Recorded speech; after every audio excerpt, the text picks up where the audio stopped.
A spatial gate ripped open in the sky, unleashing tons of monsters along with pitch-black lightning, heralding humanity's demise. A monster let out a desperate shriek, kicking off a series of days where humans struggled to fight just to cling to their meager lives. The blonde hero, in his rookie days, struggled to block an attack from a red-skinned monster, his life hanging by a thread. He panted heavily, sweat pouring off him like rain, his eyes revealing extreme confusion at the cruel reality. Times create heroes. He began to swing his sword wildly, slashing through the monsters in his path to survive. A month passed, his skills had improved, and he confidently charged into a bloody battle with a giant monster without hesitation. After a full year of bathing in the blood of his enemies, his eyes were now as sharp as razors, his aura completely overwhelming the monsters. 10 years flew by. He had transformed into a war god, standing tall on a mountain of monster corpses piled high. With powerful, glowing eyes, the blonde hero declared that he could clear the entire map without knowing fear. The demon lord appeared in a colossal, pitch-black form, exuding a suffocating killing intent as if to devour everything. The enemy's evil face shed tears of blood, uttering curses that the old world had been completely destroyed. The blonde hero glared at the mastermind, his face stained with blood but exuding an unyielding resilience. The demon lord spoke enticing words, disparaging his talent as a waste, and wanting to turn him into a subservient blade. He scoffed loudly, rejecting the absurd offer, then immediately took an offensive stance. Shouting a sky-shattering roar, he poured all his strength into his legs, charging straight towards the enemy like an arrow loosed from a bow. His sword collided powerfully with the demon lord's steel-hard arm,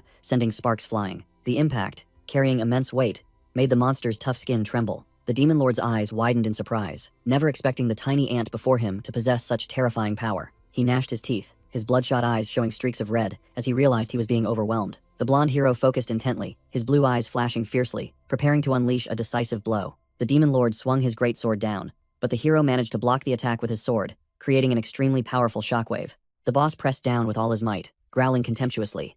"No matter how much you struggle, you're nothing but a mere insect to me." The blonde hero gritted his teeth, enduring the immense weight, a pained coo escaping his lips. He was flung far back, somersaulting in the air, then landing on all fours to break his momentum. The landing was so forceful that it created a pot sound, gouging the ground and kicking up a cloud of dust. Before him stood the demon lord, towering like a mountain, the size difference making our side look truly tiny. The boss tensed, channeling his inner energy, a menacing red and black aura enveloping his bulging, muscular body. He swung his blade down at the ground, creating an earth-shattering quang explosion, the shockwave sweeping away everything in its path. The hero knelt, panting heavily, his armor tattered after enduring the heavy attacks. The demon lord strode forward with his blade in hand, his oppressive aura threatening to crush his prey. The shimmering light from the blue gem worn around the monster's neck suddenly revealed a fatal weakness. The blonde hero's blue eyes suddenly blazed brightly. He had found the enemy's vital point. He roared, regaining his spirit, pouring all his remaining strength, and charged straight at the enemy for a final, desperate fight. A sharp clang of metal echoed as he moved into position for his decisive strike. A razor-sharp sword stroke swung up, forming a massive wave of sword energy, slashing upwards from below. A pillar of light from the attack shot straight up into the sky, piercing through the pitch-black night. The hero stood still after the strike, his hair falling to obscure his face. On the demon lord's chest, the blue gem began to crack open and emit a blinding light. The boss's face changed color, his bloodshot eyes wide with panic as he realized, "This bastard." A crisp, shattering sound echoed, his protective amulet officially crumbling into tiny pieces. The demon lord roared in despair as he realized his inevitable death was upon him. The boss's colossal body vanished into white light, ending his dark reign. The knight collapsed to the ground, his face scarred but radiating an unusual serenity. His body began to burn into small embers, the price paid for the ultimate victory. The hero's eyes dimmed, and everything slowly sank into eternal darkness. A shooting star streaked across the beautiful night sky, concluding a legend's journey. Shuffling footsteps echoed on the ground, opening up a completely different scene. A black-haired young man, casually dressed, strolled leisurely through modern city streets. Blaring sirens and flashing red alarm lights signaled an incident. A towering warning sign for the Class C Namsan Gate area stood firm, strictly prohibiting ordinary people. Ignoring the warning, the young man strode confidently into the restricted area as if it were deserted. He stood boldly before the building surrounding the dungeon gate, exuding an air of indifference. A decisive step crossed the safety boundary, trampling all association rules. A loud explosion rang out as he broke through the invisible barrier to enter. The alarm system shrieked, warning of an unregistered hero forcibly intruding. His sharp eyes gleamed, showing no fear of what he was about to face. The urban landscape vanished, replaced by a lush, dense forest inside the dungeon. He continued to walk on the green grass in his legendary flip-flops, his demeanor utterly relaxed. He paused when he heard a doubtful, startled call from behind him. A fully equipped squad of hunters appeared, blocking his path to check on the lost wanderer. The squad leader ordered him to follow, as if herding a lost child, assuming he needed protection. The black-haired young man stared blankly at the strangers with dead fish eyes, not understanding what was happening. The female hunter whispered to her teammates, scrutinizing his utterly shabby attire. He heard the small fry discussing his clothes, his face expressionless, likely smirking inwardly. They continued to zoom in on his cheap black backpack with overt disdain. The hunters concluded that those legendary flip-flops were only for clueless porters abandoned by their teammates. He scratched his neck in annoyance, casually explaining that Head found his own way in and hadn't been abandoned by anyone. The spiky-haired hunter laughed gleefully, as if he'd won the lottery, confidently asserting that he was indeed abandoned. The squad leader began lecturing, acting like a seasoned professional who understood life, to teach the newbie. He warned him not to have delusions of grandeur learned online. If he wanted to live, he should get a proper license first. He scoffed at his low skill level, advising him to farm in the Class F beginner zone instead of rushing into this death trap. He cut off the pathetic lecture with a blunt remark that immediately left his opponent speechless. All the hunters froze, sweating profusely, surprised that this good-for-nothing dared to talk back so sharply. He calmly walked away, making the spiky-haired one furious and wanting to rush forward to teach him a lesson he'd never forget. The squad leader stopped his subordinate, deciding to let this arrogant fool fend for himself and get what he deserves. He believed that death would be the most valuable lesson for someone who didn't know their place and dared to ignore advice. He walked on, his eyes becoming sharp and cold as he sensed the difference between real combat and theory. A giant ogre warrior suddenly appeared behind him, proving this was a bloody playground, not a game. The monster's killing intent erupted, its eyes glowing with a thirst for slaughter and terrifying sword intent. A roar of quo shook the heavens and earth, but he still stood there, bag in hand, as calm as if strolling through a park. The ogre's greatsword descended with immense weight, creating a deafening crash that shook the very ground. The ogre stared in utter astonishment as its destructive attack struck empty air. Seo Dojun's eyes flashed with a golden, murderous glint, showing absolute focus. He deftly dodged the attack, slipping under the ogre's guard arm with incredible speed. A swift, sharp slash swung up, sending the massive ogre's head flying into the air, completely separated from its body. The colossal headless corpse crashed to the ground, blood gushing out, while he landed as lightly as a feather. He looked at the corpse with a bored expression and muttered that actual combat was no different from a stroll. Utterly disappointing. The wind ruffled his hair as he stood tall like a god of war amidst the pungent pool of blood. He reached out his hand, expertly preparing to harvest the spoils from this massive corpse. His hand firmly gripped a sharp, curved dagger, glinting with a deadly chill under the sunlight. His face remained cold and emotionless, despite having just performed a masterful one-hit kill. He casually used his knife to rip open the ogre's chest to search for the energy core within. Fresh blood splattered, staining a patch of green grass crimson, proving the brutality of a hunter's profession. He plunged his hand deep into the gooey corpse, rummaging for what he needed without a hint of disgust. A brilliant red magic stone, covered in blood, was pulled out by him into the sunlight. He scornfully dismissed this low-grade stone, calling it trash that he wouldn't have even glanced at in the past. He wiped the blood off the stone on his clothes, then temporarily tucked it into his pocket for safekeeping. Done with that, he squatted down, continuing to rummage around to see if there was anything else usable, with a relaxed demeanor. His keen ears twitched slightly. His eyes darted sideways upon hearing strange sounds echoing from afar. Heavy footsteps, shaking the ground, signaled a new wave of monsters approaching to gang up on him. The roars of the ogres echoed through the sky,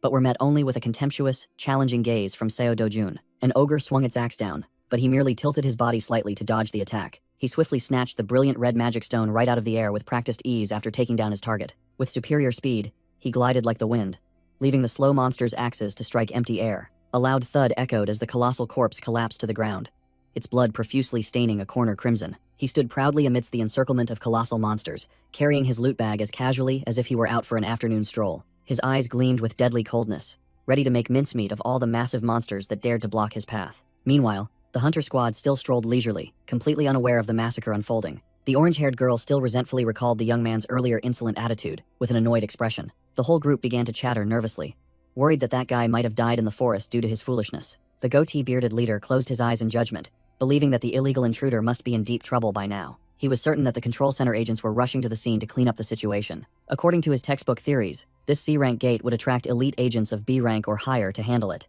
He confidently asserted that as long as that guy wasn't crazy enough to rush in and fight the monsters first, he would still be alive. His subordinates nodded in agreement, blindly trusting their boss's biased and flawed experience. In his vivid imagination, the young man was probably trembling, hiding in the bushes, waiting to be rescued. But the reality was completely different. His devastating punch was distorting the face of the poor ogre. He deftly dodged the colossal axe by a hair's breadth, turning the monster into a clumsy, slow clown. The ground shook violently as his attack created a shockwave, sending dust and rocks flying. The ogre broke out in a cold sweat, utterly terrified upon seeing his flip-flop-clad heel descend upon its head. He delivered a perfect roundhouse kick that sent the ogre warrior's jaw flying, the force so immense it created a shockwave that tore through the air. The giant monster lay dead, while he stood staring at the corpse with an expression as cold as ice. He casually dragged the monster's colossal greatsword across the ground, as if pulling a cheap plastic toy. He held up the magic stone to inspect it, muttering calculations about the remaining quantity with a rather dissatisfied look. The sky was strangely clear and peaceful, a stark contrast to the bloody massacre that had just unfolded below. The backpack on his back was bulging, weighed down by the spoils harvested after the battle. As he walked, grumbling about the meager harvest, A control center agent in a black suit suddenly rushed forward to block his path. The agent called out, making him turn his head in confusion, not yet understanding what the hell was happening. Rapid footsteps echoed, and he stopped,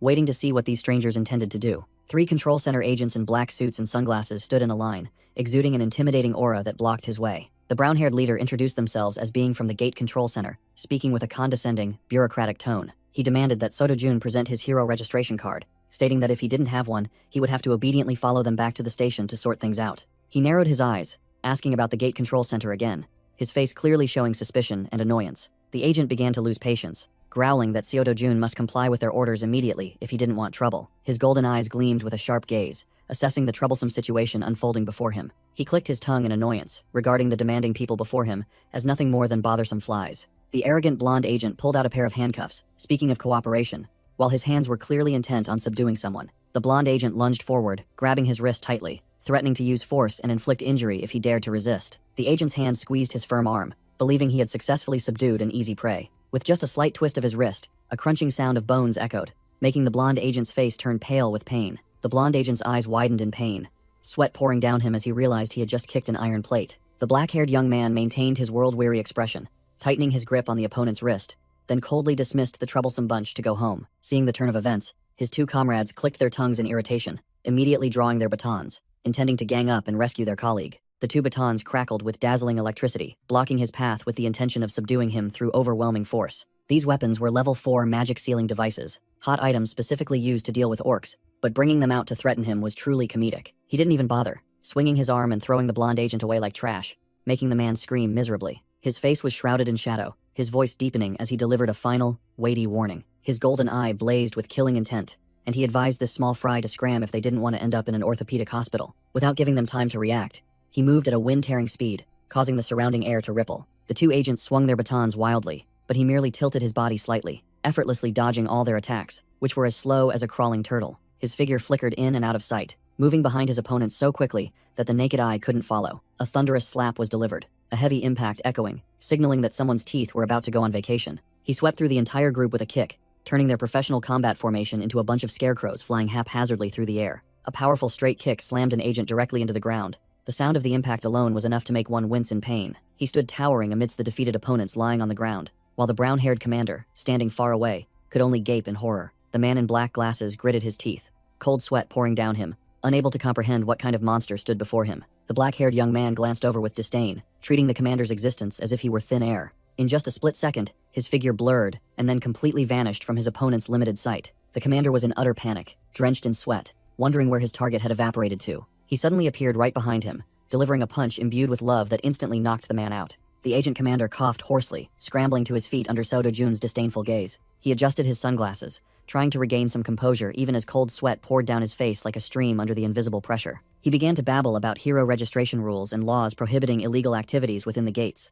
Like a broken radio, he suddenly blanched, his face drained of all color when he mentioned the dangerous concept of the Rift Zone. Spatial gates opened, and hideous monsters flooded into the world like a great deluge, as he explained. The government had built colossal gates to imprison monsters and exploit them as lucrative energy mines. As for the uncontrolled wilderness areas, where a living hell existed, they were called Rift Zones. Seo-do-jun found it troublesome after hearing this, asking sarcastically if these guys would tail him everywhere he went. His eyes flashed with a threatening golden light when he mentioned illegal entry, making the atmosphere thick with tension. The agent trembled as he confirmed that the system would automatically raise an alarm and dispatch troops if any stranger entered the gates. He cried out in despair, warning that the Rift Zone wasn't a market one could simply enter, and the association wouldn't stand idly by. Seo-do-jun looked down at him as if he were an ant, wondering how he should deal with this noisy trash. The agent commander broke out in a cold sweat, covering his face with bitter regret for not calling for backup immediately when he encountered this madman. A sudden, thunderous slap landed, contorting his face in pain as his sunglasses flew off. Seo-do-jun swung his hand as lightly as a feather, yet it was enough to send the agent flying far away like a rag doll. He turned his back and walked away with a world-weary expression,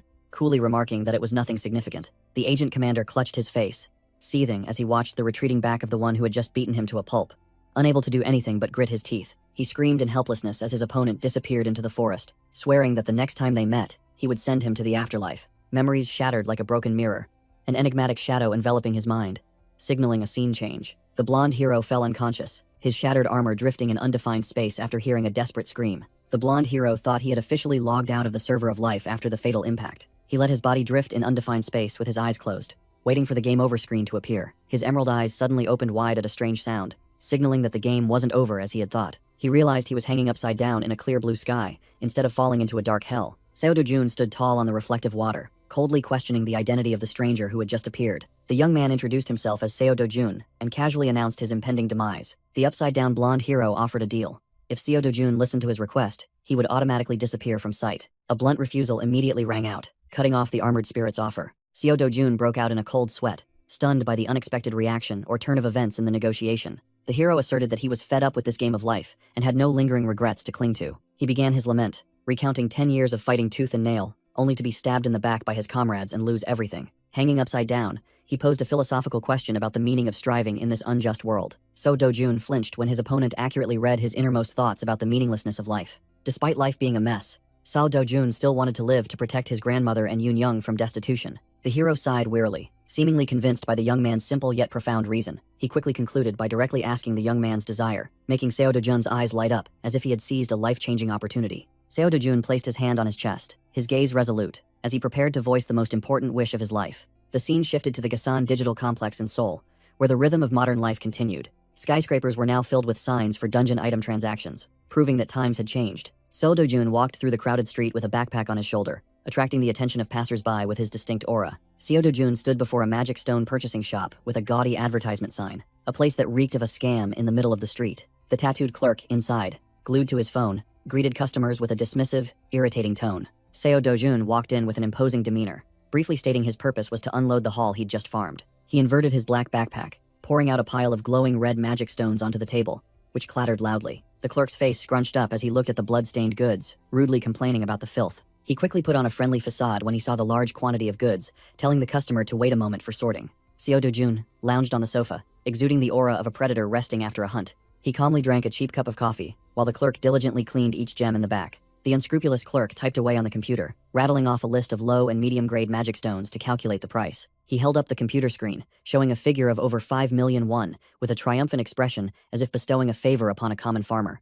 Seo Do-jun coldly cut short the act, directly questioning the exorbitant 40% commission he had fabricated. The clerk sneered maliciously, lecturing him that this price was already a great deal because they were acquaintances. Seeing the other party shamelessly trying to extort him, Seo Do-jun didn't bother to argue and calmly gathered the pile of gems back into his bag. The clerk's sinewy hand suddenly grabbed his wrist, preventing him from leaving with a rather strong grip. He changed his tune, demanding payment for sorting, and even the coffee he had just offered, revealing his true nature as a thug and extortionist. The scoundrel even added a fee for the blood-wiping cloth, settling on a price of 350,000 won, which made Seo Do-jun's eyes burn as he challenged him to try and take it. He bared his unnaturally white teeth in a sneer, threatening that several C-rank heroes provided protection for this trashy shop. 3 towering brutes appeared from the back door, their heavy footsteps signaling that a beatdown was about to begin. The thugs, with grim faces, asked who was causing trouble, intending to use their numbers to bully the weak. As always, Seo Do-jun merely glanced, and a murderous aura emanated, making the scarred leader turn pale as he realized he had just poked a hornet's nest. The thug's face turned ashen, and sweat poured down him like rain as he witnessed his comrades being dealt with in the blink of an eye. A loud crash echoed as the brute was thrown against the wall like a tattered sandbag. Seo Do-jun stood tall amidst the chaos, calmly rotating his shoulders, warming up after the light cleanup. All the thugs lay sprawled unconscious on the floor, while the tattooed clerk cowered in the corner of the counter in fear. The legendary flip-flops continued to walk, their shuffling sound echoing eerily in the silent space. He leaned his hand on the shattered tabletop, finalizing the new commission fee at 1%, which made the unscrupulous clerk not dare to utter a sound. Seo Do-jun flashed a friendly smile with sparkling eyes, proposing a fair business partnership from now on. He leisurely left the shop with a promise to return, leaving the flattened den of scammers behind. A thick wad of cash was tossed with a thud onto the old floor, signaling a change in their fortunes. Grandmother and Yoon were startled, their eyes wide with disbelief, looking at the pile of unexpected wealth. Grandmother stammered, her face full of bewilderment, asking Seo Do-jun where this enormous sum of money came from. He sat down on the floor with a relaxed demeanor, fabricating a story about lending money to friends for business and now receiving huge interest payments. Grandmother, still suspicious, squinted and asked again where her grandson found such a VIP friend. Seo Do-jun broke out in a cold sweat, quickly covering up that it was an old friend from the orphanage back then, to reassure grandmother. Hearing about the past, grandmother immediately believed him, smiled kindly, and recounted the thick wad of cash. Yoon cheered joyfully, her eyes sparkling, asking her brother if their family was officially rich now. He patted her head with gentle eyes, firmly affirming that their days of hardship were over from now on. The entire room filled with laughter as the grandmother and grandchild jumped up to celebrate their spectacular change in fortune. Yoon dashed past him in extreme joy, leaving behind all worries about daily sustenance. Seo Do-jun stood silently, placed his hand over his left chest, and swore to protect this peaceful life for his 2 dearest loved ones. Seo Do-jun stood lost in thought, contemplating an absolutely safe home to protect his family from all threats. He recalled the moment he woke up in this body and realized his soul had possessed Seodojun's body. Touching his reflection in the mirror, he felt unfamiliar with his new identity, yet his eyes retained the cold sharpness of a warrior. The price for safety in Korea was 11 billion won, a colossal sum, but he believed he could absolutely achieve it. Yoon-young hugged her brother's back tightly, while he secretly thought that once he recovered his strength, money would be nothing. To him, the monsters, spatial gates, or rifts in this world were merely weak compared to the hell he had experienced. He had once been the sword god, standing above 10,000 people in his previous life, so the challenges here were just child's play. Even though his current strength hadn't recovered 10%, his eyes still flashed with a powerful and deadly golden gleam. A loud banging on the door interrupted his thoughts, making grandmother and Yoon-young jump in fright and huddle together. Seodojun turned back, smiling reassuringly, telling the two to stay safely inside while he went out to sort things out. He slipped on his slippers and walked to the door with a relaxed demeanor, but his killing intent had already begun to surge. As soon as the door opened, two grim-faced thugs were waiting, looking as if they wanted to devour their dead or alive. The blonde thug jutted his chin, demanding payment, and brazenly announcing that the principal and interest had skyrocketed to 48 million won. Seodojun recalled the 5 million won debt for the former owner's grandmother's medical treatment, which these vultures had inflated tenfold. They intended to extort all the money he had just earned, relying on their numbers to force a young man to cough up the cash. A sudden fist shot out with terrifying speed, just as the thug was about to finish his phony lecture. Seodojun delivered an incredibly powerful uppercut, instantly deforming the big thug's face to the astonishment of his companions. The thug flew backward like a sack of trash, hitting the ground with a thud, and losing consciousness after just one hit. The blonde thug's jaw dropped in shock, his limbs trembling as he couldn't comprehend what had just happened to his large companion. Seodojun grabbed the remaining thug's shoulder, his eyes blazing as he recalculated the amount paid and declared that he was the real creditor in this deal. The blonde thug trembled uncontrollably, sweating profusely as he stammered, asking if the person standing before him was truly Seodojun. Seodojun clenched his fist, his eyes burning with a deadly gaze, and ordered the small fry to go tell his boss to prepare for a visitor. A dry thud echoed in the blue sky as the obstruction was mercilessly kicked away. The scene shifted to a bustling shopping mall, where citizens were leisurely shopping, a complete contrast to the recent violence. Shelves filled with colorful plush toys exuded a sparkling and adorable atmosphere. Yoon-young looked up with eyes sparkling like falling stars, hardly daring to believe she was actually allowed to buy a new doll. Seodojun smiled gently, acting like a generous older brother as he declared that since they had finished buying clothes, she could now buy anything she wanted. He told himself that sharing memories with the body's former owner was causing his arid emotions to begin to change. Watching his little sister squatting and gazing at the display case, he admitted that for now, this emotion was limited to pity. He recalled that the original Seodojun was very kind, even to this half-sister. With a determined gaze fixed on the distance, he secretly vowed to protect that innocent heart in this cruel world. Yoon-young timidly hugged a tiny white plush rabbit, looking up to ask her brother if she could have this one. The pristine white plush rabbit looked small and modest in the arms of the sensible girl, but immediately after, she plopped a giant plush bear twice her size onto the floor, proving that the little girl also knew how to seize an opportunity. Seodojun broke out in a sweat, having to carry the enormous bear, but still forced a smile and reaffirmed his promise to let her buy anything. Yoon-young's eyes crinkled in satisfaction, her face radiant with childlike joy. A feast of fast food with burgers, fries, and mixed noodles was laid out, ready for the two siblings to dig in. While the two siblings were focused on eating, the surrounding crowd began to whisper and point towards them. A voice rang out, confirming his identity, making Seodojun, who was chewing with puffed cheeks, turn around with a questioning look. An elegant blonde lady appeared with two grim-faced bald bodyguards, seemingly having found her target. The blonde lady sneered contemptuously, openly criticizing the siblings' rustic attire in the middle of the crowd. She didn't hesitate to insult them, sarcastically asking if the girl would cause trouble just like her mother. The bald bodyguard stood surrounding the dining table, creating pressure, while Seodojun remained silently with his back turned. Yoon-young, bewildered, chewed her burger and wondered who this crazy woman was to be so rude. Seodojun maintained his cold demeanor, his face darkening, but he didn't even deign to give her a glance. Seeing his silence, she became bolder, sneering with arrogance and disdain. She continued to criticize Yoon-young's cheap clothes, likening them to be as tattered and pathetic as the girl's mother. She tilted her chin, asking for her name, and when Yoon-young innocently replied that her surname was Lee, she showed a calculating surprise. She turned to provoke Seodojun, sarcastically asking if he was mute for not daring to utter a single word to defend his sister. The cracking sound of his neck joints signaled that Seodojun's patience had reached its limit, and the monster within was about to awaken. The woman began to feel uncomfortable and awkward amidst the terrifying silence that enveloped the space. She lost her patience and yelled, directly calling Yoon-young an insolent brat for daring to ignore an adult's words. At the peak of her depravity, she shamelessly asked a child if she knew what the word whore meant, right in the middle of the shopping mall. Seodojun's eyes flared golden, the killing intent of a true predator beginning to surge violently. In his eyes now, that elegant woman was nothing more than a hideous and ugly orc that needed to be eliminated. She broke out in a cold sweat, startled as she felt the chilling killing intent aimed directly at her. Seodojun looked up with eyes as sharp as razors, his face radiating killing intent that made his opponent tremble. Dark memories flooded back. Seodojun, was once an illegitimate child who had to live in poverty and deprivation in every way. He had endured coldness and discrimination for over 10 years in his own biological father's house. Ever since his father's legal wife gave birth to their precious son, his existence was completely treated as heir and pushed to the fringes of society. Memories of the leftover scraps of food the three siblings ate flooded back like an unhealed scar in his mind. So Do-jun stood silently amidst the hazy smoke, the smile on his lips fading, giving way to the surging killing intent. He wondered what kind of insane willpower he had used to endure such coldness and injustice for all those years. But now the game had changed. His eyes blazed with the steely determination of one who controlled his own destiny. He looked directly into the blonde woman's face and spoke contemptuously of the 12 disgusting years they had lived together under one roof. Seo Do-jun didn't hesitate to insult her ugly appearance, her trashy character, and her empty head that knew nothing of education. The two bodyguards broke out in a cold sweat, their faces turning pale as they heard him expose their mistress's sick inferiority complex. He declared that she had no right to compare herself to Eun-young, a girl far more beautiful and kind than her. In front of the crowd, he openly defended his sensible sister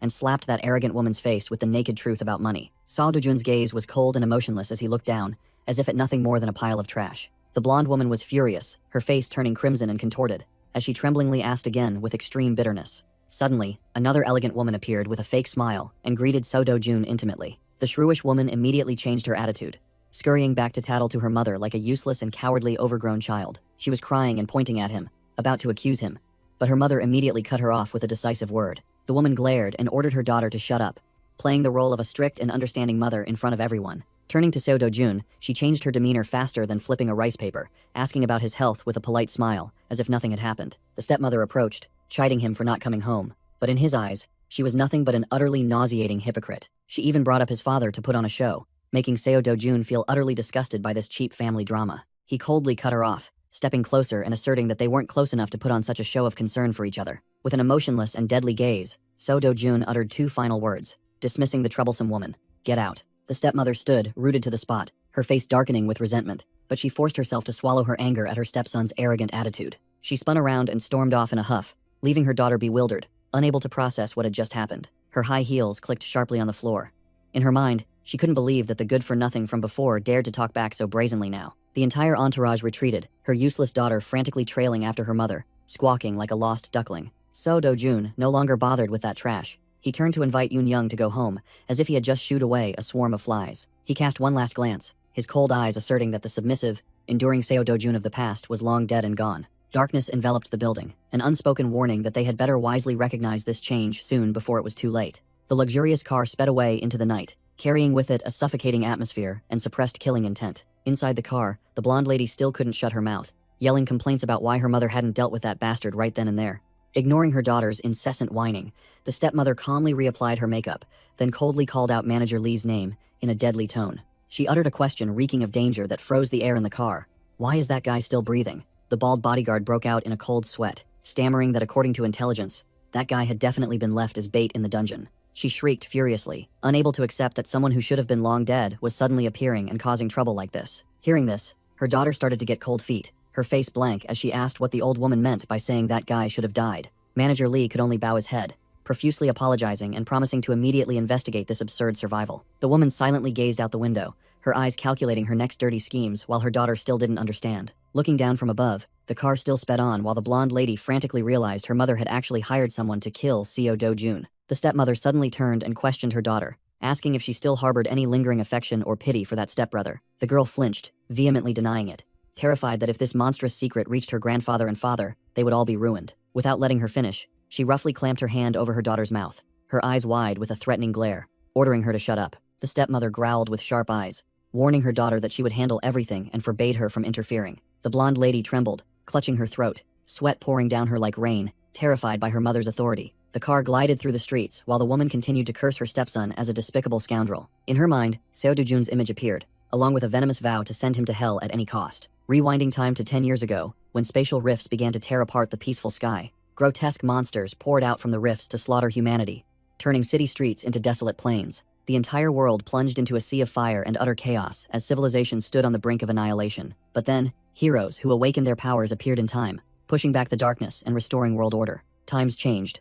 Magic stones extracted from monster corpses became the new energy source powering society. Sitting in the taxi, Seo Do-jun gazed thoughtfully out the window, pondering this pragmatic world revolving around gates and hunters. The car braked with a soft hiss, signaling its arrival at the rendezvous point for his money-making plan. He stepped out of the car with a confident demeanor, asserting that the truth of this era was, if you want to get rich, you must become a hunter. Before him stood the HCS, Yongdongpo Financial Headquarters, a den of loan sharks disguised as a legitimate business. His firm footsteps echoed on the tiled floor as he strode without hesitation straight into the tiger's den. He swaggered into the dilapidated building under the scorching sun, where the gangsters were gathered. A sunglasses-wearing man skillfully puffed on a cigarette, exuding the arrogant air of the area's boss. The boss and his subordinates blocked his path, jutting out their chins to question the audacious person who dared to show up after beating their men. He crushed his cigarette on the table, his tone full of menace at the brazen, death-defying attitude of the brat before him. Seo Do-jun paid him no mind. He settled comfortably into a chair, and then lamented that he was being greatly disadvantaged. While the boss was still bewildered, not understanding what was happening,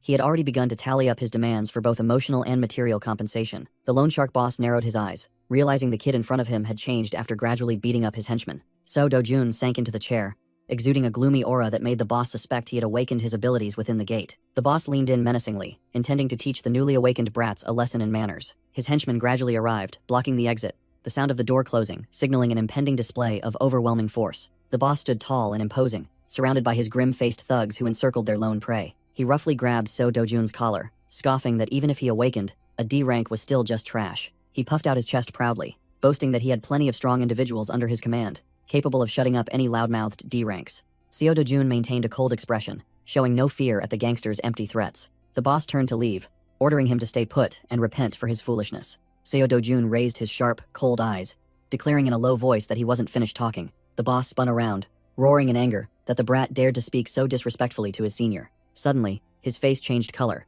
his eyes widening in horror as he felt the explosive killing intent. Wham!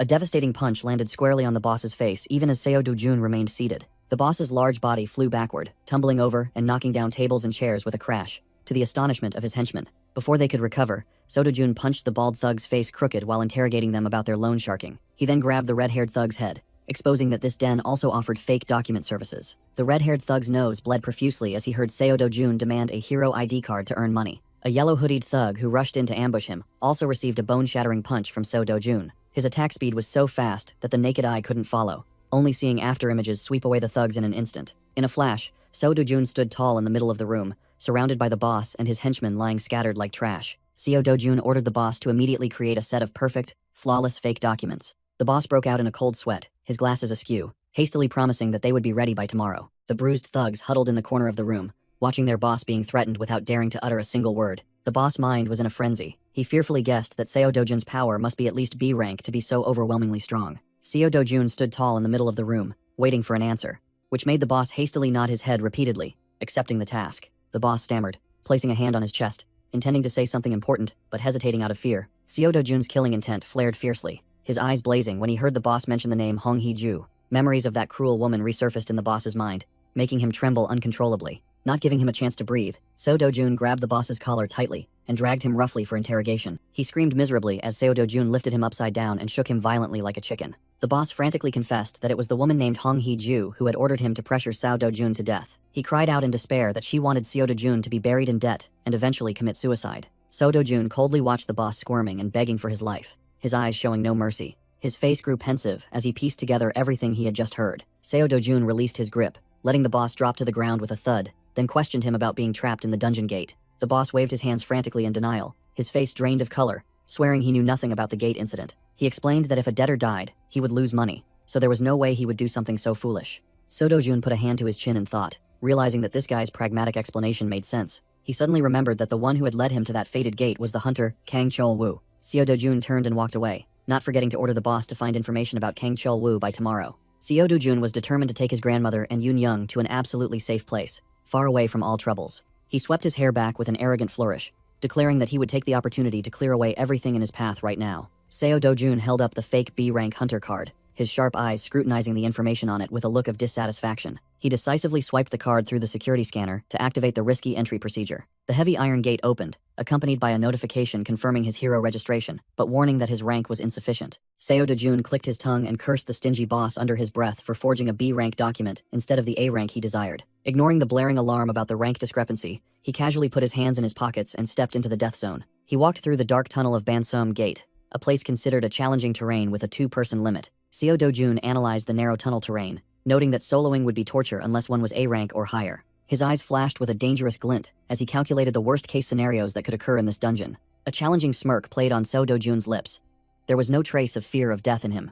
A giant golden-scaled viper lunged from the darkness, hissing terrifyingly to threaten the intruder. Seo Do-jun activated his sharp bone claw gauntlets, showing amusement at the plump prey that had just appeared. The monster opened its fanged mouth and lunged to attack, but he blocked it with a fiery clash. The viper snapped frantically, green venom splattering everywhere, trying to bring down its stubborn prey. Seo Do-jun immediately recognized it as a black death viper, a monster whose venom caused instant paralysis with just a small scratch. He dodged the attack that slammed into the rock wall, his reflexes so fast they left after images. Seo Do-jun kicked off the wall, using the momentum to break and prepare for a counterattack. He leaped and delivered a clean slash, cleaving the monster's head in two in an instant, causing blood to gush out. Seo Do-jun landed softly, flicked the venom from his hand, and let out a relaxed sigh after the light warm-up. Seo Do-jun gazed at the green fluid on his bone claw gauntlets, satisfied that his 300,000 won investment in the fake card was starting to pay off. His eyes were razor-sharp, intensely focused on the next batch of prey rushing forward to their demise. 3 black death vipers attacked simultaneously with open mouths, but to him, they were just moving sandbags. Seo Do-jun narrowly dodged a deadly bite, his eyes maintaining a terrifyingly calm expression. A thud echoed as he dispatched the monster, blood splattering onto the cold stone wall. Green fluid from the snake corpses flowed across the ground, signaling a recent massacre. Seo Do-jun stood tall amidst the chaos, his back exuding the solitude of a supreme predator. He stomped on the monster's corpse to check for loot, but found no mana stones. Seo Do-jun thoroughly searched the mangled corpse, then clicked his tongue in disappointment that his luck was a bit poor today. He recalled the abysmal 3% drop rate in his old world, and mentally prepared to grind relentlessly to meet his quota. Seo Do-jun walked with determination through the tunnel, planning to slaughter a few hundred more monsters to farm items. He casually strode past the decaying skeletons, unaware that dark energy was gathering behind him. A cracked skull suddenly emitted a plume of thick black smoke accompanied by a gruesome hiss, making the atmosphere gloomy. Seo Do-jun froze as he sensed killing intent, his face showing a fleeting mix of surprise and vigilance. A giant snake head covered in shimmering golden scales slowly emerged, its emerald green eyes staring intently at the intruder. Seo Do-jun dropped his shoulder bag to the ground with a thud, silently guessing that this was the dungeon's boss.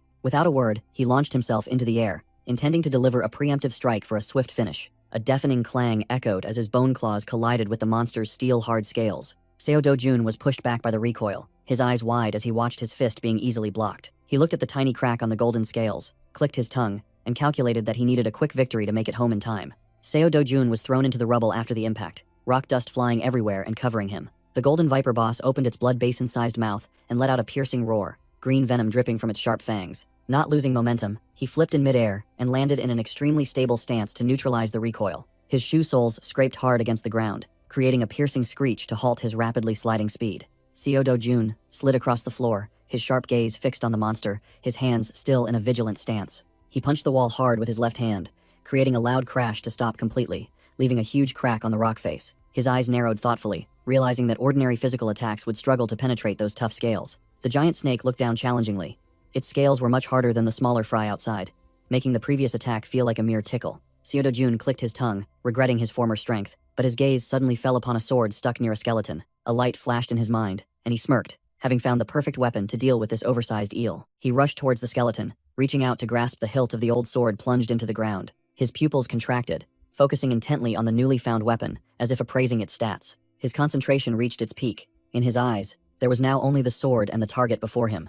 He muttered a weapon master's philosophy. Whether a sword is dull or sharp doesn't matter. What matters is whose hands it falls into. His steps were steady as he advanced, a rusty iron blade in his hand, yet his aura soared to the heavens. Facing the monster's death bite, he calmly declared that he would borrow this toy for a moment. A harsh clang of metal echoed as he swung the rusty sword, blocking the lightning-fast attack. Exploiting the opening, Seo Do-jun launched himself over the snake's head with a graceful somersault, completely dodging the bite. His face showed a look of madness and arrogance, telling the snake to be honored to be personally sliced into pieces by him. He tightened his grip on the sword hilt, preparing to deliver the finishing blow, while the monster roared wildly, having missed its prey. A harsh screech of metal rang out as the rusty sword plunged into its target, ending the tense showdown. A dazzling burst of light erupted from the point of impact, signaling a tragic end for the unfortunate monster. The entire colossal body of the king snake collapsed to the ground, dust flying everywhere after the fatal finishing blow. Seo Do-jun let out a breath, his face smudged with dust, but his eyes radiated the satisfaction of a victor. The snake was officially gone, its soul leaving its body. While he held the broken sword shard, sweating profusely at how useless the weapon was, he strode out majestically from the gaping maw of the lifeless corpse, like a god who had just finished a stroll. The longsword was now just a sharp piece of scrap metal, a disheartening sight for a sword god's equipment. Still, this pile of loot was much more profitable than doing manual labor in Namsan, so he was somewhat satisfied. Outside the dungeon, the full moon shone brightly down on the quiet base, marking the end of a long night. The heavy iron door opened, and Seo Do-jun stepped out, looking weathered after an intense solo battle. He clenched his hand over his chest, feeling his strength gradually return, and told himself that recovery was the top priority right now. Looking towards the city ablaze with lights, he secretly felt lucky that his overpowered old comrades couldn't see him in this pathetic state. A yellow, inflatable, waving arm man swayed, inviting customers to the magic stone pawn shop with shocking prices, looking both tacky and amusing. The shop owner poured a pile of glowing red magic stones onto the table, the clinking sound of money a pleasure to hear. The turban-wearing shop owner nonchalantly announced the exorbitant 40% commission fee, as usual. Seo Do-jun grimaced, trying to use his regular customer status to haggle for a bit more pocket money. The shop owner, while counting money, prattled on that this was the cheapest price in the land, so he shouldn't ask for more. A thick wad of cash was pushed forward, proof of a smooth and quick transaction. The shop owner affirmed that the commission was reasonable for both parties to profit, without complicated taxes. Mid-count, the shop owner suddenly paused, looking up at the customer with a puzzled and bewildered expression. The axe-wielding veteran hero puffed out his chest, claiming to be an acquaintance and promising protection to the bruised, bandaged thug. Solid footsteps echoed, signaling the arrival of an extraordinary individual. Seo Do-jun strode past the two, his face impassive, treating them as invisible air. The bruised, bandaged thug recognized the terrifying figure from the other day, his eyes wide with horror. He pointed directly at Seo Do-jun's face, yelling that this was the bastard who had reduced him to such a state. Seo Do-jun stopped, while the veteran hero began to pay attention to his subordinate's accusation. The self-proclaimed hero cracked his knuckles, adopting a hypocritical tone about true heroes not harming civilians. The bruised, bandaged thug sneered, boasting that his protector was a 7-year veteran in the business. Seo Do-jun glanced over his shoulder with contempt, telling them to disappear if they knew what was good for them. The veteran hero flinched, angered by the opponent's insolent attitude, while his subordinate looked smug. Seo Do-jun turned fully, his eyes as sharp as knives, challenging anyone who wished to suffer in the bandaged thug's stead. The veteran hero clenched his fists, intending to charge in and teach that arrogant guy a lesson he'd never forget. Suddenly, a survival truth flashed in his mind. The leading cause of hero deaths was fighting with fellow heroes. Cold sweat poured down him like a shower. His 7 years of survival instinct screamed that he'd be wiped out if he stayed. The veteran hero immediately did a 180, waved goodbye, and quickly fled, leaving his subordinate bewildered. Seo Do-jun shifted his deadly gaze to the bandaged thug, who stood frozen in place, abandoned. He closed in, making the bandaged thug tremble, asking if he had any more opinions or complaints. The bruised, bandaged thug broke out in a cold sweat, too terrified to speak before Seo Do-jun's overwhelming aura. Seo Do-jun ignored him, upending his backpack and spilling a pile of loot onto the table for payment. The glowing red light from the high-grade magic stones made the tattooed clerk gape, shocked by his opponent's formidable identity. The pile of glowing red magic stones scattered on the table was valued at a total of 150 million won. Seo Do-jun clicked his tongue, deeming it too little for a full day's grind, but still ordered the tattooed clerk to bring out the money. The tattooed clerk broke out in a cold sweat, trying to explain that commission fees had to be deducted before payment. Seo Do-jun sneered mockingly, unilaterally setting the fee at 1% and demanding 148.5 million won immediately, leaving the clerk stunned. The tattooed clerk cried out in indignation, stating that the regulation was 40%, and such a cutthroat price was unacceptable. He suddenly remembered who he was facing, lowered his voice, and made an excuse about needing his boss's approval for transactions over 100 million. Seo Do-jun looked at him with deadly eyes, forcing him to call for permission immediately. The tattooed clerk trembled as he held the phone, reporting the situation to his superior in extreme fear. He flinched, his face drained of color, as he felt a chilling gust of wind pass by. Seo Do-jun had snatched the phone, directly ordering the loan shark boss on the other end to release the money at once. He listened for a moment, then casually demanded a different clerk, stating that this one was too slow. With that, Seo Do-jun swung his arm and hurled the phone violently against the wall, creating a thunderous crash. The phone embedded itself deep in the wall right next to the tattooed clerk's face, scaring him witless.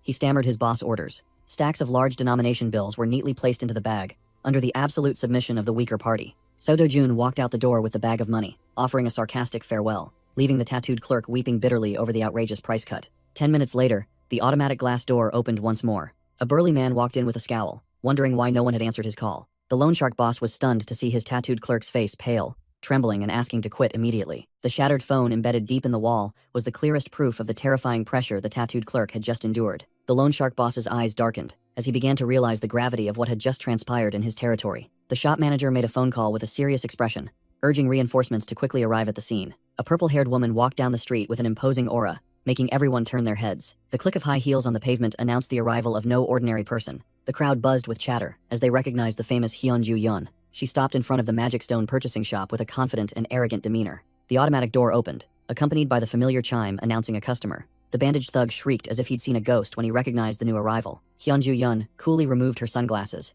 revealing her sharp purple eyes, and confirmed her identity. He trembled before the overwhelming aura of South Korea's 4th-ranked S-class hero. The thug broke out in a cold sweat, remembering the rumor that she was the beloved granddaughter of the underworld boss. She stepped forward, complaining that her uncle was having a headache because of someone undercutting magic stone prices. Hyunju-yeon sat down, crossing her legs with an air of authority, and demanded to hear the details of the matter. In a peaceful old house, Seo Do-jun was training shirtless in the sunny yard. His bulging muscles were clearly visible as he stood deep in thought, planning his next move. He frowned in disappointment, having only earned a paltry 100 million after grinding all day. Seo Do-jun realized he needed to solo an S-class dungeon immediately to recover his strength. He compared the Manipur atmosphere here to his previous world and felt disheartened. He craved top-tier gear, but the prices in this world were truly exorbitant. Suddenly, Seo Do-jun flinched, his eyes sharpening as he sensed a surge of killing intent. He darted like lightning towards Yoon-young and tightly embraced her to protect her from the potential danger. The ground shook violently, causing his grandmother to stumble, while Seo Do-jun had already secured his sister for protection. Yoon-young fearfully clung to her brother's strong arm, stammering to ask if it was an earthquake. Seo Do-jun's eyes were razor-sharp. He immediately confirmed that this was not a natural disaster, but a dungeon anomaly. The sky tore open with vivid red lightning, signaling a spatial rift that had just formed directly above them. Ominous black cracks spread across the surrounding space like a deathly spiderweb, tearing apart the peaceful sky. The entire neighborhood was engulfed by a surge of dark energy, turning the area into the epicenter of a high-level disaster. Seo Do-jun spread his body, shielding his family, and loudly ordered everyone to immediately hide in the room to save their lives. Without a second's hesitation, he shot forward like an arrow, using his body to block the danger emanating from the rift. The scene shifted to the Seoul City Hero Association headquarters, a skyscraper holding supreme authority. The control center was in chaos as an agent reported the discovery of a brand new rift that had just appeared in the Mapo district. The department head clutched his head in pain, unable to believe that after only 63 days, more trouble had fallen upon them, causing him immense stress. He sprang up, ordering them to immediately contact the White Lion Guild and dispatch all nearby heroes for emergency rescue. When he pressed for the specific location, the agent reported the bombshell news that the rift was located right in a residential yard. The department head broke out in a cold sweat over the sticky situation. If unarmed civilians were caught in it, it would be disastrous. He was extremely tense, his eyes wide as he imagined the catastrophic consequences that civilian casualties would bring. A hellish scene flashed in his mind. A wave of monsters pouring out, mercilessly slaughtering helpless civilians. He hastily pressed to know if the identity of the unlucky individual caught in the rift had been confirmed. The blonde agent reported that the victim was Seo Do-jun, an ordinary resident who had rushed in only to save his sister, not because he was a hero. The agent's face turned pale, realizing Seo Do-jun was just an ordinary person, and began calculating the probability of a widespread monster outbreak disaster. The number 99.9% appeared on the screen like a death sentence, plunging the entire control center into despair and helplessness. A stack of documents was slammed onto the table with a thud, signaling the superior's erupting fury. The blonde lady snapped, unable to believe her ears upon hearing that the good-for-nothing Seo Do-jun had awakened his powers. The bald manager bowed his head, trembling as he reported that, although unregistered, he had definitely awakened in the gate last time. He broke out in a cold sweat, secretly cursing Kang Cheol-woo for his sloppy work that allowed the matter to escalate this far. She furiously slammed the table repeatedly, yelling that they should have just killed that bastard from the start, instead of complicating things and extorting money. With bloodshot eyes filled with killing intent, she issued an ultimatum, forcing the assassin to refund 10 times the amount if Seo Do-jun's life wasn't taken. The manager quickly reassured her, delivering the good news that an assassin was no longer needed, as a new rift had just appeared right at the enemy's home. He confidently asserted that Seo Do-jun had walked right into a trap, and the media would soon report on the unfortunate victim's death. Hearing that her enemy had sought his own demise, she sighed in relief, leaning back against the table, smug that she wouldn't have to bother dealing with the trash. A sinister smile appeared on her beautiful yet venomous face as she thought of her stepson's tragic end. She ordered her subordinate to continue closely monitoring the building to ensure that bastard died a gruesome death before she could rest easy. The scene shifted inside the rift, where Seo Do-jun's bare feet gently touched the strangely familiar ground. He was floating in midair, surrounded by a primeval forest brimming with light and mana. Seo Do-jun stood up amidst the trees, gazing at the canopy with a stunned expression, as if he couldn't believe his eyes. This scene perfectly matched the Padashuar forest he used to frequent as a child in the other world. From the shape of the plants, the breeze, to the very atmosphere, everything was identical to the memories etched deep in his mind. He strode confidently, feeling the abundant mana in the air, realizing that even the sky and clouds were no different. Seo Do-jun looked towards the path ahead, having already mapped out the familiar escape route in his mind, like the back of his hand. A proud smile formed on his lips. He had confirmed his suspicions were entirely accurate, and victory was assured. Before him stood the majestic world tree, the ancient source of power radiating a captivating flow of pure mana. Seo Do-jun touched the rough tree trunk, recalling the tragedy of the old world's demise when the mana flow was severed as this tree turned to ash. He knelt down to observe closely, a question rising in his heart as to why the world tree still stood intact at this moment. A proud smile formed on his lips. He realized this was a once-in-a-millennium opportunity to fully restore his overwhelming mana power of old. Seo Do-jun stepped deep inside the tree hollow, allowing the surging pure energy to envelop his robust body. He began to regulate his breathing, inhaling and exhaling steadily to become one with the mana flow of heaven and earth. His eyes were tightly shut in deep concentration, as he cast aside all distractions to enter the deepest state of meditation. Time flew by swiftly. 1 day, then 3 days.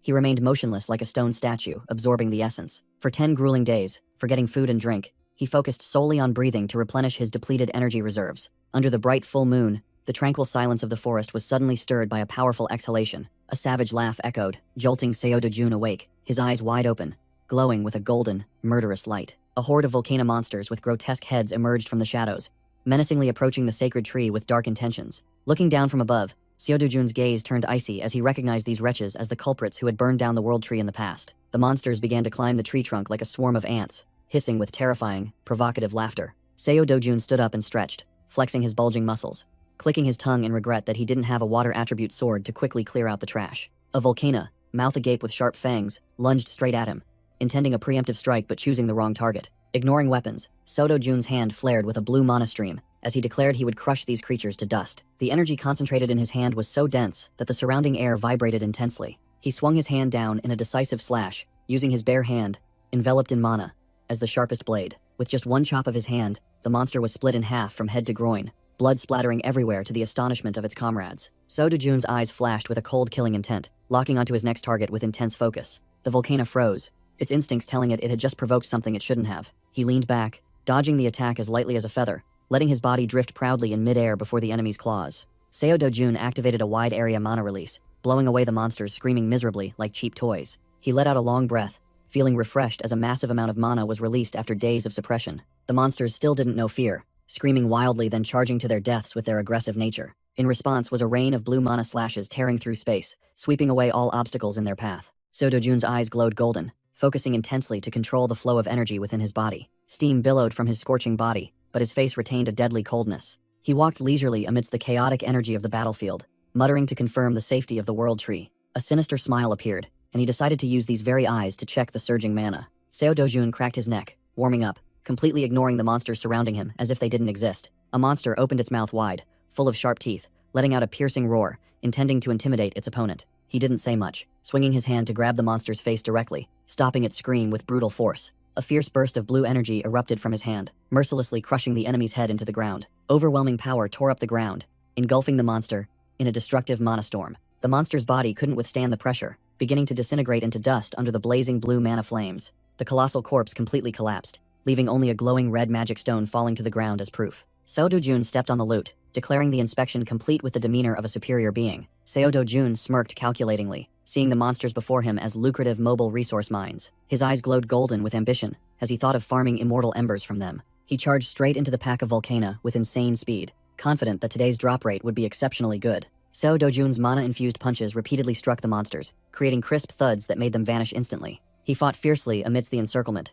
With each strike, a monster was mercilessly crushed. After the destructive barrage of attacks, countless glowing items fell scattered from the corpses of the monsters beneath the ancient tree. Glowing red magic stones and golden coins lay scattered on the ground, waiting to be collected like a free buffet. Seo Dojun's hand swept quickly across the ground, snatching up the golden coins with a soft, practiced rustle. He gazed intently at the item he had just acquired, confirming it was indeed an immortal ember, the precious material he had been hunting for. Seo Dojun couldn't hide his excitement, as he once again held this familiar source of power in his palm. Flames burst from the item with a flute sound, beginning to merge into his body like a fish to water. He took a deep breath, bringing the brilliant flame close to his bare, muscular chest to accelerate the absorption process. A thought ran through his mind that his current body wasn't strong enough to handle more pure mana from the world tree. The optimal solution now was to fully absorb the immortal embers, to increase his power in the safest and most effective way. A scorching aura enveloped him as all the mana in his body was being converted to the dominant fire attribute. Seo Dojun's breath also blazed with fire, proving the conversion process was intensely successful. He recalled the old days when it took him tens of minutes to absorb a single fragment,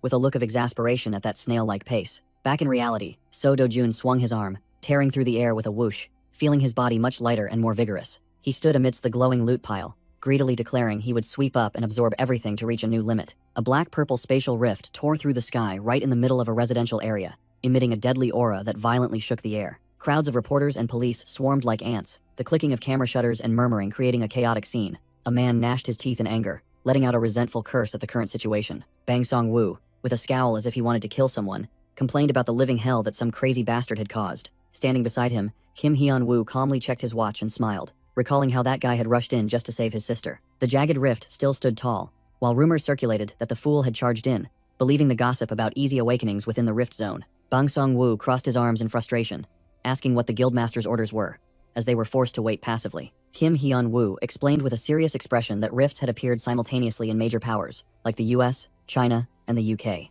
Numerous famous landmarks around the world, such as the Statue of Liberty and London's Tower Bridge, were surrounded by these dark energy currents. Bang Song-woo was furious upon learning that other countries had controlled the situation, while they were completely screwed because of some damn troublemaker. He raised his fist to the sky, roaring a threat to beat the living hell out of the bastard hiding in the rift the moment he showed his face. The mass of dark energy still enveloped the house, silent and terrifying like a ticking time bomb in the heart of the city. 28 days had passed since the incident began, forcing the Hero Association to issue a Level 1 monster wave alert. News reports continuously covered the civilian Mr. S, who had recklessly charged in, and was now only 2 days away from being confirmed dead. A hand holding a remote control abruptly turned off the TV, silencing the meaningless noise of the news report. Hwang Chang-seop lounged in the director's chair, puffing on a cigarette, and asked for confirmation if that person was indeed Seo Do-jun. His subordinate, Kim Eon-gu, stood at attention and reported that his underlings had verified the identity with absolute certainty. When asked about the possibility of surviving and returning, Kim Eon-gu firmly stated that a civilian wouldn't even have a 0.1% chance. Hwang Chang-seop flashed a sinister grin from ear to ear, considering a civilian's survival the most ridiculous thing in the world. He declared that the Hero Association were uninformed fools, while the bandaged thugs behind him merely nodded frantically in fear. Hwang Chang-seop squinted behind his sunglasses, hypothesizing whether the target was an awakened one. His strategist, Kim Eon-gu, calmly analyzed, stating that what mattered was at what hero level he had awakened. Hwang Chang-seop sneered, asserting that being good at fighting and surviving in a rift were two entirely different concepts. Kim Eon-gu revealed his malicious nature by suggesting they capture Seo Do-jun's grandmother and sister as hostages. In their minds, they had already planned to take good care of the hostages first, to easily manipulate Seo Do-jun later. Hwang Chang-seop threw his head back and laughed maniacally, calculating that if Seo Do-jun died, they'd sell his family's organs, and if he lived, they'd force him into debt. The scene shifted to the space inside the World Tree, where pure mana surged intensely, accompanied by gasping breaths. Seo Do-jun strained to regulate his breathing, his robust body absorbing the last essences of heaven and earth. He clenched his fist, feeling hundreds of undying embers completely assimilated into every fiber of his being. Seo Do-jun's hand erupted in brilliant golden flames. Now he could activate fire attribute mana at will. He confidently declared that in terms of fire attribute alone, his current skill level surpassed even his peak era when he bore the title of Sword God. Seo Do-jun placed his hand on the trunk of the World Tree, contemplating for a moment before having to say goodbye. He felt the connection spanning from past to present, through the rough bark, full of the marks of time. Seo Do-jun offered his sincere thanks to the World Tree, the old friend who had helped him completely transform. He quickly gathered the pile of glowing red gemstones into a mesh bag, the clinking sound signaling a bountiful harvest. Seo Do-jun hoisted the bag of spoils onto his shoulder, bidding farewell, knowing he might never return to this place. However, he turned back with a powerful smile, promising that if the World Tree ever faced danger, he would certainly return to protect it. Seo Do-jun's muscular bare back gradually stepped into the stream of light, leaving behind a vow to protect his benefactor at all costs. Back in the real world, the silent night sky with its tangled power lines enveloped the poor neighborhood. A purple flash of light appeared with a pot sound. Seo Do-jun had officially returned, his eyes sharp and cold, ready to clean up the trash. Seo Do-jun landed softly on his bare feet, his perfect stealth skill making no sound. He stood under the moonlight, satisfied that no one was lurking within a 1-kilometer radius of the area. However, his keen senses immediately picked up a rather strong aura emanating from the residential area below. Seo Do-jun immediately rushed down the slope, his hand still clutching a mesh bag full of glowing red gemstones. He pressed himself against a dark wall, his sharp eyes observing the two men in black suits standing guard ahead. Seeing Kim Hyun-woo and Bang Seong-woo, he immediately recognized them as the henchmen he had encountered at the dungeon gate last time. Not wanting any trouble, Seo Do-jun decided to strike first by concentrating blazing fire mana into his palm. He swung his arm, launching a brilliant fireball that tore through the night, aiming straight for his intended target. The fireball shot forth with terrifying speed, heading directly for the building's signboard above the guards' heads. The main target was the pawn shop sign, which the loan sharks were using as a front for their operations. Boom! Ooh! A loud explosion echoed, and the ferocious flames immediately engulfed the signboard and spread rapidly. Kim Hyun-woo and Bang Song-woo flinched, their faces drained of color as they realized their hideout was being visited by the fire god. The two men hurriedly rushed towards the fiercely spreading fire, abandoning their guard post in the chaos. The raging fire caused the crowd, including the blonde lady, to panic and flee for their lives. Bang Song-woo screamed in vain, while Kim Hyun-woo was stunned speechless by the sight of their establishment burning fiercely. Seo Do-jun calmly turned and walked away, appreciating the precision and destructive power of the flame he had just created. He subtly smirked, muttering the name Kusak, wondering if this flame would be enough to satisfy that demanding mage. In his memory, the majestic image of Kusak, the continent's strongest fire mage, and the teacher who had imparted this power appeared. Suddenly, Kim Hyun-woo froze amidst the chaos, his intuition telling him that something unusual had just happened. The blue-haired man spun around, looking into the darkness with extreme suspicion, causing his comrade Bang Song-woo to also stop in bewilderment. The rift in the sky began to change abnormally, its strong energy fluctuating distorting space. Blazing red lightning bolts shot out, crackling loudly and signaling extreme spatial instability. Seo Do-jun ran for his life, his hurried footsteps echoing as he escaped the dangerous zone. Kim Hyun-woo spun around, sweat pouring down his face as he sensed the sudden disappearance behind him. His face changed color, his eyes wide open as he couldn't believe the absurd scene unfolding. The giant rift suddenly vanished into thin air, returning the night sky to its tranquil state. Seo Do-jun, shirtless and displaying his bulging muscles, calmly carried his bag of gemstone spoils up the stairs under the moonlight. He turned his head for one last look with sharp eyes, exuding the arrogance of someone who had just mastered the game. Shocking news about the mysterious disappearance of the Mapo Rift spread throughout the city early in the morning. The news report on the big screen announced the rare event, 29 days after Seo Do-jun had entered the dangerous zone. People buzzed with talk about the mysterious fire at the junkyard, while a familiar figure passed by.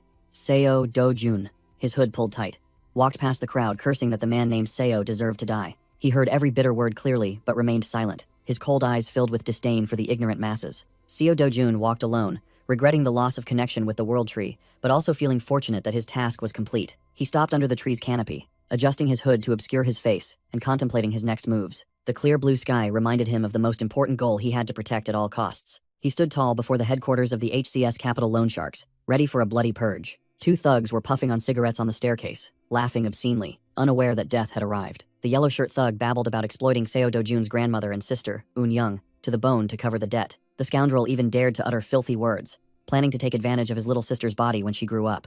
Seo Do-jun strode out of the shadows, his eyes blazing, and asked in an icy voice about the whereabouts of the leader. A luxurious car screeched to a halt in front of the hideout, signaling the arrival of the arrogant mastermind. The man stepped out of the car in gleaming leather shoes, his arrogant demeanor as if he were king of his own domain. Hwang Chang-seop slicked back his hair with a smug look, walking leisurely with his assistant Kim Eon-gu, unaware that death awaited them. He chuckled triumphantly, believing the thorn in his side had been removed and he could now sleep soundly without a worry. Kim Eon-gu respectfully reported the schedule of debauchery to the boss, his tone full of professional subservience. Hwang Chang-seop adjusted his sunglasses, a sneer on his lips as he ordered women to be prepared for the upcoming night of debauchery. The two big shots ascended the stairs with excessive confidence, their shoes echoing rhythmically on the cold floor. Suddenly, Hwang Chang-seop froze, his pupils contracting violently as he sensed the thick killing intent ahead. Bang!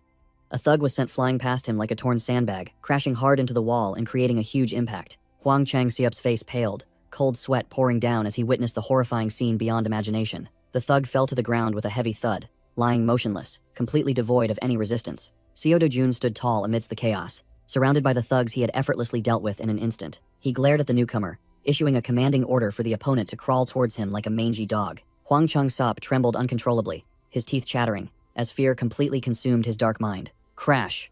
Seo Do-jun stomped his foot hard on the table, creating a loud noise that further terrified his enemy and shattered their morale. He looked down at the trembling figure below, with the disdainful gaze of an emperor observing a filthy insect. Stripped of all dignity, the underworld boss had to prostrate himself on the ground and crawl inch by inch towards Seo Do-jun in utter humiliation. Seo Do-jun coldly judged the man's character as trash and ordered him to bark, as was his proper place. Hwang Chang-seop humiliatingly let out a woof woof, completely subjugated beneath the heel of the true hunter. The creaking of the chair wheels on the floor mingled with the humiliating woof woof of the defeated man. Hwang Chang-seop's eyes widened and his mouth hung open, sweat pouring down him as he tried to bark loudly to save his pathetic life. The thugs stood frozen, watching their once powerful boss now barking wildly like a mad dog. Seo Do-jun sat on the chair like a king, coldly ordering the dog at his feet to bark even louder. He looked down at the kneeling small fry and scoffed at the treacherous nature of these scumbags, ready to stab their master in the back. Seo Do-jun's golden eyes flashed with killing intent as he asked the boss how many bastards like him he had dealt with. Hwang Chang-seop slammed his head onto the floor, swearing absolute loyalty like a good dog to beg for forgiveness. Shut up! Seo Do-jun delivered a devastating kick straight to the boss's face, cutting short his empty flattery. The kick was so powerful it sent Hwang Chang-seop tumbling across the floor with a heavy thud. Seo Do-jun suddenly called out, "Kim Aeon-gu," the four-eyed man trembling in the back. He crossed his arms and declared coldly, appointing the four-eyed man as the new boss in place of that worthless piece of trash. Seo Do-jun allowed the thugs to personally dispose of their old boss, as betrayal was already their trade. Kim Eon-gu broke out in a cold sweat, gulping as he stood before this bloody and risky opportunity to change his life. He bowed deeply, making excuses about the boss's extensive connections to politely refuse, fearing future trouble if he dared to betray him. Kim Eon-gu forced a smile, trying to beg for his old boss's life just once, even though he was trembling like a leaf inside. Seo Do-jun brushed aside his hesitation by suggesting they throw the boss into a trash compactor or feed him to the monsters in the dungeon. Hearing of such a gruesome death, all the thugs' faces turned ashen, cold sweat streaming down their horrified expressions. Seo Do-jun stood up, his shadow looming over the man groaning on the ground, creating a suffocating pressure. Despite Hwang Chang-seop desperately banging his head and pleading, Seo Do-jun's eyes remained cold, devoid of any pity. In Seo Do-jun's mind, the calculations were complete. Eliminating Hwang Chang-seop right now was the best way to cleanly resolve the aftermath. Seo Do-jun wondered if he was becoming too soft before delivering his final judgment. He extended his hand towards Hwang Chang-seop, accompanied by a brief, meaningful offer. The old boss secretly rejoiced, his face lighting up as he thought he'd found a lifeline at the last minute. Seo Do-jun offered a false apology for past events, causing his opponent to completely drop his guard. Hwang Chang-seop gleefully prepared to accept him as his boss and swear loyalty, but suddenly froze due to an unusual sensation. Seo Do-jun's arm erupted in fierce flames instead of the friendly handshake the old man had imagined. A desperate scream tore through the air as the flames began to incinerate the enemy's flesh. Seo Do-jun's icy gaze reflected his prey writhing in a sea of fire, accompanied by a final warning. From his high seat, he casually set the crawling boss on fire, mercilessly burning him to ashes. In an instant, Hwang Chang-seop had literally evaporated, leaving behind only a pile of black ashes. After dealing with the leader, Seo Do-jun walked out the door while Kim Eon-gu trembled, bowing deeply to see him off. He delivered a deathly threat to the subordinate, warning that if his family suffered even a single scratch, the order was given. He was to be responsible for protecting Seo Do-jun's family 24/7 for the rest of his life. The outside world was still convinced that Seo Do-jun had vanished forever, along with the spatial rift that had just closed. At a brightly lit W.C. Donald's fast food restaurant in the bustling city, Seo Do-jun was casually eating with his little sister Eun-young, as if no massacre had ever occurred. On his phone screen was news of the government and the Hero Association confirming his death. He decided to keep his survival a secret to avoid unnecessary trouble from the media. Watching his sister eat heartily, he secretly planned to move house using the money he'd just taken from the thugs. Eun-young's eyes crinkled as she happily announced she would soon attend kindergarten like other normal children, easing his mind. Seo Do-jun, surprised, asked why she disliked kindergarten, but Eun-young merely mumbled to brush off the question. His eyes darkened when he heard his sister confess that her friends teased her for not having parents by her side. He gritted his teeth, trying to suppress the rage flaring in his chest at his sister's distress. Seo Do-jun immediately decided to let his sister quit school. There was no need to pay attention to those snot-nosed brats. Eun-young cheered happily, as if a burden had been lifted, knowing she wouldn't have to return to that hateful place. Watching the girl eat heartily, he secretly plotted to enroll her in the most prestigious private school so no one would dare look down on her. Memories of their reunion night resurfaced when he discovered his family had to stay in a cheap motel called King Motel. Seo Do-jun stood in the hallway, questioning Kim Eon-gu about letting the elderly and children live in such squalid conditions. Kim Eon-gu, sweating profusely, tried to explain the building's safety, but he immediately dismissed it. The room door burst open, and his grandmother was stunned, speechless to see her grandson, in flesh and blood, return. Eun-young rushed to embrace her brother, her cry of big brother bursting forth in boundless joy. His grandmother tremblingly grasped his hands, tears streaming down her face as she confirmed her grandson had truly returned alive from the dead. Seo Do-jun stood silently, letting the two of them hold him tightly, Eun-young's sobbing echoing through the room. His usually cold face softened, his eyes wavering at the warm family affection he had risked his life to protect. He smiled gently, reassuring his family, firmly stating that he had truly returned safely. Back in the present, Eun-young suddenly looked up and asked if her brother was a hero. Seo Do-jun rested his chin on his hand and asked her in return if she would like him to be a hero. But the answer he received was a firm shake of her head. He was dumbfounded by the surprise, pressing her for the reason why his sister didn't want such a cool brother. In Eun-young's innocent mind, heroes were just people who fought monsters all day and then died. And she only wanted her brother to live forever with their family. Seo Do-jun fell silent at his sister's naive yet profound answer, his gaze lowering in deep thought. Memories of the old world resurfaced, hauntingly vivid, with volcanoes erupting as if to incinerate all life. The blonde hero fought valiantly amidst the ferocious monsters, a testament to humanity's harsh struggle for survival until the very end. Seo Do-jun returned to reality, holding Eun-young and his grandmother tightly in his protective embrace, cherishing the emotions he had long forgotten. As the whole family gathered around a warm meal, Seo Do-jun realized that protecting this small happiness was his ultimate goal. The rhythmic thud of helicopter blades echoed across the bustling city sky, signaling the presence of a formidable power. The headquarters of the Korean Hero Association stood majestically against the blue sky, a symbol of the hunter's absolute authority. Na-tae-hwang stood gazing out the window with an overwhelming aura, questioning his subordinate about the lack of any clues. The female assistant bowed profusely, apologizing and admitting the team's helplessness in determining the cause of the incident. Na-tae-hwang walked with an air of authority, concerned that the spontaneously disappearing rift could regenerate at any moment, posing a danger.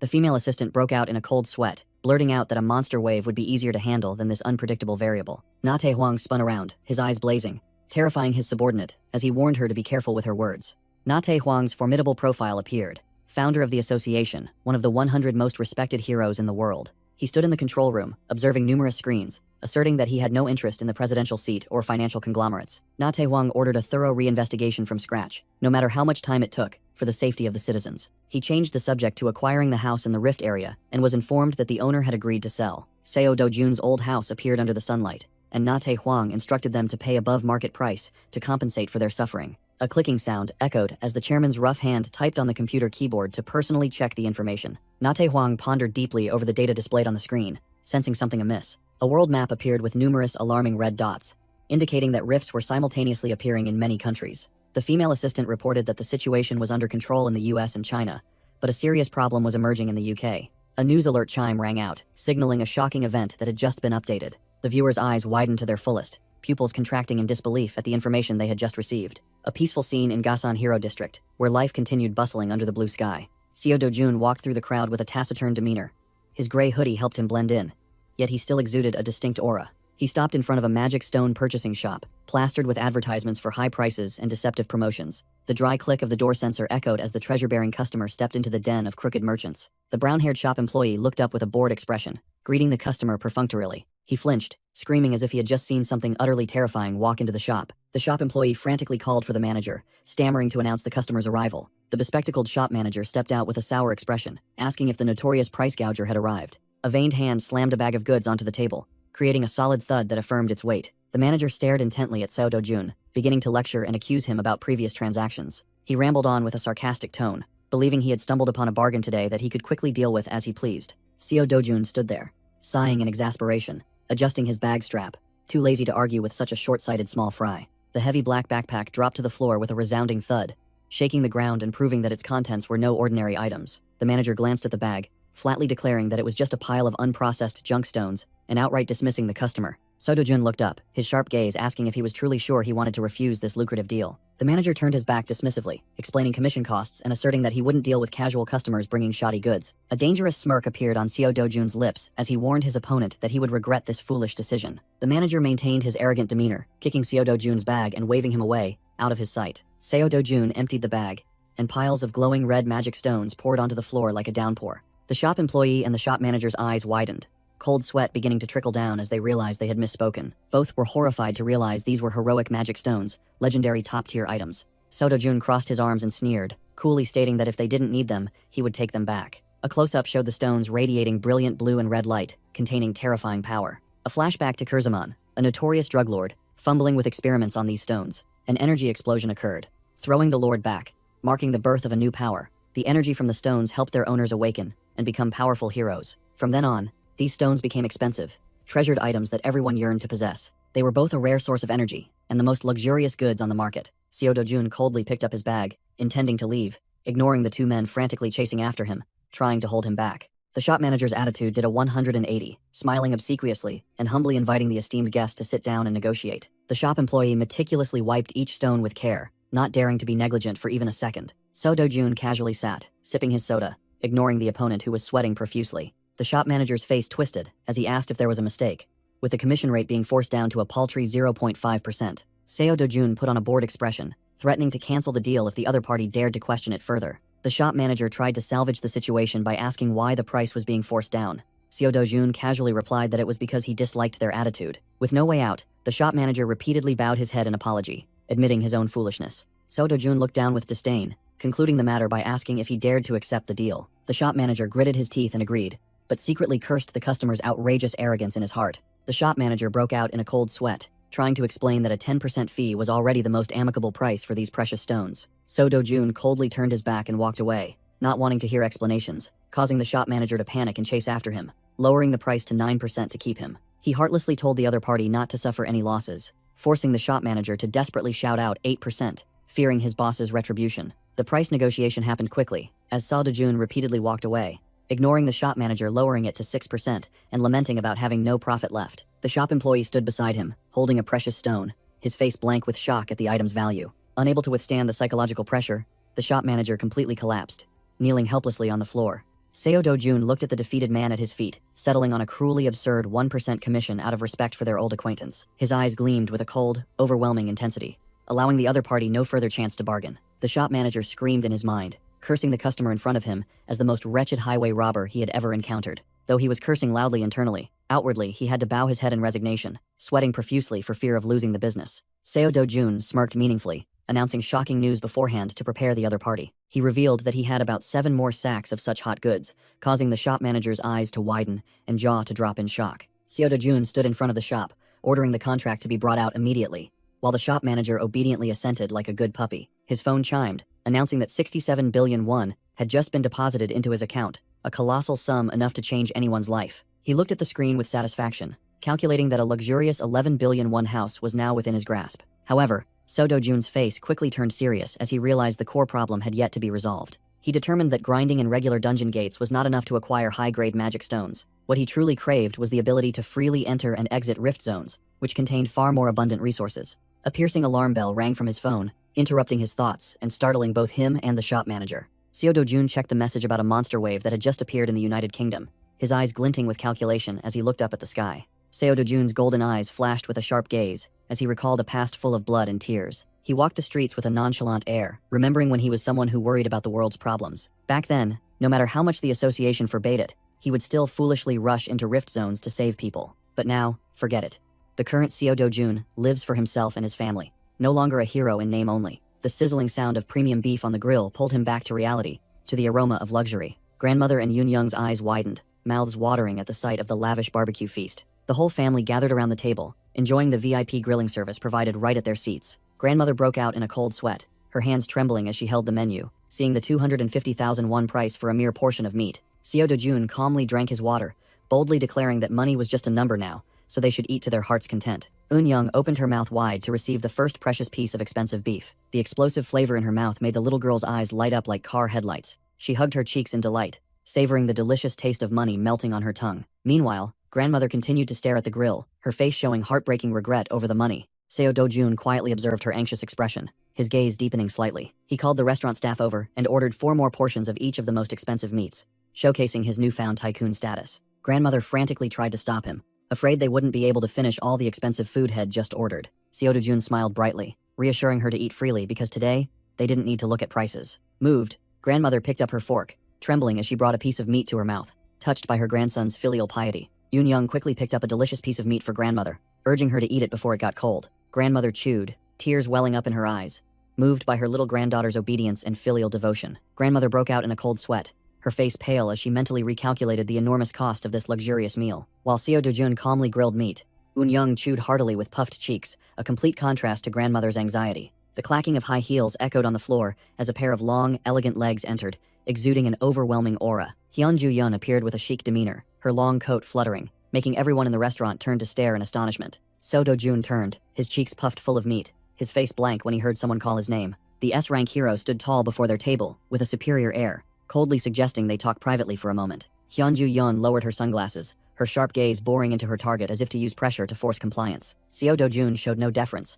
bluntly reminding her that he was busy eating with his family and she was disturbing them. He coldly ordered her to be escorted out, telling her if she wanted to discuss business, she should go wait elsewhere until he finished eating. Hyun-ju-yeon's back stiffened. She hadn't expected to be so blatantly ignored by an insignificant nobody in front of so many people. She was utterly shocked, sweat pouring down her face, unable to believe that the renowned name Hyun-ju-yeon was useless here. The atmosphere grew awkward as Seo Do-jun turned back to grill meat, ignoring the hero standing there like a stone statue. The waiting area sign, with a grinning cow, seemed to mock the uninvited guest who had just been politely dismissed. An S-rank hero, yet Hyun-ju-yeon now had to stand with her arms crossed in the corner of the restaurant, watching others eat heartily. The surrounding patrons began to whisper, and the 2 young men at the next table broke out in a cold sweat. Recognizing the prominent figure, Eun-young chewed while glancing at the beautiful lady sitting with crossed legs, waiting with a resigned, yet annoyed expression. The crowd buzzed, confirming it was indeed the A-list star, Hyun-ju-yeon, wondering why she was at this casual barbecue restaurant. Hyun-ju-yeon suppressed her anger, her scrutinizing gaze fixed on the man who dared to make her wait like a servant. Her purple eyes flashed with doubt and killing intent as she recalled the dossier on this Seo Do-jun. While Seo Do-jun casually devoured meat like a hungry tiger, Hyun-ju-yeon was stunned to realize that the one presumed dead 2 months ago was alive and well right before her eyes. Seo Do-jun's sharp gaze sent a chill down the spine of the person opposite him. Even though he hadn't made a move yet, Hyun-ju-yeon remained skeptical that someone who had awakened less than 2 months ago could climb to S-rank. She compared this insane rate of advancement to the Kafmore Corporation, which took 5 years of hard work to achieve. Hyun-ju-yeon broke out in a cold sweat, reassuring herself that he must have some secret or special ability. The sound of a chair scraping across the floor cut through the hero's chaotic thoughts. Eun-young and grandmother happily thanked them for the delicious meal, preparing to leave under Seo Do-jun's protection. Seo Do-jun coldly walked past Hyun-ju-yeon, as if she were completely invisible to him. A large foot suddenly blocked their path, accompanied by a loud, provocative sound. Seo Do-jun's eyes flashed with a golden, murderous glint when an insolent person blocked his way. Kang Cheol-woo appeared with a wild grin. Recognizing an old acquaintance he thought had long been dead, he pressed his face close to Seo Do-jun's, sarcastically calling his opponent a disgusting, tenacious cockroach. Hyun-ju-yeon was utterly astonished to see the madman Kang Cheol-woo appear right there in the restaurant. The atmosphere grew tense as Kang Cheol-woo used his massive body to block the group's exit. The thug grabbed Seo Do-jun's shirt, intending to bully and threaten him, as in the old days. Seo Do-jun completely ignored the big guy, turning to ask Hyun-ju-yeon about what she wanted to discuss earlier. Kang Cheol-woo was dumbfounded, turning to look at Hyun-ju-yeon with an incredulous expression. Seo Do-jun set a condition for their discussion, asking her to ensure his family's safety first. He casually ordered Hyun-ju-yeon to hail a taxi and take grandmother and Un-young home safely, treating her like a subordinate. Hyun-ju-yeon froze completely, sweat pouring down her face, unable to believe she was being so brazenly ordered around. Seo Do-jun turned back to face his enemy, his eyes blazing as he declared he would stay to collect a blood debt. Hyun-ju-yeon reluctantly waved goodbye to grandmother and Un-young through the car window, perfectly fulfilling her role as an impromptu babysitter. The taxi drove away, leaving the S-rank hero rooted to the spot in the middle of the road, an incredulous look on her face at what she had just done. The car carrying Seo Do-jun's family disappeared into the night, ensuring their absolute safety before the storm broke. Slap. A crisp slap echoed, tearing through the tense atmosphere, its sharp sound making anyone who heard it feel a sting on their own face. Seo Do-jun stood, brushing off his hands with an icy expression, surrounded by a murmuring crowd discussing the lightning-fast strike. Kang Cheol-woo stood dumbfounded, a bright red handprint emblazoned on one cheek, smoke faintly rising from the friction of the colossal slap. The thug gnashed his teeth, his eyes flashing with a mad, beast-like red, as he realized he had just been publicly humiliated by a nobody. The poor female restaurant staff trembled as she stepped forward to intervene, unaware she was standing before a monster losing control. Kang Cheol-woo swung his arm, knocking the girl who blocked his way to the ground, yelling to drive people away like a madman. The entire restaurant erupted into chaos, customers scattering while Seo Do-jun calmly watched the madman make a spectacle of himself. He let out a piercing roar, asking his opponent if he wanted to die, his face contorted with explosive rage. Kang Cheol-woo's fist tore through the air at terrifying speed, aimed directly at the face of the one who had just humiliated him. To vent his fury, Seo Do-jun merely tilted his body slightly to dodge the crude attack, his eyes beginning to glow with deadly killing intent. The big guy put all his strength into the punch but only hit air, his face contorting as the immense momentum caused him to lose balance. He staggered, nearly falling flat on his face, clutching his aching mouth and dry heaving after his opponent's lightning-fast counterattack to his stomach. Seo Do-jun looked down at the defeated foe with cold, golden eyes, enunciating each syllable of Kang Cheol-woo's name like a death sentence. He recalled the blood debt from years ago when this bastard had tricked him into a dungeon and left him to die as monster bait. The former sword god's fiery eyes pierced through his enemy's heart, declaring that they had many scores to settle right here and now. Kang Cheol-woo knelt on the floor, coughing up blood, listening to Seo Do-jun's sarcastic remarks about how his own biological father abandoned him and his stepmother sent him to be an assassin. Seo Do-jun casually turned off the recording on his phone, having gathered enough evidence to throw this madman into prison for good after he was done tormenting him. Seo Do-jun raised his phone to record, coldly ordering the defeated opponent to repeat what he had just barked. Kang Cheol-woo bared his gleaming white teeth, scoffing and insulting his opponent as a babbler. His fist blazed fiercely, channeling all his killing intent into the next strike. He roared, insulting Seo Do-jun's mother, then unleashed a flaming punch straight at his face with terrifying speed. Seo Do-jun stood still, as a statue, killing intent erupting around him, making the surrounding space feel as if it had solidified. The former sword god's golden pupils contracted, locking onto his target with absolute focus. The blazing flaming punch was effortlessly stopped by Seo Do-jun's bare hand. Kang Cheol-woo lost his balance and stumbled, his entire body flung backward by the recoil from his own attack. His eyes wide and mouth agape, he couldn't believe his full power punch had been thrown back at him like a joke. Seo Do-jun's hand glowed with blue mana, preparing to teach the arrogant fool a lesson he'd never forget. A thunderous uppercut kick sent Kang Cheol-woo's blonde head flying skyward. The thug flew like a ball, crashing headfirst into the ground with a thud, utterly overwhelmed by Seo Do-jun's absolute dominance. The sound of fists colliding with flesh thudded repeatedly throughout the restaurant. The restaurant staff tremblingly dialed her phone, calling the police in desperation, overcome by fear. A slender finger unexpectedly touched the screen, gently ending the emergency call. Hyun-ju-yeon smiled powerfully, raising her phone to signal that she would handle the aftermath. The staff member stammered out profuse thanks upon realizing her savior was the famous hero, Hyun-ju-yeon. Meanwhile, Seo Do-jun was still diligently pummeling Kang Cheol-woo to a pulp in the background, treating him like a training dummy. Hyun-ju-yeon watched the violent scene, secretly assessing Seo Do-jun's unreasonably overwhelming power against a B-rank hero. The authoritative click of heels on the floor broke the violent atmosphere, accompanied by remarks about power levels. Seo Do-jun paused mid-action when he heard his name, his death-dealing fist stopping just before crushing his opponent. Hyun-ju-yeon stepped forward with a serious expression, bluntly warning him that he would lose his life if he kept acting recklessly. Seo Do-jun's amber eyes still blazed with killing intent, showing no sign of wanting to let go of his prey. He casually dropped Kang Chol-woo's limp body onto the floor with a thud, right in front of the S-rank hero. Hyun Ju-yeon was sweating profusely, questioning whether this madman truly knew the identity of the person he had just beaten.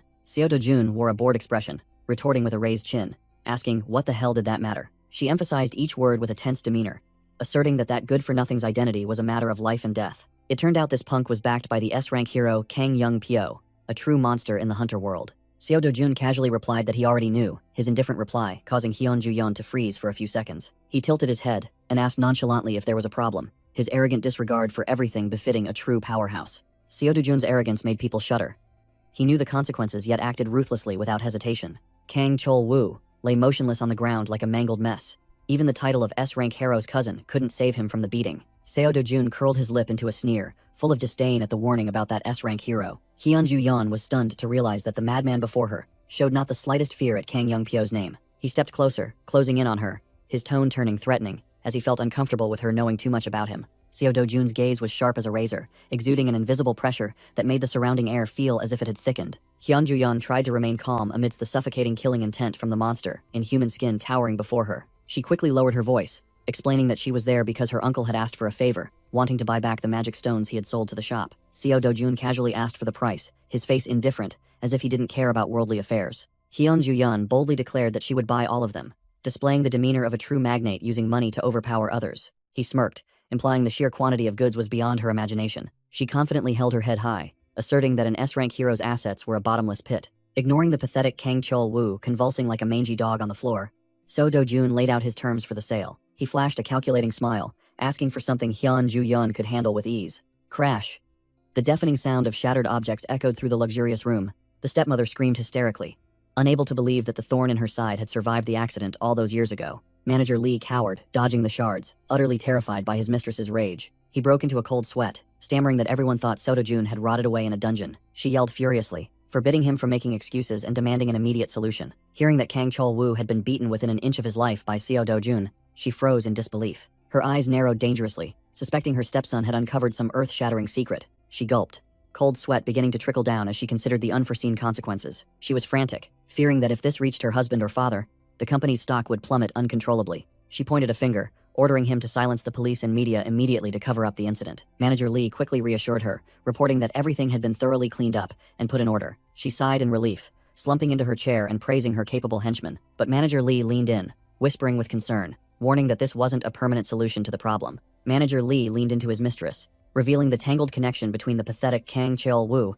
and the kingpin Kang Young-pyo. The stepmother was stunned to hear the name Kang Young-pyo, realizing the trouble was escalating far faster than she had imagined. In the eyes of the hunter community, Kang Chol-woo was nothing but trash, constantly indulging in debauchery on yachts with women. Though rumors circulated that the two Kang cousins were as close as blood, sharing fancy wine. But in reality, Kang Young-pyo was the cruel puppet master, and his younger cousin was merely a hunting dog doing his dirty work. Manager Lee warned that if the police extracted anything from that good-for-nothing, Kang Young-pyo would also be implicated. The stepmother immediately ordered an emergency meeting to handle the crisis before everything blew up. She seethed upon confirming that Hwang Chang-seop had betrayed the organization to protect Seo Do-jun's family. Her face darkened with hatred, and she ordered them to contact Prosecutor Park immediately to make the traitor pay dearly. The scene shifted to Rift Zone 37, a place strictly blockaded by the military and the association like a fortress. The black-suited gate guards meticulously checked identities, clearly distinguishing between the dungeon entrance and the free hunting zone. S-rank hero Hyun Ju-yeon's ID card was presented, and she passed through the checkpoint with ease. The group stepped through the energy barrier with a soft hum, officially entering the dangerous zone to hunt monsters. Seo Do-jun, his hood pulled low, blended into the formation, his sharp eyes assessing the stringent security procedures. Jang In-ju, the guildmaster of the Silk Flower Dance Guild, smirked suspiciously, seeing her lazy friend suddenly become diligent and go on an impromptu hunt. Hyun Ju-yeon broke into a sweat, stammering out an excuse to cover up the real reason she had to sneak into this godforsaken place. She secretly glanced back nervously, where her reluctant boss was silently following her like a shadow. Seo Do-jun walked stealthily like a ghost, completely concealing his overwhelming aura beneath his worn-out hoodie. He recalled the insane agreement, selling magic stones cheaply to Hyun Ju-yeon just to enter here and farm money, making her think he was out of his mind. Hyun Ju-yeon muttered about needing hero magic stones as the group delved deeper into the dense forest. The stone gate opened, and Hyun Ju-yeon and Jang In-ju led the way into the perilous hunting grounds. Jang In-ju leaned close to her friend, questioning the true identity of the mysterious man following them, making Hyun Ju-yeon break into a cold sweat. Jung In-ju suspected the hooded man was Hyun-ju-yeon's boyfriend, while Seo Do-jun continued to walk silently like a shadow.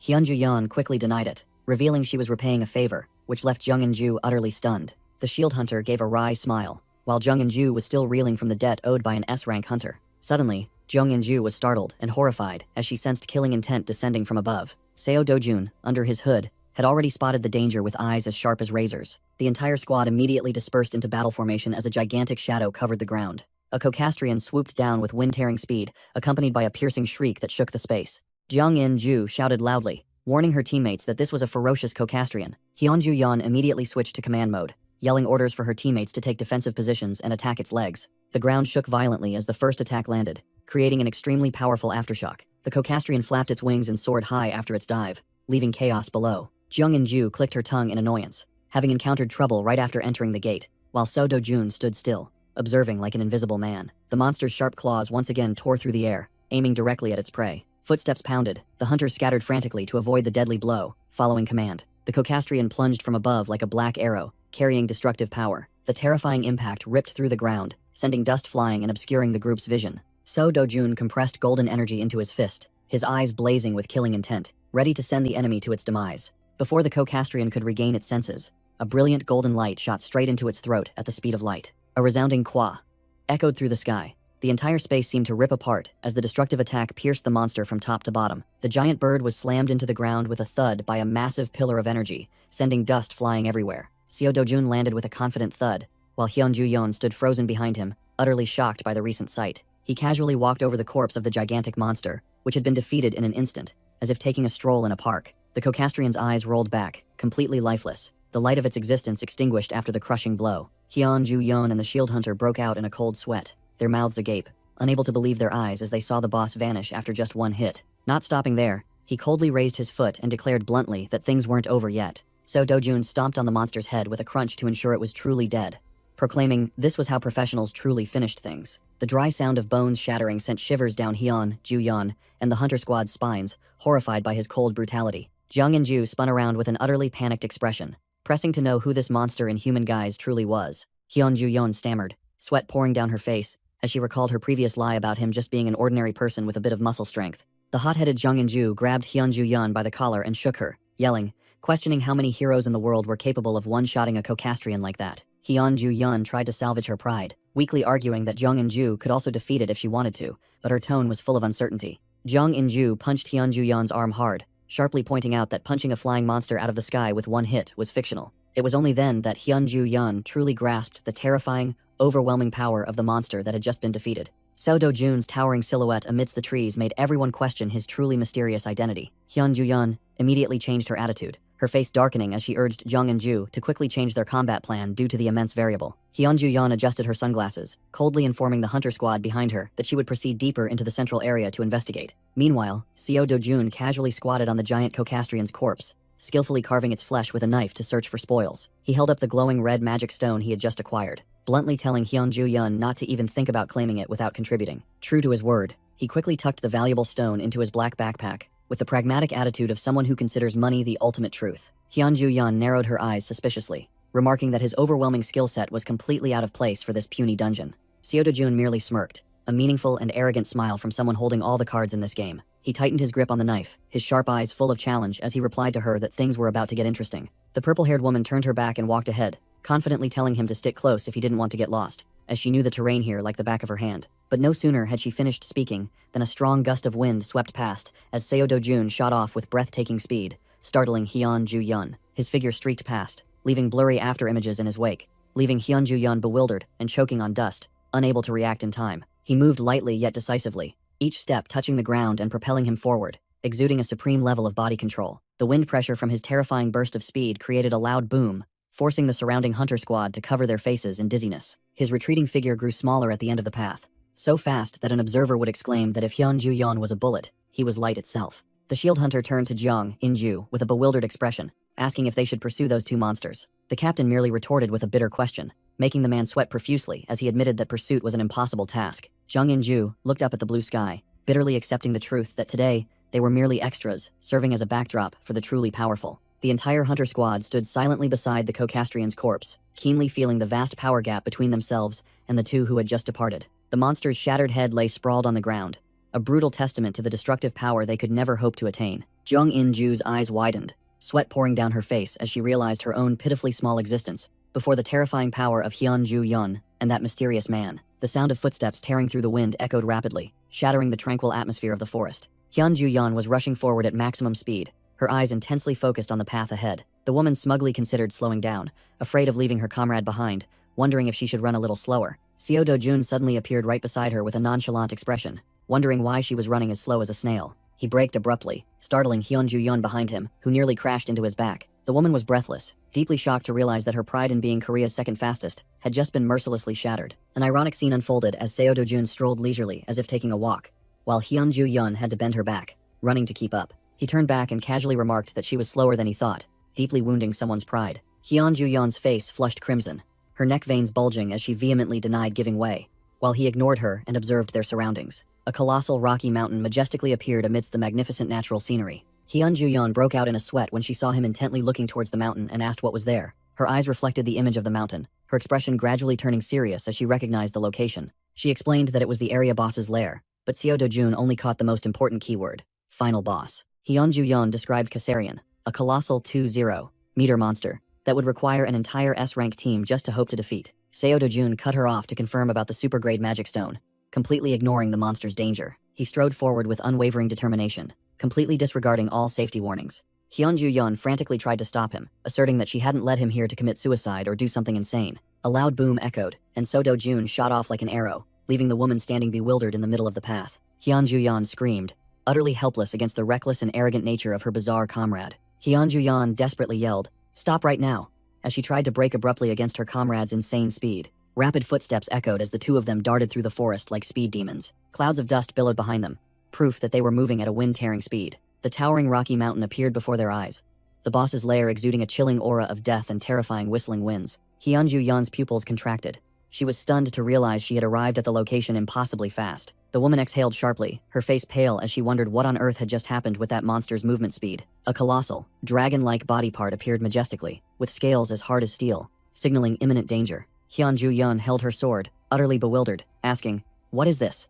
As she witnessed the scene before her, Seo Do-jun was ready, dagger in hand, his face as cold as if he were taking a stroll, not hunting a boss. Hyun-ju-yeon was sweating profusely, beginning her presentation on Kassarian's overwhelming power to warn the reckless youth. She mentioned Park Hae-yeol, a renowned S-rank hunter famous for his Kassarian hunts. As an illustrative example, a flashback showed Park Hae-yeol leading 30 A-rank hunters on their first raid against this monster. The result was a crushing defeat. The monster devoured them one by one, and the entire A-rank team was wiped out in a sea of flames. Only Park Hae-yeol survived, dragging his injured body back, a humiliating failure. Enraged, he then gathered another S-rank hunter and 200 A-rank comrades to return and exact his revenge. The battle raged fiercely, the army of hunters charging forward with overwhelming numbers. Blue energy chains from the mage formation tightly bound Kassarian's colossal body. The monster roared and struggled in despair, locked down by a barrage of crowd control skills. Park Hae-yeol delivered the finishing blow as the monster screamed in agony, ending the bloody and brutal flashback. The colossal monster let out a pathetic roar before collapsing to the ground,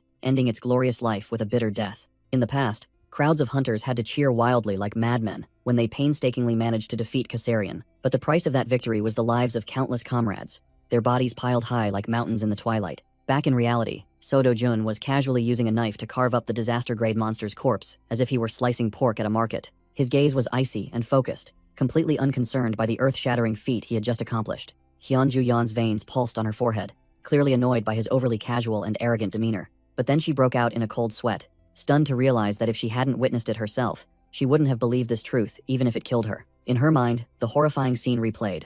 The monster Kassarian defeated with just a single blow. Hyun-ju-yeon's jaw dropped, sweat pouring down her as she confirmed this man had just performed the legendary one-shot. Seo Do-jun pulled out a gigantic, glowing red magic stone, emanating a dense energy from the monster's corpse. He held the stone in his hand, his sharp eyes calculatingly assessing the quality of the loot he had just acquired. Putting the stone into his bag, Seo Do-jun turned and coldly declared that he no longer needed her guidance, as his task was complete. He picked up his bag and walked away, leaving behind the colossal corpse and the bewildered beauty standing dumbfounded in the forest. Hyun-ju-yeon quickly called after him, wondering why he was ignoring the valuable ores, claws, and materials on the monster's corpse. Seo Do-jun's steps paused for a beat at her question, which reeked of small change. He turned back with a sneer, stating bluntly that those scraps weren't worth the time spent compared to the money they'd bring. Hyun-ju-yeon was speechless, her face blank at this monster's millionaire-like mindset for making money. Seo Do-jun waved his hand as he walked, generously bestowing the entire boss corpse upon her as a guide fee. She stood, rooted to the spot, helplessly watching the arrogant back of the most insane hunter in the solar system.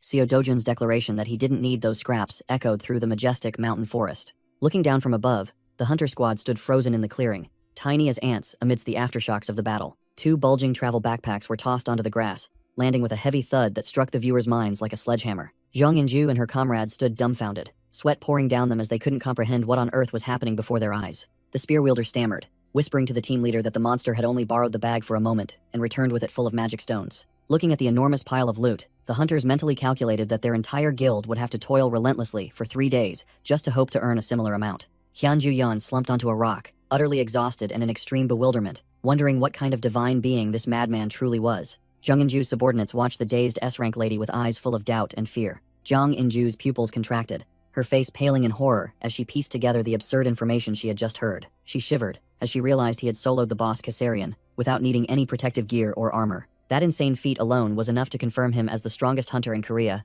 or even the strongest monster in the world. The rustling footsteps made Zhang Inju turn her head sharply, her eyes filled with extreme vigilance. Seo Do-jun casually emerged from the bushes with a cool demeanor, carrying things as if he had just returned from a leisurely stroll. A loud thud echoed as he dropped the enormous black bag onto the ground, blocking the view of the stunned hunters. While Seo Do-jun busied himself packing more items, the hunters whispered that telling this story would surely get them committed to a mental asylum. The spear-wielding man and the black-haired woman gave helpless wry smiles, deciding to keep this shocking secret to preserve their lives and honor. Soft footsteps glided over the grass as the 2 main characters began to move closer to each other. Hyunju Yun stood talking to Seo Do-jun, while the hunters behind them switched into professional gossip mode. Those gossips immediately concluded that these 2 were definitely flirting, as they looked too perfect and equally matched in status.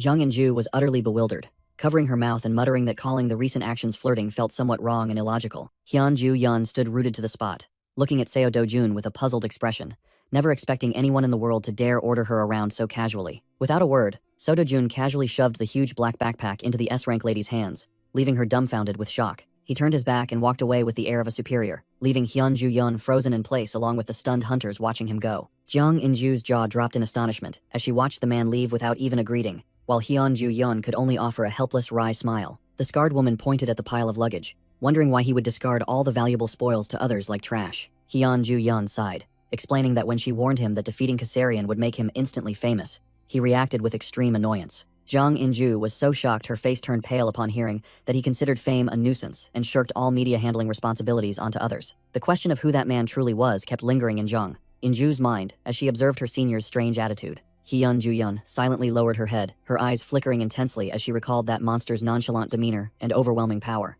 The S-rank lady's cheeks involuntarily flushed, her heart pounding as she wondered who that mysterious man truly was to make her feel such a stir. The scene shifted to a bustling city area with towering skyscrapers under the dazzling sunlight and blaring car horns. The BHY Arena sign stood prominently, a place high-level hunters often frequented to train physically and vent their frustrations. The sound of punching the sandbag echoed sharply, the force so strong it made the surrounding air vibrate violently, as if about to explode. Park Hae-yeol unleashed an incredibly powerful hook, his eyes glowing brightly, showcasing the intense focus and explosive power of an S-rank. The sandbag endured a terrifying impact, deeply dented and completely deformed by the guildmaster's steel fist. Park Hae-yeol's eyes gleamed with fierce determination, sweat pouring down, yet his murderous aura showed no signs of diminishing. Park Hae-yeol, the guildmaster of Sweet Life and an S-rank hero, stood panting, his muscles bulging, but his face filled with extreme frustration and rage. The manager in the suit stood beside him, forcing a smile, advising the guildmaster to calm down, for a frog retracts itself to prepare for a longer leap. The manager began his flattering speech, painting a picture of brilliant fame to appease the guildmaster.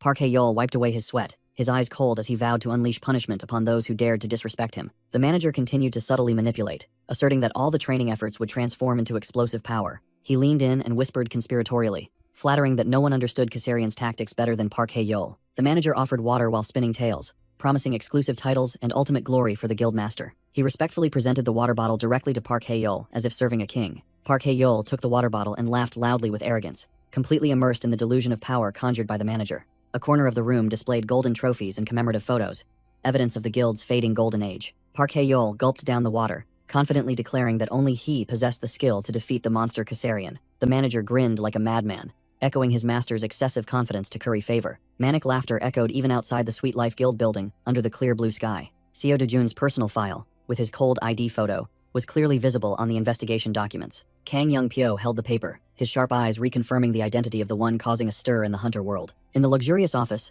the secretary reported on how Kang Chol-woo had once set a trap to kill Seo Do-jun in the dungeon. He broke out in a cold sweat, confirming the shocking truth that Seo Do-jun hadn't died, but had awakened his powers right there. Kang Young-pyo turned his back, listening to information about the client behind the incident, Hong Shi-ju of T-Group. Memories of Seo Do-jun's unhappy childhood resurfaced, of being kicked out by the Cable family when their biological child was born. Kang Young-pyo sneered contemptuously, realizing that even blood ties among the upper class were nothing but cheap trash. He stood up, hands in his pockets, curiously asking how much money his cousin Kang Chol-woo had pocketed from this dirty scheme. Kang Young-pyo stood before the golf club rack, scoffing that 3 billion won was too paltry for his status. He casually inquired about his cousin Kang Chol-woo's crippled state as if asking about a broken item. Kang Young-pyo's veined hand pulled out a club, preparing for a few recreational swings. As he took his golf stance, he coldly listened to the secretary report that Chol-woo's body was covered in burn scars. Kang Young-pyo intently eyed the golf hole, indifferently receiving the news that his cousin had gone blind and barely clung to life. He swung the club for a gentle putt,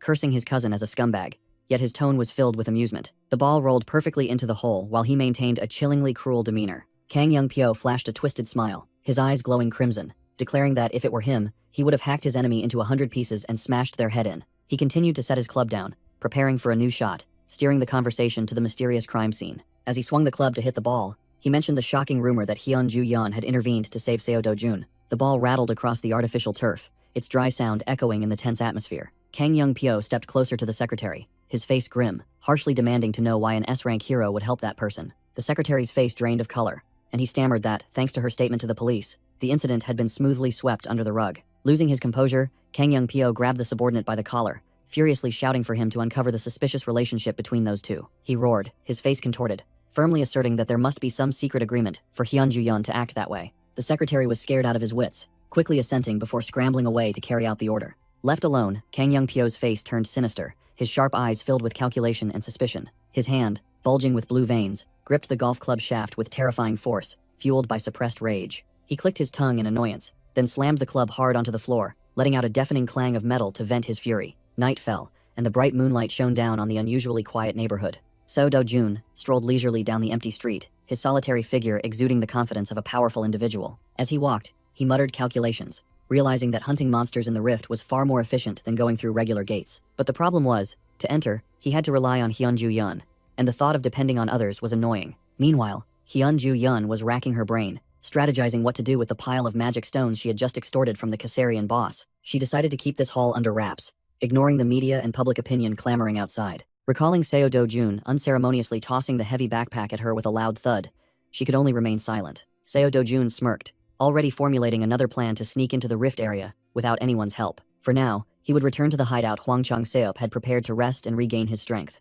The door creaked open with a grating sound, signaling trouble inside the house that should have been empty. Seo Do-jun's eyes sharpened, his pupils contracting as his instincts told him an uninvited guest was present. Seeing the pile of unfamiliar shoes scattered at the entrance, he immediately knew his territory had been visited by some esteemed guests. As he opened the door and stepped inside, Yoon-young's desperate cry of "Big Brother" shattered the silence. A crowd of men in black suits stood around like menacing figures, and his grandmother and sister were cowering in fear before a blonde woman sitting imperiously. Park Cheol-yong looked towards the door with a contemptuous gaze, his face exuding the demanding air of a superior waiting for his prey. Eun-young rushed over as if finding a lifeline, stammering her brother's name in extreme panic. The girl hugged Seo Do-jun, trembling, while the other man began to question his identity with a condescending tone. He introduced himself as Prosecutor Park Cheol-young, mentioning Hwang Chang-seop's name with a threatening smirk. Seo Do-jun's face was expressionless as he shielded his sister, while the prosecutor declared his emergency arrest for involvement in a black market loan shark ring. The prosecutor's office building stood tall under the sun, a place where justice was about to be crushed by absolute power. Seo Do-jun sat silently in the interrogation chair,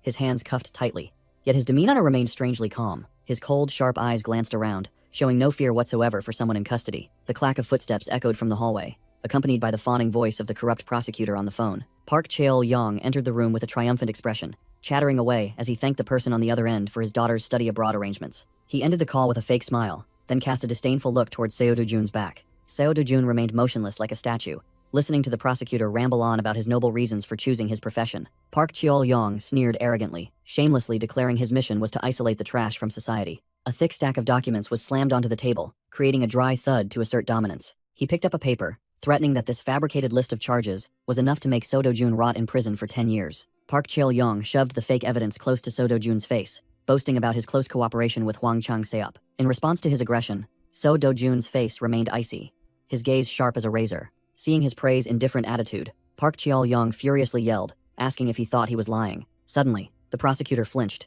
his face changing color when he heard So Do-jun mention the name Hong Hee-ju. Park Cheol-young deliberately played dumb, asking who Hong Hee-ju was with a flustered and wary expression. Seo Do-jun smirked thoughtfully, realizing Hwang Chang-seop's faction was utterly destroyed, and he no longer needed to play the role of a docile prisoner. Seo Do-jun's leg twitched slightly, preparing for a spectacular reversal right there in the interrogation room. Park Cheol-young broke out in a cold sweat as he saw So Do-jun exude terrifying pressure, threatening back that his life was over. Seo Do-jun's eyes glowed golden, seeing through the dark heart and crushing the spirit of the person opposite him. Park Cheol-young's face turned pale, his pupils contracting in extreme fear before the true killing intent of a monster. Park Cheol-young stammered, unable to speak, sweat pouring down as he faced the invisible pressure from the monster before him. He gritted his teeth, his face contorted with both fear and resentment at Seo Do-jun's utterly indifferent attitude. Unable to control his rage, Park Cheol-young lunged forward, grabbing Seo Do-jun's collar, intending to act like a thug right there in the interrogation room. A knock on the door sounded just in time, interrupting the corrupt prosecutor's rude action and making him jump. A prosecutor assistant opened the door and entered, informing Park Cheol-young that he needed to step out urgently to handle an unexpected issue, which greatly annoyed him. As soon as he stepped into the hallway, Park Cheol-young shrieked in panic as he looked at the contents of the report in his hand. He turned to question the prosecutor assistant, asking if the Hero Index measuring device was broken, with an incredulous expression. The results, clear as day on the paper, stated that Seo Do-jun was merely a civilian, leaving Park Cheol-young utterly confused and questioning everything. The prosecutor assistant was equally flustered, hypothesizing that the information regarding the subject's awakening might have been incorrect from the start. Park Cheol-young broke out in a cold sweat, utterly bewildered as he pieced together the information from Company T and his knowledge of Hong Hee-ju's name. In the interrogation room, So Do-jun sighed in exasperation, left alone with the messy pile of papers on the table. His eyes turned cold and sharp, wondering if he should just smash this rotten place and leave to be done with it. Seo Do-jun was contemplating taking his grandmother and younger sister Eun-young to hide when the room door creaked open once more. Hyun-ju-yeon unexpectedly appeared with a serious expression in a black suit, making Seo Do-jun wonder why she was there. The purple-haired woman also seemed flustered, confessing that she herself didn't understand why she was meddling like this. Hyun-ju-yeon quickly regained her composure, warning Seo Do-jun not to recklessly use his power, or the consequences would be very difficult to resolve. Seo Do-jun directly asked if she was planning to help him, only to receive a haughty and cold denial with crossed arms. Hyun-ju-yeon asserted that she was only acting for justice, knowing that Seo Do-jun was completely innocent and being blatantly slandered. Seo Do-jun smirked meaningfully, finding the S-rank heroine's interesting personality and rare straightforwardness. Hyun-ju-yeon announced that the Hero Association would investigate the unregistered ID case and the new rift that appeared at his house. Hyun-ju-yeon coldly questioned Seo Do-jun about his family matters with a serious expression. She frowned and grumbled that she wasn't his secretary or nanny to have to worry about his entire family. Seo Do-jun didn't reply, only staring intently at the girl in front of him with sharp eyes to assess the situation. His intense gaze made Hyun-ju-yeon break out in a cold sweat, a clear look of embarrassment on her face. She quickly turned away to hide her awkwardness, curtly stating that his family was still safe. Seo Do-jun smiled genuinely, firmly declaring that he would remember and repay this debt of gratitude.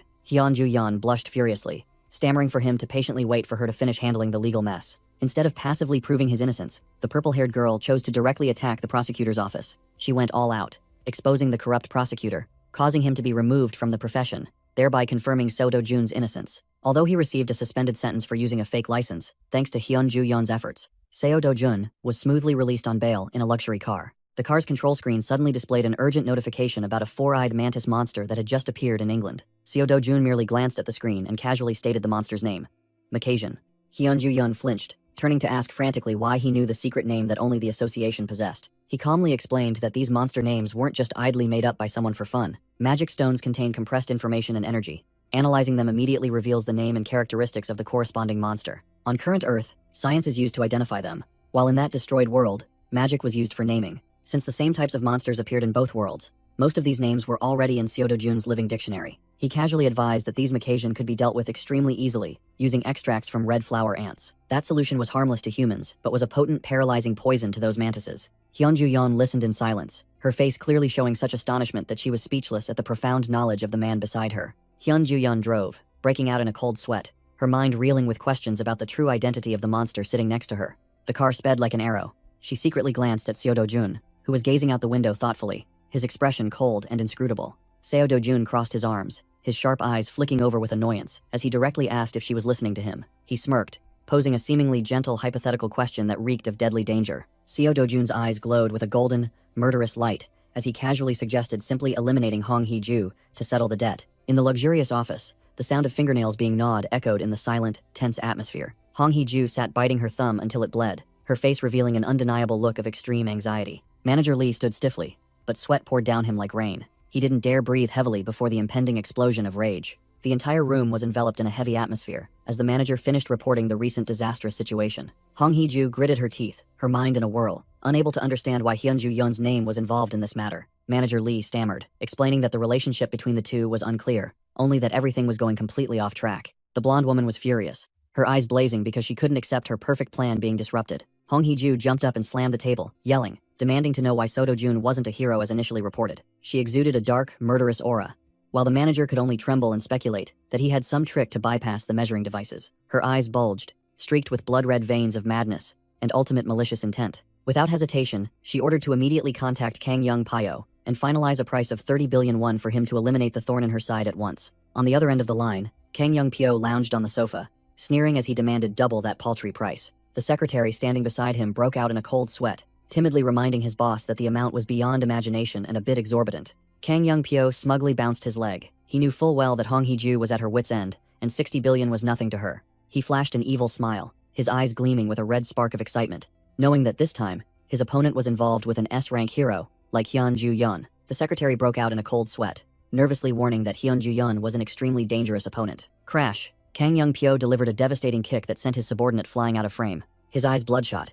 He arrogantly declared he could take down someone like Hyun-ju-yeon in 20 minutes. The secretary, his face bruised and battered, was scared out of his wits, only able to stammer out his obedience. Kang Young-pyo flashed a cunning smile, asking about the association's response. The financial negotiations hit a snag because the economic situation in England didn't allow for a price increase. He adjusted his collar, hearing that the association had announced the selection of elite heroes to be dispatched. Kang Young-pyo cursed the association, calling them thugs, and finalized his flight for 3 days later. As the plane took off, he planned to team up with the Japanese hero group and meet Takashi. His target was the Macasian monster, whose weakness no one had yet discovered to exploit. He let out a repulsive laugh amidst the city skyline, dreaming of stock prices soaring once he had the monster under his thumb. Lightning tore across the night sky above the clock tower in Cambridge, England. The colossal Macasian monster appeared in the street, sending citizens screaming and scattering in panic. A sword-wielding figure stood defiantly before the monster, which was as tall as a skyscraper. Takashi and the white-haired heroine drew their weapons, ready to face the battle with tense expressions. The Macasian roared a deafening cry, its eyes glowing menacingly at the insignificant beings below. A sharp sword strike tore through the air with terrifying speed.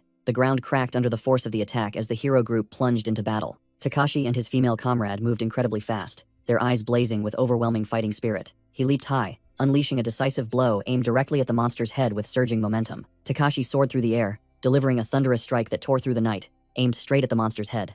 The impact created a terrifying shockwave, leaving the Macasian no time to react against the destructive power. The monster's colossal body crashed to the ground, creating an explosion that shook the entire city. Takashi landed with incredible flair, while the white-haired heroine observed the enemy's motionless corpse. Takashi panted heavily, drenched in sweat after pouring all his strength into that last attack. The white-haired heroine looked at him with concern, as if she sensed something unusual about the corpse. Suddenly, the monster let out a piercing, mournful shriek, proving it hadn't given up the ghost yet. The terrifying scream made the white-haired heroine jump, and cold sweat began to pour down her face. Her eyes widened in horror as she realized the absurdly tenacious vitality of this monster species. A violent burst of dark purple energy erupted, signaling that the real catastrophe had only just begun. The entire city was engulfed in flames as hordes of Macasians swarmed in like ants, breaching every defense line. The defense lines completely collapsed, and the capital city of London stood on the brink of being wiped off the map. Amidst the rubble, the monster's eyes gleamed with a deadly light, threatening anyone who dared approach. The sound of helicopter engines tearing through the wind echoed from afar, drawing the attention of all creatures below.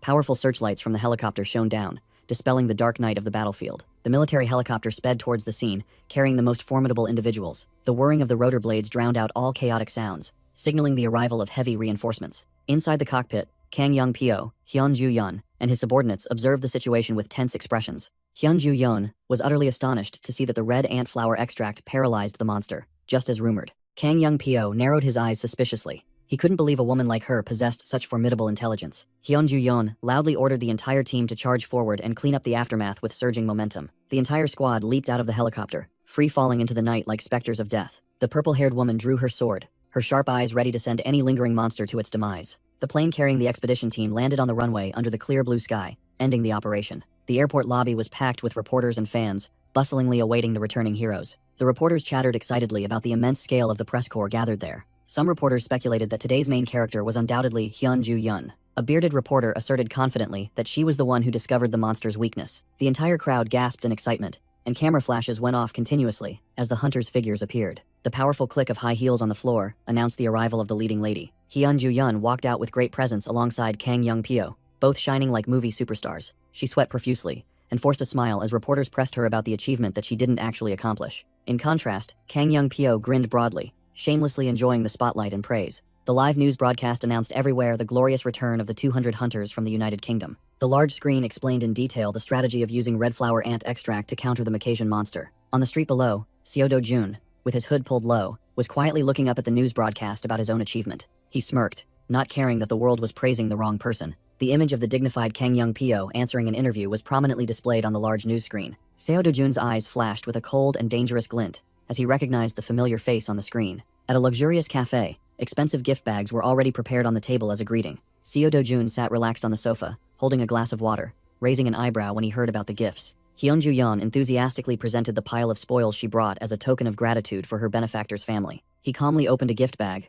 while the purple-haired woman watched with a smug expression. Inside was an expensive branded suit, carefully wrapped, exuding the scent of luxury. Hyunju-yeon sipped her coffee and smugly declared that thanks to him, she had become a hero in the public's eyes. Seo Do-jun decisively refused the offer of a car, his hand still fiddling with the gift he had just received. She began to lay her cards on the table, her sharp eyes questioning how he knew the Macassian monster's weakness. He replied with a challenging counter-question, without revealing any weaknesses for his opponent to exploit. Hyunju-yeon changed her line of attack, inquiring about his future plans under the bright ceiling lights. In her mind, she was picturing the worst-case scenario if he targeted Kang Young-pyo and Hong Hee-ju. Seo Do-jun parted his lips, preparing to utter a grand plan that would make everyone hold their breath in anticipation. He concluded by saying he wanted to buy a house, which left Hyunju-yeon dumbfounded by his brutally practical nature. Both of them walked out of the cafe. Seo Do-jun maintained his cold expression while she silently followed him. The scene shifted to a lavish night party, with flirtatious laughter echoing throughout the space. Long-legged women in hot bikinis were playing water volleyball, serving as entertainment for the upper class. Kang Young-pyo was soaking in the swimming pool with two beautiful women in his arms, but his eyes still held a dangerous glint. He muttered Hyunju-yeon's name, noticing her unusual change after the recent operation. Memories of the Macassian monster came back to him. He doubted that she truly knew its weakness was impossible. On a private jet, Hyunju-yeon, wearing an eye mask, tried to sleep, but was still disturbed. Kang Young-pyo stood beside her, interrogating her, reminding her of the incident where Seo Do-jun had smashed the prosecutor's head to intimidate her. Hyunju-yeon smirked, analyzing the situation and asserting that Kang Chol-woo was the one who started this foolish fight. Kang Young-pyo sneered dangerously, admitting that his cousin was foolish for being greedy over petty cash, but still family. He leaned in close to Hyunju-yeon with a threatening expression, declaring that the cousin label was the perfect excuse to get revenge on Seo Do-jun. Hyunju-yeon stared at him coldly with her sharp purple eyes, unfazed and unconcerned by his threats. Kang Young-pyo's eyes glowed red with calculation, trying to scrutinize his opponent's indifferent attitude. She calmly pulled down her eye patch, turned away, and flatly declared that she would not interfere in this matter. Kang Young-pyo frowned in doubt, wondering if the relationship between those two was really as loose as he thought. Hyunju-yeon adjusted her sleeping posture, concluding with a final statement that she had no desire to get involved in this mess. Red wine was poured into a luxurious glass, and Kang Young-pyo thoughtfully recalled the firm assertion he had just heard. He sipped his wine with cold eyes, a premonition telling him that the bastard Seo Do-jun was definitely hiding something. The scene shifted to Long Sutton in England, where a gigantic red spatial rift hung suspended over the city sky. Two guards stood watch strictly over the sealed-off area, where the association was frantically collecting mana stones. The mustached guard regretfully boasted that with red ant flower extract, even a D rank could easily handle a Macassian. The young guard agreed, regretting missing the chance to turn this place into a lucrative mana stone gold mine if they had stopped the wave sooner. He looked up at the rift, explaining the rule that once a monster wave occurred in an area, the gate could no longer be closed. Both suddenly startled and turned around, bewilderedly asking each other as they sensed an unusual fluctuation from behind.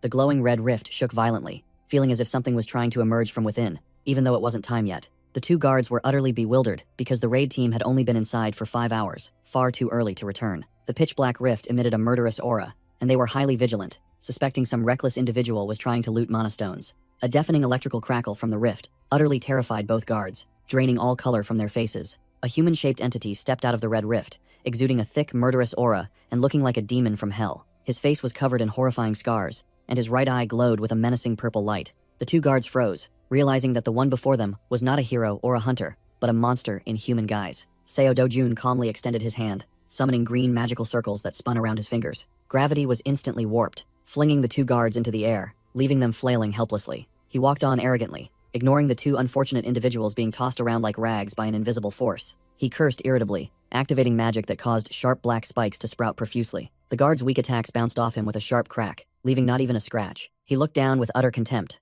scoffing at his opponents for being too weak. With a decisive clench of his fist, he activated 1,000-pound pressure on his suspended prey. The two guards screamed miserably as their bodies were squeezed by the magical circles, threatening to shatter. He ignored their screams, extending his gaunt, clawed hand towards the city sky. Purple-black lightning crackled through his fingers as he attempted to interact with an electronic device. The smartphone screen cracked, unable to withstand the overloaded mana he was emitting. The number 19.26% appeared in stark red, indicating that the data download or synchronization process was moving at a snail's pace. He grimaced, complaining that even after 10 years in hell, this damned system still hadn't loaded even 20%. Stepping over the scattered corpses, he wondered if there was something wrong with activating the spatial rift. A guard, gasping on the ground, tremblingly looked up and asked for the identity of this brutal individual. Seo Dojun flashed a savage half-smile, his gaze looking down as if at an ant. A dry thud echoed as he stomped on the one who had just spoken, beginning his cleanup operation of the weak vermin. In Paju, South Korea, a deceptive calm settled before the storm named Seo Dojun swept through. Seo Dojun strolled leisurely across the green lawn,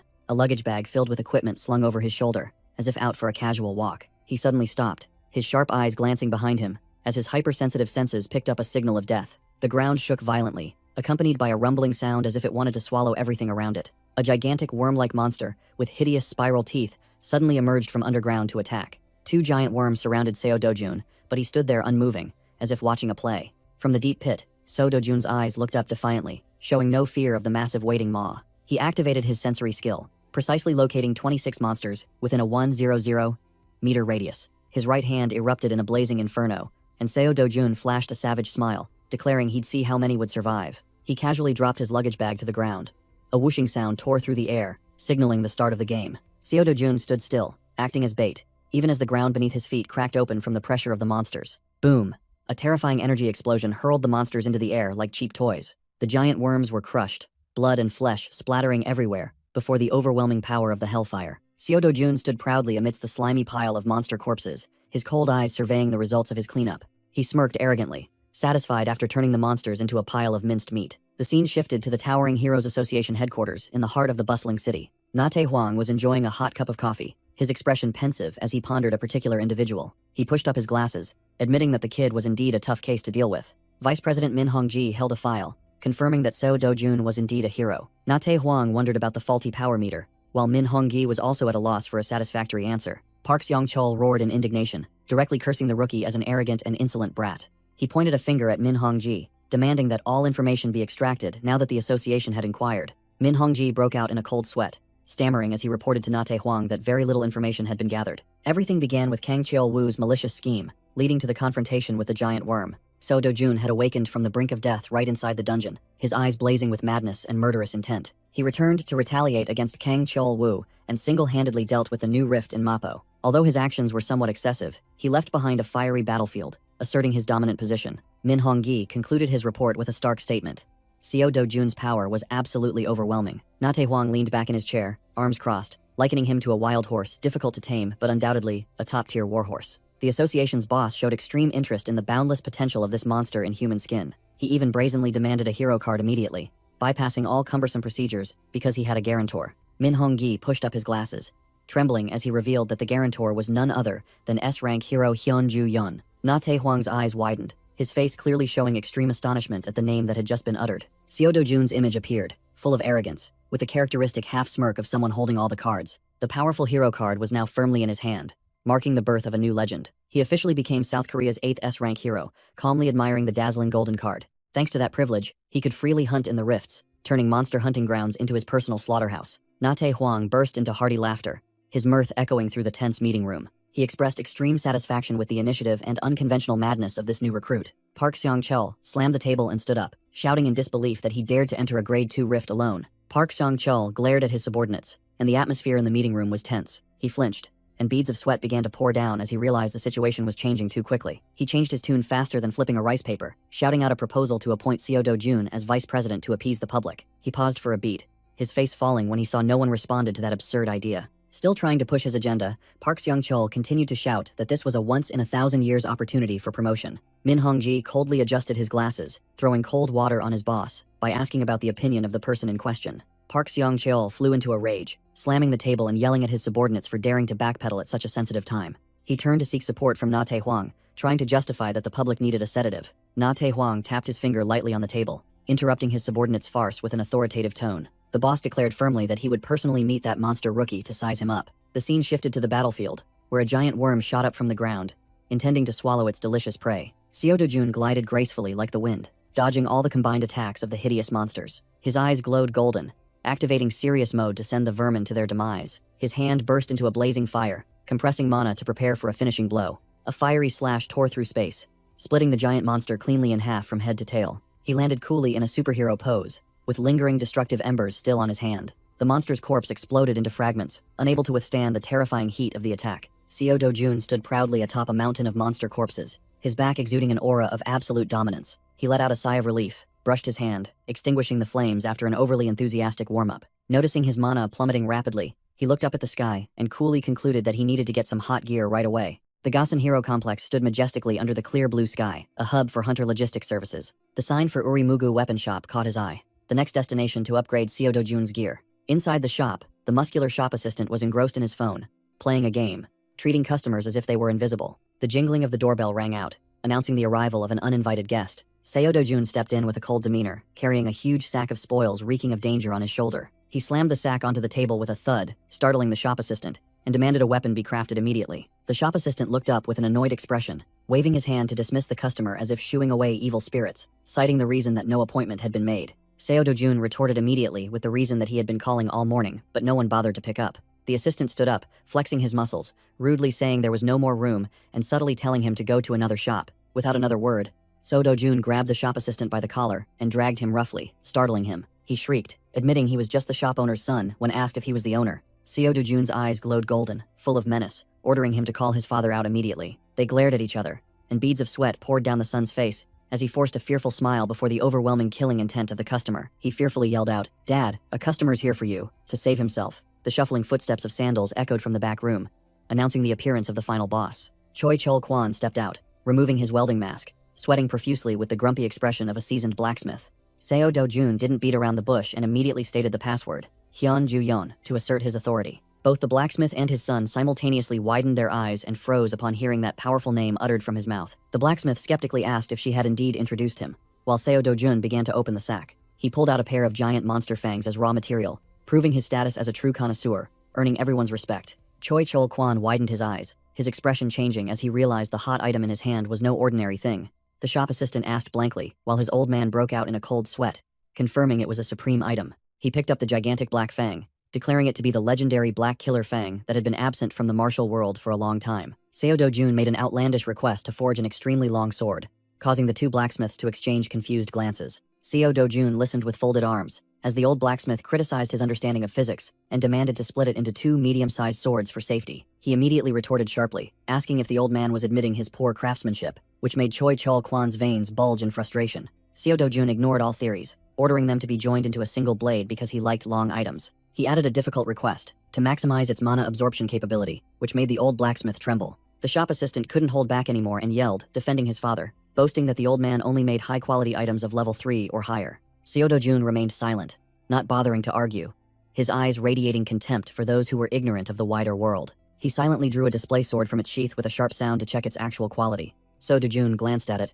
and flatly declared that the item was only level 5, mere trash in his eyes. He gripped the sharp blade with his bare hand and began to exert force, making the metal groan. A shocking aura emanated from his hand, causing the sword to begin cracking, to the horror of the father and son. The steel blade shattered like a biscuit in Seo Do-jun's bare hand, leaving the two blacksmiths gaping in fear. The deafening clang of shattering metal echoed as the sword was completely crushed by overwhelming power. Fragments scattered across the floor, while the Choi father and son stood rooted to the spot. Seo Do-jun issued a cold warning that if they could only produce such scrap, they might as well retire early. He stood tall and imposing, making the old blacksmith realize he had just encountered a true monster. The scene shifted to a quiet, dense garden, yet it concealed the threatening growls of a beast. The monster's hideous teeth gnashed together, emitting deadly, threatening growls. The chest-rattling roar signaled an impending furious rampage. Its single eye flared with a crimson, murderous light as it spotted its prey. The gigantic ogre warrior threw its head back and roared, showcasing its power, making the entire forest tremble. It charged forward like an armored tank, intending to crush everything in its path with its bulging muscles.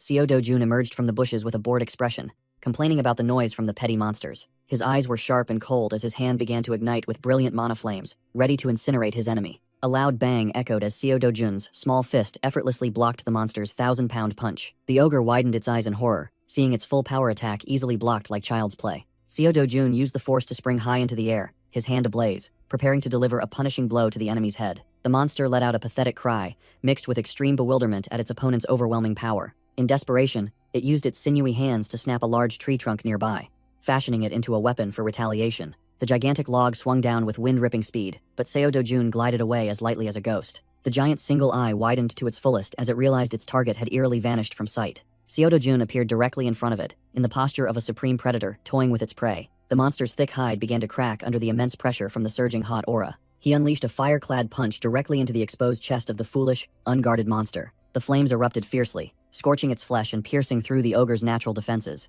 The entire colossal body of the ogre warrior was violently shaken, as if it had just taken a 1,000-pound blow. It was blown backward into a sea of flames, its painful scream echoing throughout the ancient forest. The monster let out a pathetic scream as the flames consumed its last vestiges of life. Seo Dojun landed lightly, his hands still lingering with the remnants of the destructive flames he had just unleashed. The giant corpse of the monster crashed to the ground, creating a loud thud right behind the victor. He sighed, admitting that maintaining mana sword for an extended period truly consumed an incredible amount of energy. Swiftly, he collected the spoils into a specialized flask, then neatly stored it in his backpack. He lifted the flask filled with the red liquid, satisfied with the freshly harvested blood. Through the reflection on the blood flask, Seo Dojun smirked victoriously for having defeated the Cyclops. Night fell upon the city. The weapon shop's sign glowed faintly amidst the quiet space. Seo Dojun slammed the blood flask onto the table, in front of the bewildered shop employee who didn't understand what was happening. The shop employee broke out in a cold sweat when Seo Dojun told him to give this to his father, Choi Chul Kwan, to connect the two black serpent fangs. Ignoring the shop employee who was shouting for an explanation, Seo Dojun turned his back and walked away coldly and decisively.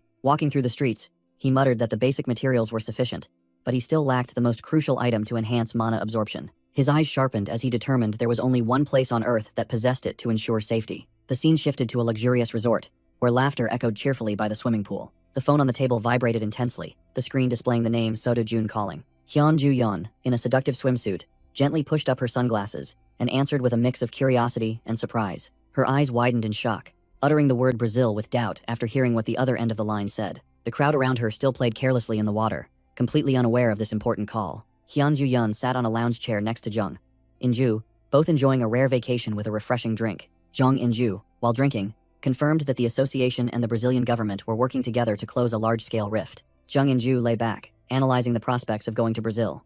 The monsters were fierce, but the mana stones dropped were countless, so their guild immediately accepted the mission due to the lucrative pay. She invited Hyun Ju Yeon to come along and insisted on bringing that guy too, which made the purple-haired heroine flinch as if caught off guard. Hyun Ju Yeon adamantly denied any relationship with Seo Dojun.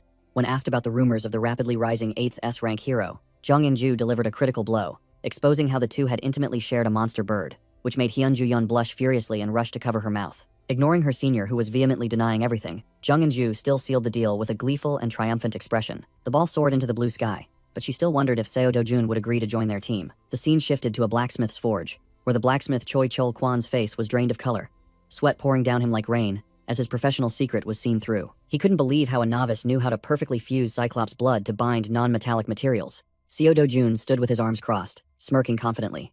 Behind him, the shop owner's son was frozen in place, overwhelmed by the VIP customer's aura. He began to order a custom item, a greatsword, 1.8 meters long, but the hilt needed to be adjusted for one-handed use.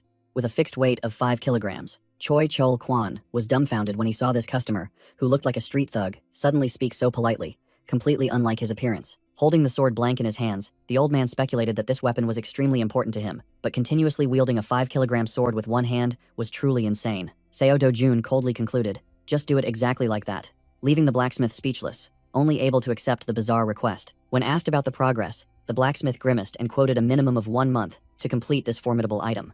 A calculating glint flashed in Seo Dojun's eyes. He worried that this level 7 weapon wouldn't be strong enough to withstand his overwhelming power. His face hardened in the shadows as he realized he absolutely had to find that item to upgrade his weapon to a new level. Seo Dojun turned and walked away, instructing the blacksmith to shape it first, and for the mana absorption enhancement, to wait until he brought back the high-quality materials. Choi Chul Kwan watched the strange customers retreating back, his mouth agape at the man's arrogance and profound knowledge, far surpassing that of an ordinary person. In the quiet of the night, the old man still half believed, half doubted whether this young man could truly acquire that legendary material. A few days later, the bright sunlight shone down on the city parking lot, signaling a new series of turbulent days about to begin after the period of preparation. A sleek black Rolls-Royce supercar appeared prominently in the street, its beautiful license plate reeking of money, making everyone turn to look. Seo Do-jun leaned against the car door with a CEO-like demeanor, casually telling the beauty to use the car as freely as if lending a lighter. Hyun Ju-yeon was utterly shocked, unable to believe he treated a car worth hundreds of millions of won like a cheap toy that could be tossed anywhere. He smirked confidently,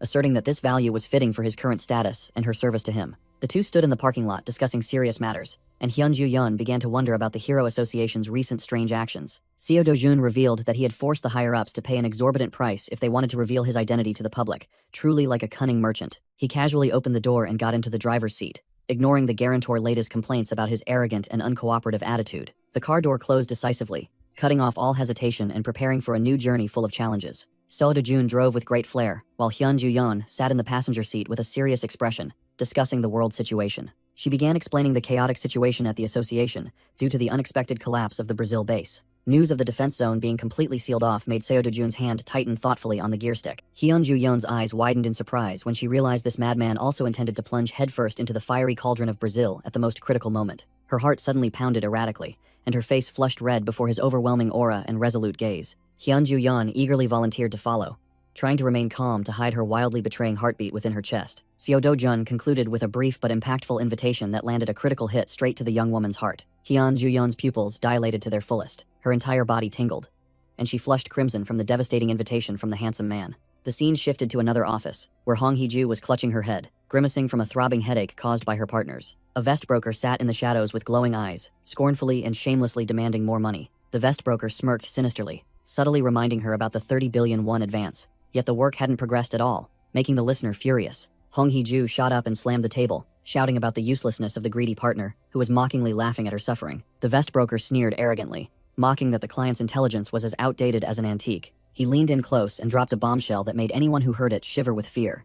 Seo Do-jun was Korea's 8th S-rank hunter. Hong Hee-ju slammed the table with a bang, shouting in anger, suspecting that the partner was playing a trick to extort more money. The vest broker stood up and shrugged defiantly, telling her to just sit there and wait to see Seo Do-jun turn this country upside down. He casually put his hands in his pockets, intending to leave, but was stopped by the boss lady's startled, urgent call. Hong Hee-ju trembled, clutching the edge of the table, cold sweat pouring down her like a shower, as her mind began to process the grim news about the S-rank. She screamed in despair, realizing she had lost control, frantically demanding to use money to cover up her fear. The vest broker turned back with his familiar sly smile, smelling the sweet scent of money from the prey's panic. Hong Hee-ju gritted her teeth and ordered an assassination of Seo Do-jun at all costs, when the sudden ring of a phone interrupted her. A hand held the phone that had just received a new notification, its screen lighting up and attracting the vest broker's attention. The vest broker's eyes widened, and beads of sweat rolled down his cheeks as he saw the content of the message that had just arrived. He silently stared at the screen, his mind racing at the sudden variable that had appeared. Hong Hee-ju asked blankly, not understanding what this man was rambling about, concerning heaven blessing her. The vest broker grinned sinisterly from ear to ear, affirming that a golden opportunity to send Seo Do-jun on his way had truly arrived. The colossal airplane sliced through the wind and soared into the blue sky, carrying the titans of the hunter world to Brazil. Mission files and the participant list were spread out, promising a bloody massacre about to unfold. Hyun Ju-yeon sat with her legs crossed with an air of elegance in a business-class seat, exuding an unapproachable coldness that made others wary. Jang Seong-ho, dressed smartly in a black suit, sat silently with his arms crossed like a statue, his gaze sharp and calculating. Park Hae-yeol took the opportunity to train his arm muscles right on the plane, his eyes blazing with an aura as if he wanted to crush everything. Hyun Ju-yeon, with her striking purple hair and sharp demeanor, was becoming the hot topic of discussion in the online community. Seo Do-jun calmly slurped his noodles on the plane, ignoring the scrutinizing gaze of the passenger behind him. He finished his cup of noodles while scrolling through comments from netizens curiously speculating about his mysterious identity. The plane sliced through the wind. Min Hong-ji gazed thoughtfully out the window, his face full of calculations for this tumultuous journey. Park Hae-yeol narrowed his cold, sharp eyes, his murderous aura blazing as if he wanted to crush his enemies the moment he landed. Hyun Ju-yeon maintained a poker face, her violet eyes showing no emotion before the critical hour. Another brown-haired hunter was also highly focused, his eyes burning, ready for the bloody battle ahead. Seo Do-jun chewed noisily with puffed cheeks, treating this life-or-death journey like a weekend picnic. The giant plane pierced through the white clouds, preparing to land in the deadlands of Brazil. The city of Sao Paulo appeared under the scorching sun, a place harboring unforeseen dangers amidst the concrete jungle. At the Brazil Hero Association, two high-ranking officials were in a meeting, the atmosphere as tense as a snapping string. The bearded official beamed, his eyes shining brightly upon hearing that the Korean Special Forces team had arrived at the airport fastest. The pale official reported that these battle-hungry hunters had skipped rest procedures to rush straight into action. He was extremely worried, his face grim, fearing that the Koreans would unearth the shocking secret they were trying to hide. The bearded official warned sternly, demanding strict control over everything, allowing no information to leak. He clasped his hands, sighing deeply with worry about unforeseen variables that could ruin everything.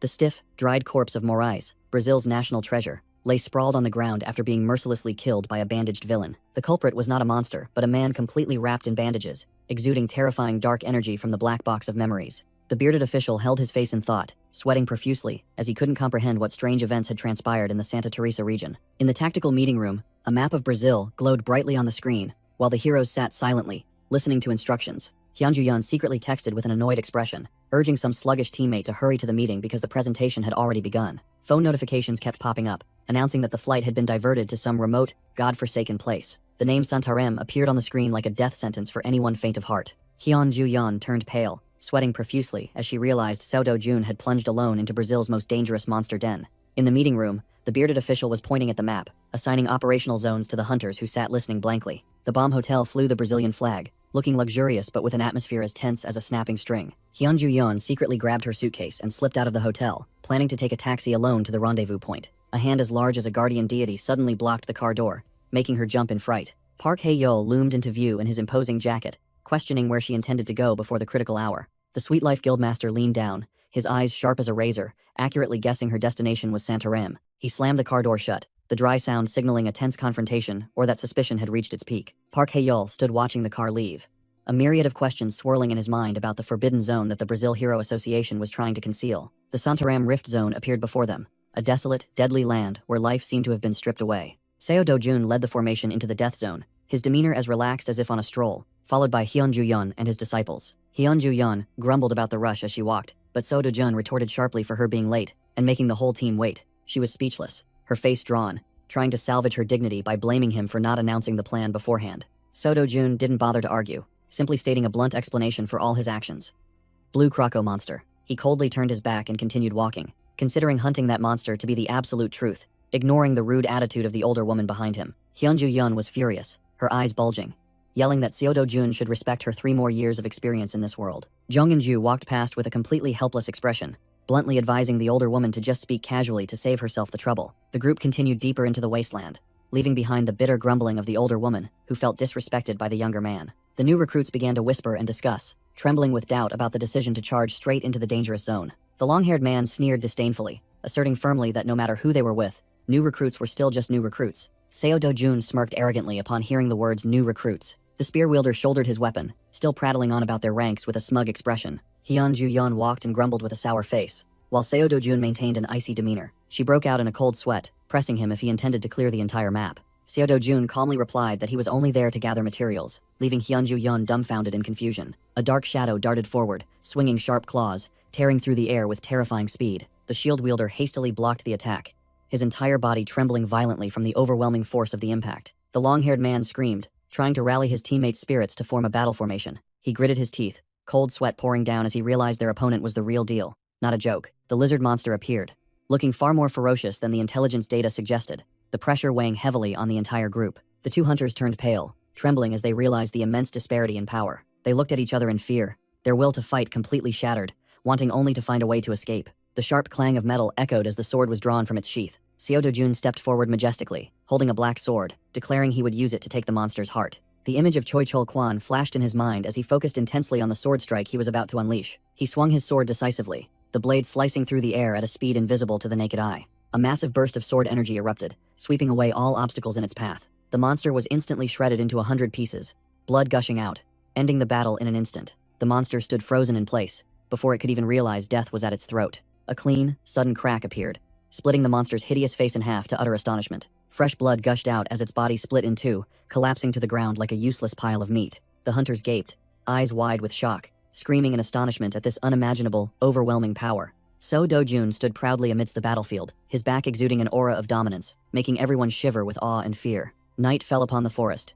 The group gathered around the campfire to rest after the intense battle. The flickering flames illuminated the excited chatter about the divine one-shot that sent the blue croco monster to its maker. The grunts whispered to Jung In-ju, recounting how he had effortlessly taken down even the Cocastrian monster bird. Seo Do-jun appeared with an innocent expression, looking nothing like a god of slaughter who had just massacred monsters. On the hot pan, several strange, greenish pieces of meat were sizzling and smoking, emitting a highly suspicious aroma. Hyunju Yeon stared at Seo Do-jun with a suspicious gaze, unable to understand what he was doing with the bizarre ingredients. He calmly pointed towards the ice chest, explaining the origin of this specialty dish with a nonchalant attitude. She broke out in a cold sweat, her sharp eyes mixed with bewilderment, wondering what on earth he intended to do with that monster's heart. Several greenish ribs were still grilling over the fire, looking nothing like any premium beef in the world. Hyunju Yeon shivered with a chill, her face paling upon hearing him invite her to try this horrifying blue croco monster meat. She covered her mouth, feeling nauseous, unable to comprehend why. With decent food available, he chose to gobble down this garbage. Seo Do-jun paid no mind to others' reactions.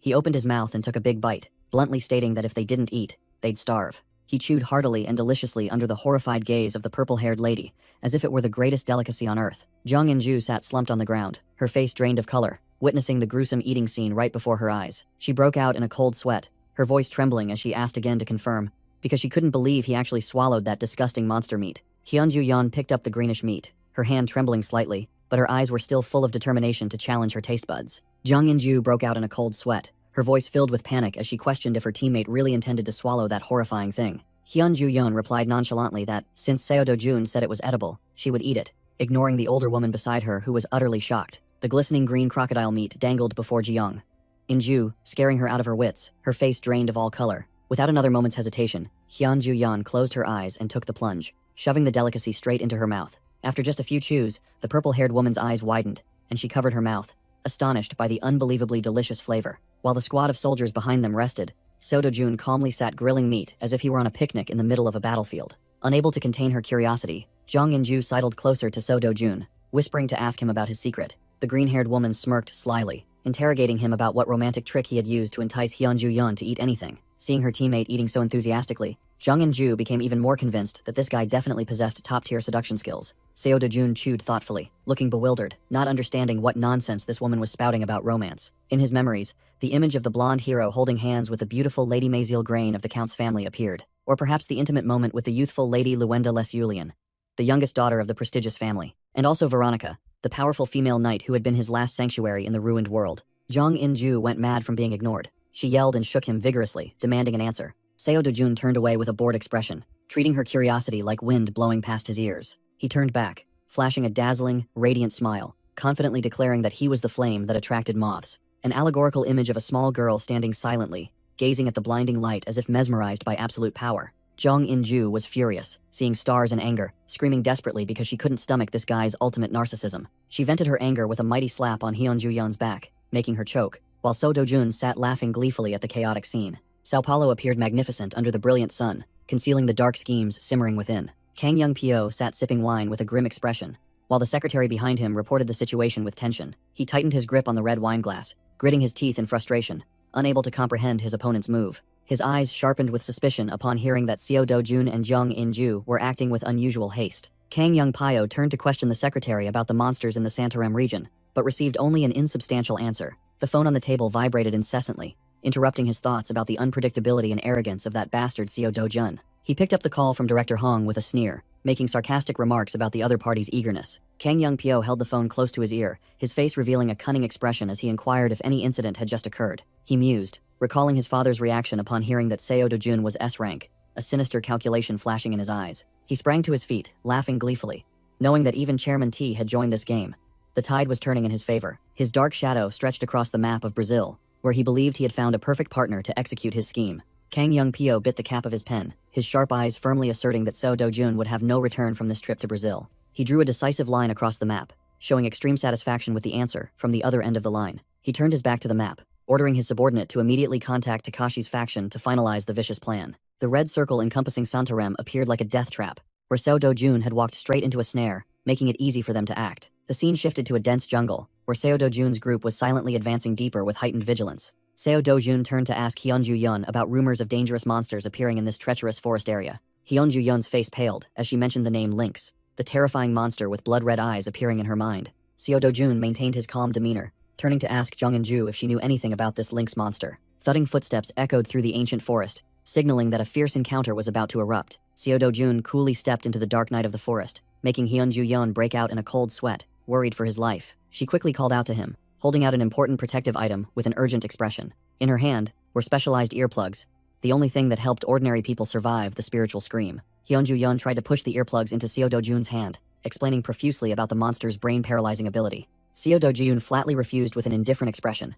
"I don't need them," leaving her completely stunned. Despite Hyunju Yeon's frantic warnings that even Brazilian heroes were wary of this monster, he ignored her completely. He continued to stride proudly into the darkness, leaving behind the helpless and bewildered calls of his teammates. A piercing kikiki shriek echoed through the dense trees, signaling that deadly danger was near. The group moved tensely through the night, Seo Dojun calmly leading the way while the others' faces were drained of color. A giant black shadow with pointed ears lurked behind a tree, silently observing its prey with a deadly gaze. Under the cold moonlight, the lynx monster revealed itself on a high branch, its red eyes glowing like headlights. Its hideous face clearly showed murderous intent, its fiery eyes locked onto its target, ready to make short work of the entire team. Hyunju, Yeon, and Jung. Inju turned pale, sweating profusely as they realized death's presence directly above them. Jung and Ju shrieked, confirming it was a lynx, and ordered everyone to cover their ears immediately if they didn't want to die. Seo Dojun looked up, his golden eyes flashing defiantly, completely unafraid of the incoming sonic pressure. He stood tall and proud, his imposing back facing the monster that perched arrogantly high above in the moonlight. The monster threw its head back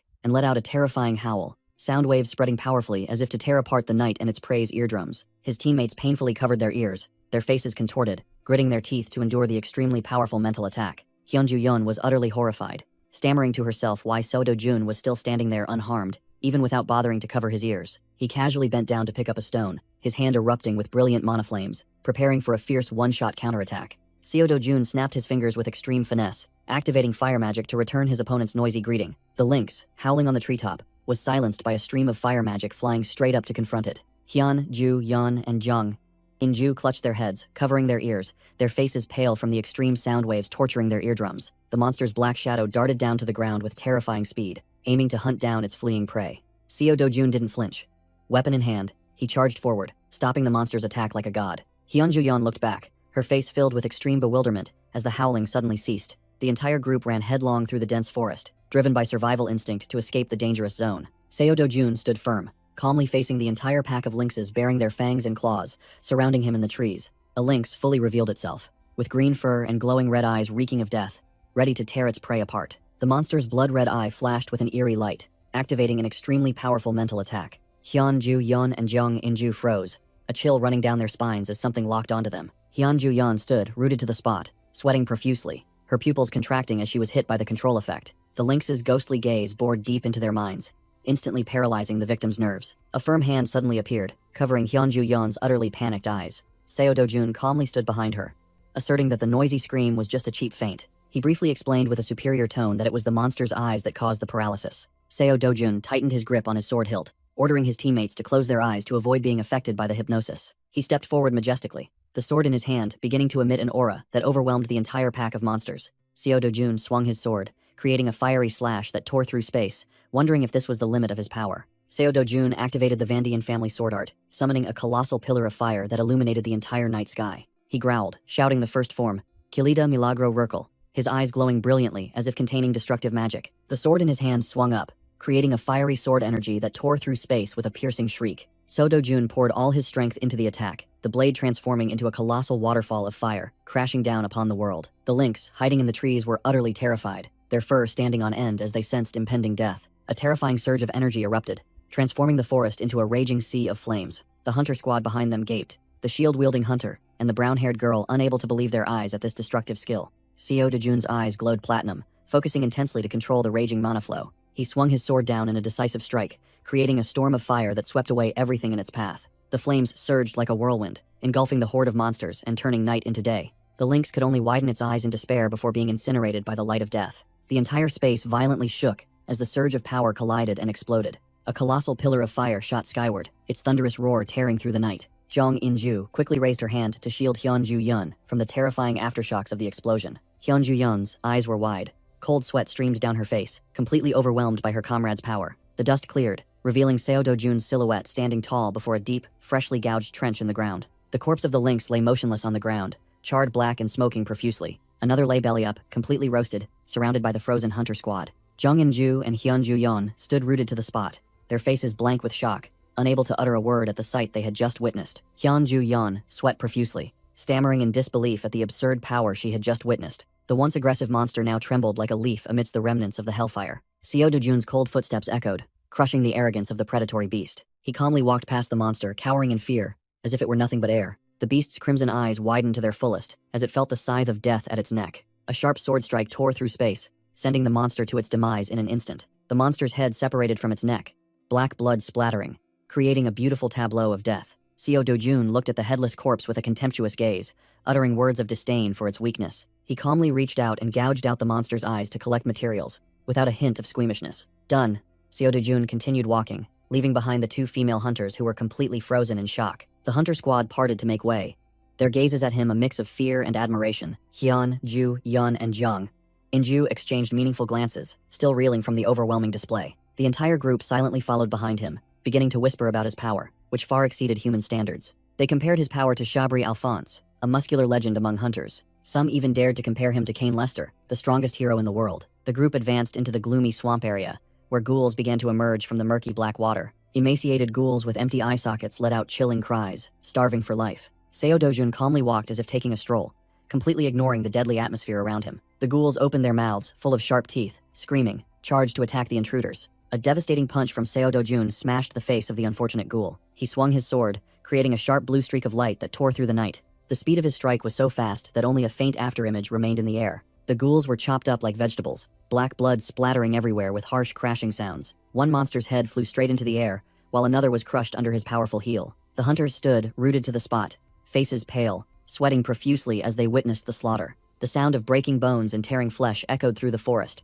marking the end of the monster pack. Calm footsteps resounded, signaling that the hunt was neatly concluded. Seo Dojun stood there with an innocent expression when asked about the sword technique he had just displayed. Hyunju Yun couldn't hide her curiosity, pressing him about where he learned such an overwhelming skill. He casually replied that he learned it from a place where red dots would explode every time he swung his sword. The image of Kusak, his master fire mage from the past, briefly flashed in his memory. The purple-haired woman expressed her desire to learn, but he questioned her reason with suspicion. He bluntly stated that this world was too peaceful, and learning such deadly things would be a waste. Seo Dojun continued to pour cold water on her by asking when she intended to use it. Hyun Ju-yeon snapped, yelling and asserting her S-rank hero status, confident that there would definitely be a time to use it. Their eyes locked, the atmosphere as tense as a taut string due to both their stubbornness. He turned his back and walked away, coldly remarking that they were just playing around and understood nothing about true survival. Jong In-ju spoke up, breaking the awkward atmosphere, urging the group to quickly leave the dangerous area. The group was discussing a plan to close this damned dungeon to shorten their suffering. A powerful footstep crushed the roots on the ground,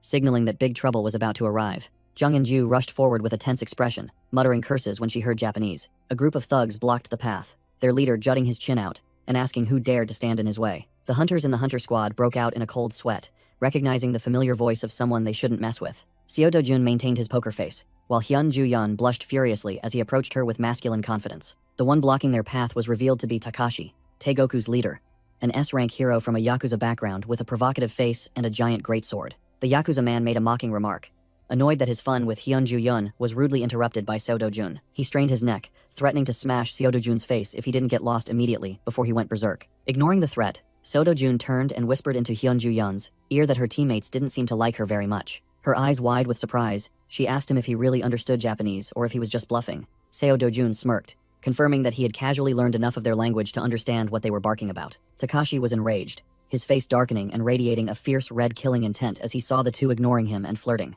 The long-haired subordinate of the Taegoku gang jumped out, barking loudly and demanding Seo Dojun kneel and apologize to his master immediately. Seo Dojun glared, radiating dark killing intent, and coldly spat out 2 words, "Get lost," because he wasn't interested in listening to garbage. The air reeked of gunpowder as the 2 monsters stood facing each other, the Yakuza man gripping his greatsword, ready to strike. Jong In-ju was on pins and needles, knowing Takashi's thuggish nature and wanting to avoid this meaningless fight at all costs. She rushed between them to intervene, raising both hands and demanding that both hotheads cool down immediately before things went too far. That bastard, Takashi, glared contemptuously, growling that women had no right to interfere in his business. The Taegoku subordinates foamed at the mouth, cursing and calling their opponents barbaric monkeys for daring to talk back to their master. Jong In-ju shrieked, demanding that this madhouse quiet down immediately so she could work. She broke out in a cold sweat, forcing a polite smile to introduce herself to the imposing Takashi. Jong In-ju's mind was racing, bewildered about how to deal with this gang that had appeared out of nowhere. Takashi smirked lecherously, making a harassing remark and inviting Jong In-ju to join them if she was also lacking a man's touch. He roughly grabbed Hyun Ju-yeon's hand and dragged her away, ignoring her utterly panicked expression. Seo Dojun slowly stepped forward, blocking his path, his razor-sharp gaze freezing the surrounding space. Smack!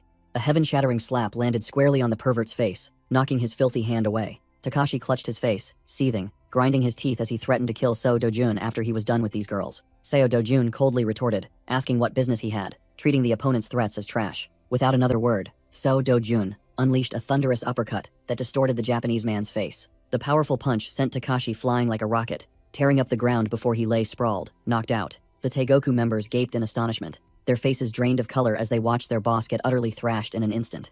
Seo Do-jun calmly dusted off his hands, bluntly declaring that this was legitimate self-defense since the opponent had attacked first. The furious minions drew their weapons, intending to gang up on him, planning to overwhelm him with sheer numbers to avenge their boss. Takashi slowly got back up, his bare, muscular back radiating killing intent. Ordering his underlings to retreat, he roared in fury, his right eye glowing devilishly red, his entire body enveloped in a surge of berserk energy. Hyunju-yeon anxiously called out Seo Do-jun's name, fearing he would be in danger against that monster going berserk. Seo Do-jun turned his back with an arrogant air, reassuring her to not worry, as he would only beat that guy within an inch of his life. The Taegoku members stood rooted to the spot, their faces drained of color as they heard the thudding sounds of punches and kicks. Hyunju, Yeon and Jung. Inju also flinched at the violent sounds of impact. From above, Seo Do-jun brought his heel straight down on Takashi's head, crushing him into the ground like a cricket. Takashi could only let out a pained groan as his face was forced to kiss the ground. The powerful kick sent Takashi sliding across the ground, while Seo Do-jun landed gracefully, and with composure. The Taegoku members broke out in a cold sweat, covering their mouths in horror, wondering who this monster was to be so strong. Seo Do-jun lowered his stance, a blue, murderous aura radiating from him, making his opponents tremble uncontrollably. His golden eyes glowed brightly in the darkness, looking down at the small fry as if they were a pile of garbage. Takashi gritted his teeth, drenched in sweat, but the murderous intent in his eyes had not completely faded as he thought of death. He roared furiously, lunging forward with a full-force punch, hoping to salvage some last shred of honor. Seo Do-jun merely needed to lean slightly for his opponent's punch to miss entirely. He looked at the trembling Takashi with contempt, asking who had ordered this fool to pick a fight. Seo Do-jun's hand gripped his opponent's hair tightly, making Takashi stammer in fear, begging for his life. Seo Do-jun coldly refused outright, then slapped the defeated foe across the face without mercy. He clenched his fist, gathering power to deliver a blow to punish the enemy's arrogance. The heaven-shattering punch landed squarely on Takashi's face, making him see stars and feel his soul leave his body. The two heroines watched from the sidelines, their faces pale at Seo Do-jun's brutality and decisiveness. Seo Do-jun stood tall, looking down at the large, motionless body flattened at his feet. Jung In-ju turned to Hyunju-yeon, saying that she had anticipated the outcome but never expected such overwhelming dominance. Seo Do-jun casually placed his foot on Takashi's head, completely trampling the foreign hero's pride. Hyunju-yeon broke out in a cold sweat, warning that guy would soon be dead if he didn't stop immediately. She screamed Seo Do-jun's name when she saw him about to deliver another finishing blow to the human punching bag. Seo Do-jun turned back with eyes as sharp as knives, coldly declaring that he would take full responsibility. He dragged Takashi's motionless body along, despite Hyunju-yeon's shouts questioning the consequences. Seo Do-jun unceremoniously dumped the defeated foe in front of the Taegoku members like a pile of garbage to be disposed of. Hyunju-yeon quickly grabbed his arm, advising him that it wasn't worth suffering for this kind of scum. Jung In-ju stepped forward with a boss-like expression, threatening the subordinates to answer if they didn't want to end up as mangled as their boss. The three Taegoku members were scared stiff, shouting "Yes, sir," in unison before immediately kneeling down. Seo Do-jun sneered contemptuously, retorting that merely kneeling wasn't enough to show sincerity. He coldly ordered them all to prostrate themselves on the ground to show absolute submission. The entire group dared not utter a single word, immediately bowing their heads to the ground, creating a loud, pathetic thud. Seo Do-jun approached the long-haired man, gently reminding him of the Yakuza tradition of cutting off a finger to apologize, to intimidate him. The Taegoku members trembled uncontrollably, repeatedly bowing their heads and begging for forgiveness in extreme panic. Seo Do-jun gave them a humiliating condition for their lives, forcing them to call themselves worthless pieces of trash. The long-haired man gritted his teeth in humiliation, snot and tears streaming down his face as he mumbled a bitter apology. Jung In-ju chuckled with amusement, seeing the aggressive thugs from earlier now as obedient as puppies. Takashi groaned, waking up with a swollen, disfigured face, realizing he was still alive but utterly broken. Seo Do-jun and the two heroines looked down at the defeated foe with the gaze of superiors observing ants. The scene shifted to skyscrapers, under a clear blue sky in Sao Paulo, Brazil. The Brazil official Beard was reading documents when his eyes widened in astonishment at the information he had just received. Jung In-ju and Hyunju-yeon stood respectfully, listening to the Brazil official Beard lecture them about the recent troubles. The Brazil official Beard slammed the stack of files onto the table, his face grim with dissatisfaction at the report's results. The files displayed an image of Takashi, wrapped tightly in bandages like a mummy after taking Seo Do-jun's full combo attack. The two heroines maintained a poker face, acting as if they were completely uninvolved in this mass beating incident. The Brazil official Beard was sweating profusely, disappointed that the promising cooperation between the associations had fallen apart. He dejectedly announced that the Brazilian association would wash its hands of the matter, not wanting any further involvement. Jung In-ju quickly nodded in agreement, finalizing the transfer of all responsibility to the Korean and Japanese sides. The old man suddenly narrowed his eyes suspiciously, questioning the unusual situation at the rifts on the mountain. Jung In-ju bluffed without batting an eye, asserting that everything was normal despite the recent horrific battle. He continued to inquire about Seo Do-jun's absence, wondering why the team's ace wasn't there to report. Both girls started breaking out in a cold sweat, awkwardly searching for excuses to cover up the protagonist's disappearance. The scene shifts to a hospital, where the rowdy young men are recuperating after a memorable beating. Groans of pain echoed from patient room number 3, sounding utterly pathetic. Takashi's remaining eye snapped open, his pupils contracting in horror as he sensed a familiar killing intent. Seo Do-jun appeared with a bouquet of flowers in hand, but his demeanor was as cold as the Grim Reaper, coming to claim a life. He gave a concise order: "Stay still," leaving the victim speechless and daring not to utter another word. Seo Do-jun pulled out a golden mechanical eye, clearly a top-tier item at a glance. He casually pressed the prosthetic eye into Takashi's empty socket, as decisively as assembling machine parts. The magic eye glowed, successfully activating on the defeated general's battered body. Takashi lay perfectly still, stammering an excuse about insects in utter panic when facing Seo Do-jun. Takashi lay bedridden, looking like a mummy, trembling as he confessed to causing trouble for the Korean guilds. Seo Do-jun's eyes gleamed with deadly coldness, making his enemy afraid to even breathe. Seo Do-jun turned and walked away, leaving the defeated foe cursing in utter helplessness and extreme fear. He strode with killing intent down the hospital corridor, muttering contemptuously about the cheap gangsters. The media exploded with news of Seo Do-jun thoroughly beating the Japanese hero, with the public hailing him as a god of justice. Nate Huang leisurely enjoyed tea in his office, discussing the hot topic of Seo Do-jun in the newspapers. Min Hongji broke out in a cold sweat, unable to believe that the Japanese side had canceled the investigation so easily. Nate Huang confirmed that the victim himself had requested to stop, proving that fear had overcome everything. The grizzled boss speculated that Seo Do-jun held something that even the entire nation of Japan had to be wary of. Min Hongji was bewildered, not understanding what was happening, while his superior looked dangerous. Nate Huang flashed a cunning, knowing smile, pretending ignorance but with his own calculations in mind. He asserted that Seo Do-jun's rise would overturn the order of heroes worldwide. The hotel lights shone brightly through the night, signaling that only one day remained until the Brazil Rift closing operation began. Kim Hyun-woo buried himself in his laptop, working at full capacity to prepare data for the big battle. The gym was packed with heroes frantically pumping muscles to reach their peak performance. Seo Do-jun's group gathered at the bar, drinking and discussing detailed battle plans. Hyun-ju-yeon showered, washing away the tension to prepare mentally for tomorrow. Seo Do-jun appeared at the party in a super cool trench coat, exuding the aura of the strongest. The crowd whispered and gossiped as they saw him standing between two beauties, his presence overshadowing all other guests. Jung In-ju smirked, whispering that the rumor of him beating Takashi to a pulp had already spread globally. Hyun-ju-yeon sat in a daze, listening to her senior, Jung In-ju, ramble about Seo Do-jun's strangely humble nature. She clearly felt inferior, realizing that she and Jung In-ju were just small fry next to his dazzling aura. Jung In-ju was annoyed that her best friend was spaced out, not listening to a single word. Seo Do-jun appeared exquisitely beside a mysterious beauty, his presence dominating the entire room. It turned out to be Gloria Tyler, an S-rank American hero, ranked number 1 in the world for beauty, no less. Thwack! Jung In-ju delivered a mighty slap to Hyun-ju-yeon's back, making her eyes widen and waking her up. Senior Jung In-ju grumbled, urging Hyun-ju-yeon to hurry and make a move, instead of just sitting there dumbfounded. Seo Do-jun stood there with a cold expression, his sharp gaze making anyone who looked at him feel intimidated. Hyun-ju-yeon cautiously approached, her demeanor as awkward as a chicken with tangled hair when facing her crush. Her face turned as red as a ripe tomato, her heart pounding and legs trembling, unable to utter a word in front of him. Seo Do-jun smirked faintly, bidding farewell to the pink-haired beauty with the unfamiliar name, Castle. Gloria Tyler waved meaningfully, calling him Castle, as if they had known each other for ages. Hyun-ju-yeon looked bewildered, asking who Castle was, and Seo Do-jun nonchalantly admitted it was his alias. She was utterly shocked, never expecting this blunt guy to have such a fancy English name. He briefly explained that it was a designation he used before becoming a big shot, his face still cold as ice. Hyun-ju-yeon broke out in a sweat, wondering why his background file was spotless, with no trace of him ever going abroad. She pouted, clearly displeased about being kept in the dark, while Seo Do-jun maintained his arrogant and indifferent attitude. The two stood in the middle of the party, ignoring the murmuring crowd discussing the powerful duo. Kang Young-pyo observed from a distance, despising the useless Takashi for accomplishing nothing. He drained his glass of wine, a murderous glint flashing in his eyes, deciding to personally eliminate this thorn in his side. Seo Do-jun walked with poise alongside the beautiful woman, leaving behind scrutinizing gazes. Hyun-ju-yeon worriedly reminded him that enemies don't always play fair, while Kang Young-pyo was plotting from behind. He stood high above, looking down with a grim expression, warning that Takashi still had allies lurking somewhere. She described the enemy as exactly like Takashi.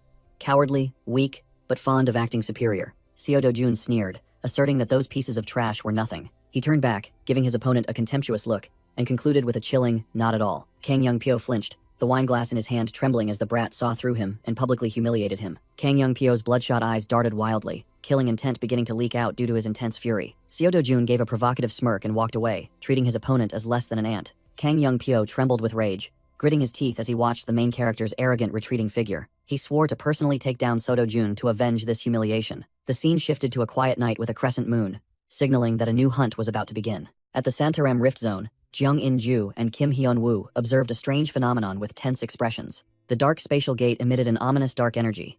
One look was enough to know something formidable was about to appear. Jeong In-ju smiled confidently, reassuring her comrades that with 2 S-rank monsters on their team, they had nothing to fear. She boasted prematurely, confidently asserting that nothing would go wrong. Death flags were everywhere. The entire team bravely advanced inside at the commander's order, their morale high, oblivious to the dangers ahead. The magical gate glowed brightly in the night forest, swallowing the expedition team whole. As soon as she stepped inside, Hyun-ju-yeon froze, her face filled with unease as if sensing something amiss. Seo Do-jun broke out in a cold sweat, turning back to ask his comrade if she felt this chilling killing intent. Hyun-ju-yeon, sweating profusely, asked her captain if she felt anything, but Jeong In-ju still wore a bewildered expression, seemingly not understanding. Seo Do-jun gulped, cold sweat beginning to stream down his usually calm face. His golden eyes glowed, extremely tense as he realized the mana concentration in the air was skyrocketing crazily. The entire group approached the deep purple spatial gate, which was emitting dark energy, while the measuring devices beeped continuously, signaling danger. A sharp-clawed hand held a phone displaying the number 23%, which was steadily increasing right before the eerie gate. The pale villain, with his ghastly claws, sneered, coldly calculating the time to complete his objective. He took a drag from his cigarette, his glowing eyes filled with murderous intent, viewing human lives as mere grass, wishing the vermin would just die and be done with it. The hunters began to collapse, clutching their chests and gasping for air like beached fish, groaning as their bodies suddenly felt heavy as lead, and their lungs struggled to breathe. Seo Do-jun stood frozen under the moonlight, realizing the mana quality here was even denser and more terrifying than any Partishua forest he had ever known. Hyun-ju-yeon stared at her boss, seeing for the first time this domineering monster reveal such extreme tension that he was sweating profusely. Both exchanged sharp glances, confirming to each other that something extremely dangerous was lurking nearby. Amidst the chaos as the soldiers began to panic, Seo Do-jun spoke up, reassuring everyone that they needed to keep a cool head immediately. He explained that this was a characteristic of the Rift Zone causing gravity to change, reminding his subordinates not to let their guard down for even a second. Jeong In-ju immediately regained her captain's demeanor, ordering Hyun-ju-yeon and Seo Do-jun to focus on protecting the formation, leaving no openings. Seo Do-jun nodded sharply, agreeing to the safe defensive plan until they found the cause of this strange mana density change. The scarred captain rallied their spirits, concluding that their sole objective was to close this damn gate at all costs. Jeong In-ju shouted, ordering them to move out.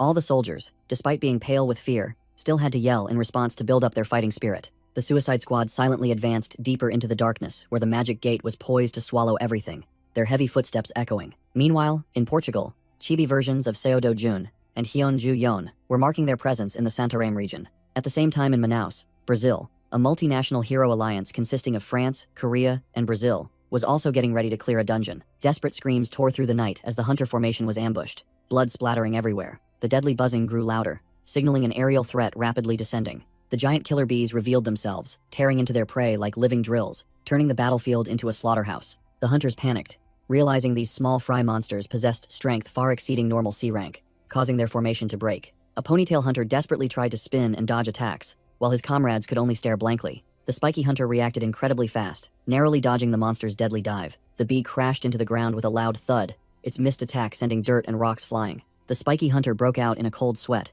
horrified to realize that even A-rank heroes were being slaughtered like cattle in this cursed place. A close-up of the hideous face of the killer bee, its bloodshot eyes seething with murderous intent, ready to make mincemeat of anyone in its way. The spiky hunter strained with all his might, throwing a punch, trying to counterattack to reclaim a sliver of hope for survival. He gritted his teeth as he felt his body heavy as lead, realizing the abnormal gravity was turning him into a living punching bag. The monster didn't miss its chance, lunging to attack the hunter who was struggling with his own body, a precarious situation hanging by a thread. Suddenly, a giant axe blade descended like a hammer, crushing the bee into a pulp right before the hunter's nose. A legion of black orcs lumbered into view, with bulging muscles and fiery eyes, their overwhelming aura making the air feel thick. The ponytail hunter and the short-haired girl froze completely, unable to believe their eyes at the black orc's unbelievable strength. The spiky hunter refused to yield, letting out a battle cry before charging to attack the giant orc. His punch landed, creating a small shockwave, but it seemed to merely tickle the monster's thick hide. The orc glared at its attacker as if at an ant, the power disparity leaving the hunter stunned and bewildered. The monster swung its giant battle axe high,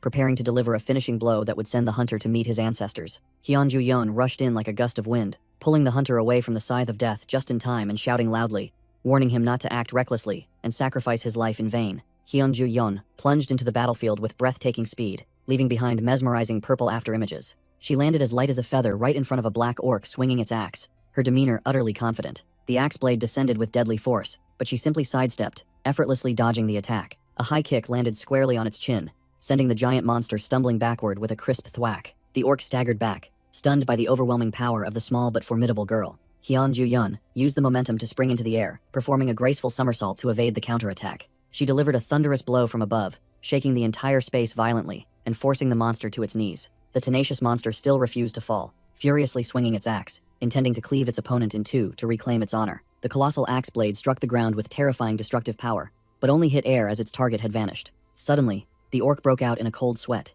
its fiery eyes widening in horror as it realized death was right beside it. Hyunju-yeon darted past it like a purple flash of lightning, the blade in her hand gleaming sharply. The battle axe was cleaved in two and fell to the ground, while she coolly landed behind the enemy. The giant crashed to the ground like a collapsing tower, completely unconscious before her supreme skill. The hunters gaped in admiration, now truly understanding just how formidable an S-rank hero's true power was. Another black orc roared in fury, intending to charge and make mincemeat of the small group to avenge its comrades. Its roar was instantly cut short as a heaven-shattering punch slammed into its mouth, scattering teeth and lips. Seo Do-jun appeared from above, stomping the monster's head into the ground, causing the earth to crack under the immense weight. The spiky hunter broke out in a cold sweat, extremely worried about the insane difficulty right at the dungeon entrance, despite having two monsters guarding it. The poor orc twitched a few times, then lay motionless at Seo Do-jun's feet, officially logging out of the server. Seo Do-jun squatted down, pointed at the corpse, and asked Hyunju-yeon if she saw the strange black ripples. The black orc's corpse emitted tendrils of sinister black smoke that ordinary people couldn't see without intense focus.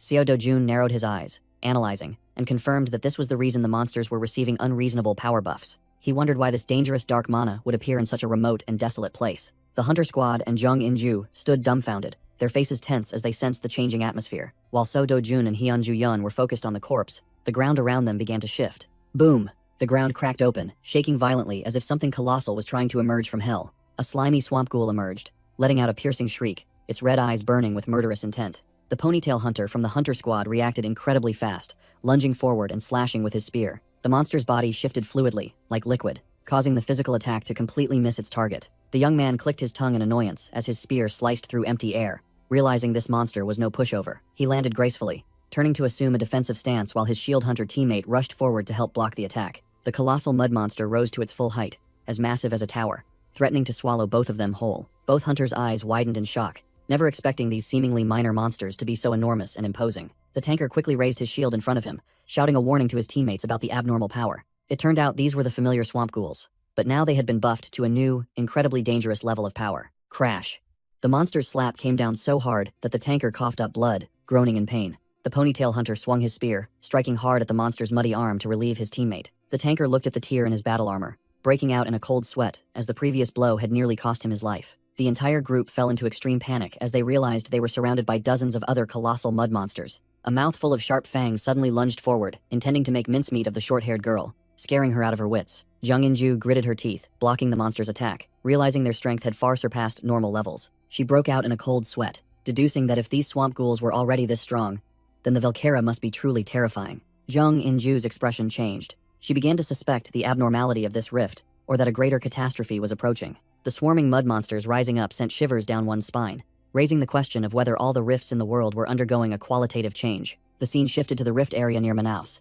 Hurried footsteps signaled a pursuit or an urgent escape. A figure shot through the thick dust and smoke like an arrow, carrying shocking news about the death of a prominent individual. The spiky hunter's face was drained of all color as he stammered, announcing that even Morais of Brazil had perished. He was in utter panic, knowing that two top S ranks had been torn apart by the Valkyra in an instant, proving the immense power disparity. Back in the present, Hyunju-yeon bewilderedly asked So Do-jun about the unfamiliar name Valkyra he had just mentioned, her face full of confusion. Instead of a lengthy explanation, So Do-jun delivered a powerful punch that blew off the head of the mud monster right in front of her. He stood proudly amidst the battlefield, calmly explaining that the Valkyra become extremely dangerous when empowered by dark mana. The monster was unharmed. Its slimy mud body began to regenerate, surrounded by a menacing dark aura. Seo Do-jun confirmed that the dark aura was precisely what made these monsters so resilient and stronger than usual. Hyunju-yeon swiftly dodged a powerful swirling attack from the newly recovered monster, proving her S-rank reflexes were no joke. So Do-jun likened the dense mana to a colossal energy source, being forcibly injected directly into their bodies. The S-rank girl jumped back to maintain distance, innocently asking if mana was like the energy bars in games, causing him to sigh in exasperation. Hyunju-yeon bristled, shouting in protest at Seo Do-jun's disdainful attitude, daring to sigh and look down on her knowledge. The mud monster suddenly opened its colossal mouth, filled with razor-sharp teeth, intending to swallow both of them in one gulp. Without hesitation, Seo Do-jun plunged down from above, delivering a thunderous blow directly into the monster's throat to teach it a lesson. He landed with an incredibly cool pose, his golden eyes blazing, thinking to himself that this world had been peaceful for too long, making the concept of mana alien to these people. As soon as the warning ended, the colossal mud monster charged forward with an aura that sought to devour everything. Seo Do-jun immediately switched to serious mode, his blazing golden eyes sharp as razors, seeing through the enemy's core. He unleashed an incredibly powerful uppercut that violently shook the surrounding air, blasting away the slimy mud. This was followed by an equally potent follow-up punch, shattering all weak resistance from the unfortunate monster. Seo Do-jun finished the combo with a thunderous stomp, mercilessly crushing his opponent into the ground. He landed in an incredibly cool superhero pose, dust swirling around him, creating a cinematic scene. When the dust settled, Seo Do-jun stood tall and imposing, exuding the aura of a battlefield dominator who had just finished clearing out the trash. Hyunju-yeon and the Speaky Hunter stared at him dumbfounded, cold sweat pouring down their faces, utterly shocked by his overwhelming one-sided power. Hyunju-yeon regained her composure, beginning to wonder how dark mana empowered monsters. Seo Do-jun briefly explained that it was like athletes taking stimulants to boost their combat performance. When pressed on how he knew so much, he turned to look at her with a scornful gaze, as if looking at an idiot lacking common knowledge. The group decided to follow Seo Do-jun's advice, taking a detour to avoid the dangerous swamp monster den and heading towards the Velkara. The team moved cautiously through the dense forest, Jung In-ju, with a scar on her face, leading the way with a tense expression, on guard. Seo Do-jun suddenly raised his hand, signaling the entire team to stop immediately, displaying the authority of a true leader. Jung In-ju reported discovering strange cocoons hanging ahead, suspected to be the Velkara's food reserves. Inside the slimy webbing were the preserved corpses of black orcs and other monsters, like canned goods. Seo Do-jun warned everyone to stay highly focused because the owner of this food stash was lurking nearby. Hyunju-yeon and Jung In-ju still naively thought the danger was merely those motionless cocoons. Seo Do-jun immediately denied it, his hand erupting with blazing flames, his sharp eyes seeing through the true nature of the problem. Ignoring Hyunju-yeon's silly question about whether he was a mage, Seo Do-jun set fire to the cocoons, incinerating them to prevent the controlled undead from rising. Seo Do-jun declared his ultimate goal was to take down the boss Velkara right then and there. The entire team froze, speechless, sweat pouring down their faces before his overwhelming aura. Jung In-ju watched Do-jun's retreating back, secretly admiring his profound knowledge. Like a living encyclopedia, the hunters began to question reality, wondering if his power was still within the realm of humanity. Hyunju-yeon suddenly grabbed Seo Do-jun's shirt with an extremely serious expression, demanding he tell the truth. The sharp-witted woman cut straight to the chase. "Are you living a second life?" Seo Do-jun smirked meaningfully, and the image of his past as the sword god flashed as he ambiguously admitted it. He turned to ask about their progress, and Jung In-ju reported they had only covered half the distance through the forest. Seo Do-jun declared he would clear this dungeon today, shocking the two women to their core. Jung In-ju grimaced in protest, explaining that her subordinates had exhausted all their stamina in the swamp and couldn't keep up. Seo Do-jun glanced at the battered, bandaged hunters who were standing there, gasping for breath. He casually stated, "Then rest. I'll go deal with Velkara and be right back." With that, Seo Do-jun shot off like a whirlwind, leaving the entire team bewildered and unable to react. He dashed through the dense forest at unbelievable speed, leaving everything behind. Jung In-ju and her disciples watched in horror, unable to comprehend how he still possessed such monstrous stamina. The surrounding scenery blurred due to the wind-ripping speed of the monster Seo Do-jun. Seo Do-jun's eyes glowed golden, his senses activated to their maximum to pinpoint his target. He halted when he discovered a gigantic spiderweb blocking the path ahead. The boss Velkara revealed itself, a gigantic spider covered in glossy black armor, looking incredibly formidable. Without a word, Seo Do-jun leaped high, swinging his sword straight at the monster's head to commence the battle. Before the monster Velkara could even react, a sharp sword energy sliced through its steel-hard armor. Seo Do-jun stood tall, facing the screaming giant spider, his demeanor as calm as if he were taking a stroll in the park. In just an instant, the boss's massive body was sliced into tiny pieces by sword strikes too fast for the naked eye to follow. The dense spiderwebs around them were also cleanly severed by the sword energy, scattering everywhere in the air. The monster's fragmented corpse began to fall, ending its reign in this forest in the blink of an eye. The space seemed to be shredded by the terrifying speed of his attacks, the light from his blade leaving long streaks in the air. Seo Do-jun landed gracefully in a cool pose. Behind him, the corpse of Velkara, disintegrating into dark fragments. A loud thud echoed as the colossal mass of flesh collapsed to the ground, dust flying everywhere, marking the boss's death. He let out a soft sigh of relief. Phew. His face remained expressionless, showing no signs of change or fatigue. Seo Do-jun looked at his hand, telling himself that thanks to his dark mana absorption technique, his stamina was as full as if he hadn't exerted himself at all. He leisurely walked back towards the hunter group, who were standing frozen, his demeanor as if he had just returned from grocery shopping, not slaying a boss. Hyunju-yeon and Jung Inju stared at each other wide-eyed, sweating profusely, unable to believe he had soloed Valkyra without expending a single drop of energy. As expected, Sodojun stood there completely unfazed, without a single scratch or sign of breathlessness on him. He briefly announced that the monsters in the forest had been cleared and ordered the entire group to rest for a bit. The team quickly set up camp, Jung-In-Ju bandaging the tanker, while the others took the opportunity to recover from their mental shock. Over the campfire, fragrant skewers of grilled meat sizzled with fat, looking incredibly appetizing in the dangerous wilderness. Seo-Do-jun glanced over when he saw Jung-In-Ju cautiously approaching, with a curious expression and a rumbling stomach. She pointed at the grilled meat skewer, shamelessly pleading, "Can I have a taste of this meat?" He silently handed the hot skewer to the gluttonous woman, who offered profuse thanks. The spiky-haired hunter wondered why she would eat that, and Jung-In-Ju, chewing, casually stated, "Who knows? Maybe eating it will make me as strong as him." Jung-In-Ju innocently held a skewer of meat and asked, while the spiky hunter next to her stared as if she were an alien. Seo-Do-jun ignored them, taking a huge bite of meat and chewing loudly, making the hunters behind him swallow hard. He bluntly poured cold water on their hopes, saying that eating this wouldn't make them stronger, only full, so they shouldn't expect much. However, he smirked, admitting that he didn't dislike those with such burning ambitions for power. Seo-Do-jun raised his hand, concentrating golden mana into his palm, and called it a small bonus gift for their efforts. He directly infused the pure energy into the meat skewer in Jung-In-Ju's hand, making her cheeks puff out in extreme surprise. With just one bite, Jung-In-Ju felt invigorated as if she'd been given a shot of doping, causing the spiky hunter next to her to light up and clamor for a share. Seo-Do-jun smiled smugly, seeing the rookies begin to enjoy his premium mana-infused grilled meat feast. He pointed at the map, pinpointing the Rift Core's location directly ahead, as accurately as a human-powered GPS. Seeing his teammates exhausted, Seo-Do-jun decided to halt their advance, ordering them to return and rest so they'd have the strength to fight tomorrow, instead of pushing themselves. Hyunju-yeon stepped forward to confirm the plan, unable to hide the fatigue clearly visible on her beautiful face after the long battle. She worried that the monsters were constantly being buffed hour by hour thanks to that strange dark mana. Seo-Do-jun pondered, admitting that the original plan was to stall for time to farm materials for as long as possible. The main goal was to deplete the dungeon's resources, especially rare items like blue crocodile hearts found only in Brazil. However, the appearance of dark mana was an unforeseen variable, signaling ill omens if they lingered any longer. Feeling uneasy, he emptied his item bag, spilling out a pile of precious glowing red magic stones as if they were trash, stunning everyone. He handed all that treasure to Hyunju-yeon and the short-haired girl, telling them to take it back to the hotel first to lighten their load. Seo-Do-jun turned and walked away decisively, leaving the two girls bewildered, staring at the pile of loot scattered on the ground. He turned back to deliver a chilling final statement.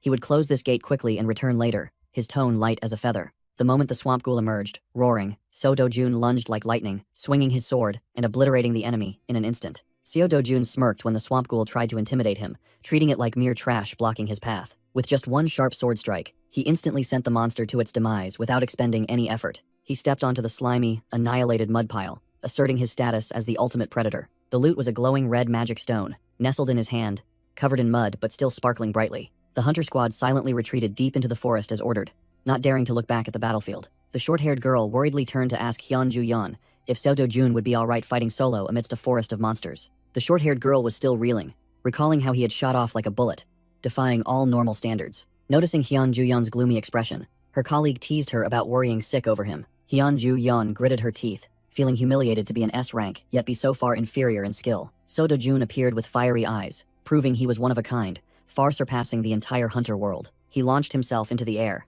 his blade glowing blue, preparing to deliver a punishing blow to his enemy. His opponent this time was a giant black orc, but Seo-Do-jun showed no hesitation, leaping directly at its face. A merciless sword strike slashed downwards, cleaving through the air and the monster's thick hide. The blade plunged into the orc's shoulder, black blood gushing like a spring, leaving it no time to react. The monster shrieked in extreme agony, while Seo-Do-jun merely stood there coldly, as if taking a stroll. He let out a soft sigh of relief, treating his enemy's desperate screams as entertaining background music. A massive battle axe slammed into the ground right beside him, but he had completely outplayed it and paid it no mind. Seo-Do-jun activated fire magic, his hand erupting in brilliant golden flames, ready to roast his opponent. He swung his sword, combining it with fire, creating a blazing slash that incinerated everything in its path. A barrage of fire-infused punches obliterated the orc, creating explosions that shook the entire forest. Seo-Do-jun clutched the glowing red magic stone he had just extracted from the monster's corpse, feeling the abundant energy in his hand. Hyunju-yeon and the short-haired girl silently led the hunter squad in their planned retreat from the deadly, spiky zone. The spiky hunter grimaced and panted, burdened by the heavy backpack filled with loot. The entire squad trudged through the forest, leaving the bloody battlefield behind for the true monster to handle. A brutal sword strike tore through the air, cleanly slicing the enemy's body in two, sending black blood splattering. Seo-Do-jun swung his sword upwards, splitting the charging dark monster in half as if cutting a thin piece of paper. His golden eyes gleamed with deadly coldness, his face stained with fresh blood, yet unusually calm. His hand brutally gripped the still-beating heart that had just been ripped from the unfortunate monster's chest. With a plop, the bloody organ was neatly dropped into the prepared glass jar, like a specimen. Seo Do-jun raised the jar containing the monster's heart, examining it with a satisfied expression and the sharp gaze of a professional hunter. The monster's corpses were twisted and mercilessly crushed, splattered blood dyeing a corner of the forest red under overwhelming power. The crimson magic stones scattered onto the green grass, emitting a pleasant clinking sound like coins falling into a pocket. The number of magic stones that dropped was so great that they began to pile up into a small, sparkling mound, exuding the allure of wealth. He looked at the enormous pile of treasure before him and nodded in satisfaction, remarking that these monsters dropped generous loot,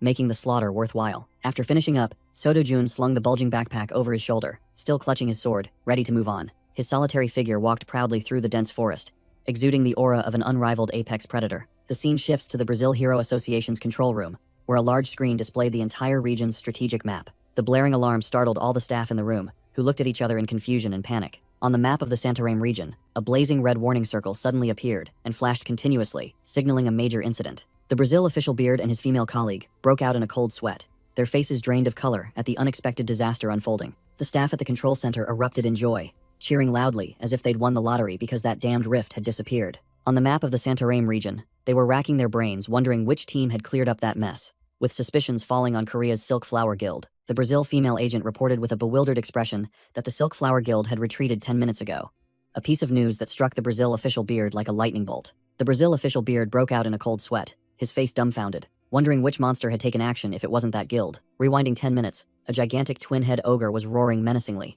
appearing dangerous but in reality just a punching bag about to be beaten. Seo Do-jun stood there unfazed, glancing at the monster and assessing it as a mutant, pumped full of dark mana, nothing to worry about. The twin-head ogre's pillar-like leg was raised high, intending to use its sheer mass to crush its tiny opponent. The stomp created a terrifying tremor, sending rocks and dirt flying, but Seo Do-jun glided away as lightly as the wind. He immediately spotted a swirling purple mana stream around the monster's ankle, accurately identifying it as the vital point containing its core power. Seo Do-jun drew his sword with the demeanor of a destroyer, coldly declaring he would send this monster to its demise in an instant. The twin-head ogre furiously charged to attack, roaring to the heavens, hoping its screams would drown out its fear of the opponent's killing intent. A brilliant golden sword strike tore through the air, so fast and sharp that the naked eye couldn't follow its speed. The monster's gigantic fist slammed down like a sledgehammer, carrying immense weight, but only punched into empty air. Seo Do-jun's eyes flashed with a sharp golden light, activating maximum concentration mode to unleash his finishing skill. He glided at the speed of light, unleashing the second form of Vandean sword art, charging straight at the monster like an unstoppable arrow. Not just using his sword, he also chanted the Grami Grimoire Fora spell, activating blazing magic to form deadly slashes. The twin-head ogre's eyes were wide with shock, its dumbfounded face unable to comprehend what had just happened to its sturdy body. The blazing slash seared into the monster's body, cutting cleanly through its steel-thick hide, making it realize it had poked a hornet's nest. The monster clutched its stomach, screaming in extreme agony, while Seo Do-jun landed coolly behind it, his cloak fluttering. He turned back with a challenging and wild smirk, scoffing that this was just a light warm-up for the blood feast to come. Seo Do-jun raises his blazing sword high, his sharp eyes locked onto the target, preparing to unleash a decisive blow. A sword strike carrying scorching heat sliced cleanly through the thick hide of the twin-head ogre. The ogre let out a pathetic roar as fresh blood gushed profusely from the fatal wound on its chest. Seo Do-jun flipped artfully in the air, dodging the massive opponent's weak counterattack. He smirked confidently, uttering a brief command before starting his performance. "Come on." A series of blazing slashes were unleashed consecutively, engulfing the monster in a storm of sword energy. The crisscrossing sword strikes formed a cross, tearing the ogre's flesh into small pieces. The destructive power spread, cleaving even the nearby ancient tree in half as if cutting a thin sheet of paper. A blinding explosion of light erupted, completely engulfing the enemy in a sea of flames and sword energy. The monster's eyes widened in terror, realizing that death had arrived right before it, powerless to do anything. Seo Do-jun glided away like the wind, leaving behind the enemy that was completely collapsing. The colossal mass of flesh lost its balance, toppling forward in the utter helplessness of the defeated foe. A merciless slash severed the monster's leg, making it scream in ultimate agony before taking its last breath. Seo Do-jun landed safely amidst the swirling dust, with the arrogant demeanor of an absolute victor. In its final moments, the ogre's colossal shadow was shredded into 100 pieces by sword energy. The monster's corpse hit the ground with a heavy thud, shaking the entire surrounding forest. Seo Do-jun let out a soft sigh of relief, standing tall as he sheathed his sword as if nothing had happened. Suddenly, a violent surge of dark purple mana swirled, forming a bizarre magical vortex right before him. He stood silently, observing the strange phenomenon, his back exuding high vigilance and concentration. Seo Do-jun deduced that the mana concentration remained constant even near the core,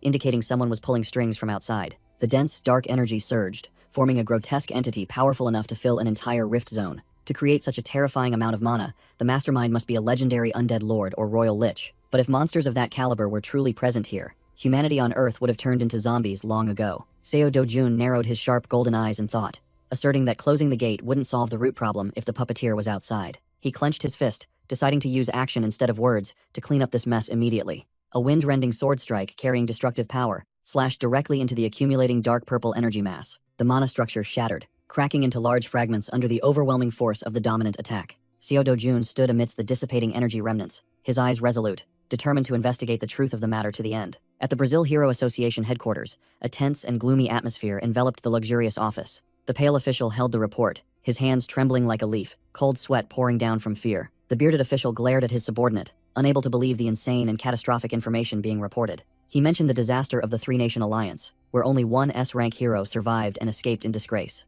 Meanwhile, the report indicated another team not only managed to close the rift, but also miraculously preserved the lives of all its members. Urgent reports from everywhere brought bad news. Most hunter teams had failed miserably and were forced to retreat. The bearded official sighed in exasperation, utterly disappointed that despite sending S-rank heroes, the result was still a complete zero. The assistant stammered that Hyun Ju-yeon's team was the only exception, but there was an inexplicable anomaly that made him suspicious. His boss frowned, flipping through the files, wondering if the Korean team in Santarem hadn't completed their mission. So why was there a problem? His face turned pale with horror upon hearing the shocking news that the rift only truly closed after the hunter team had withdrawn. He was utterly bewildered by this absurd event and pressed for Hyun Ju-yeon's current location to seek an explanation. The bearded official sprang from his chair, agitated, ordering to meet her immediately to clarify the truth of this matter. The moment Hyun Ju-yeon's group escaped the deadly rift, Fate's countdown began. It took them a full hour, dragging their exhausted bodies, to reach headquarters and report the situation. During that damned time, Seo Dojun had single-handedly closed the first rift and plunged into the second as if it were a stroll. He looked up at the gloomy sky, realizing that this area's damned mana core lay deep underwater. Without hesitation, he waded straight into the water,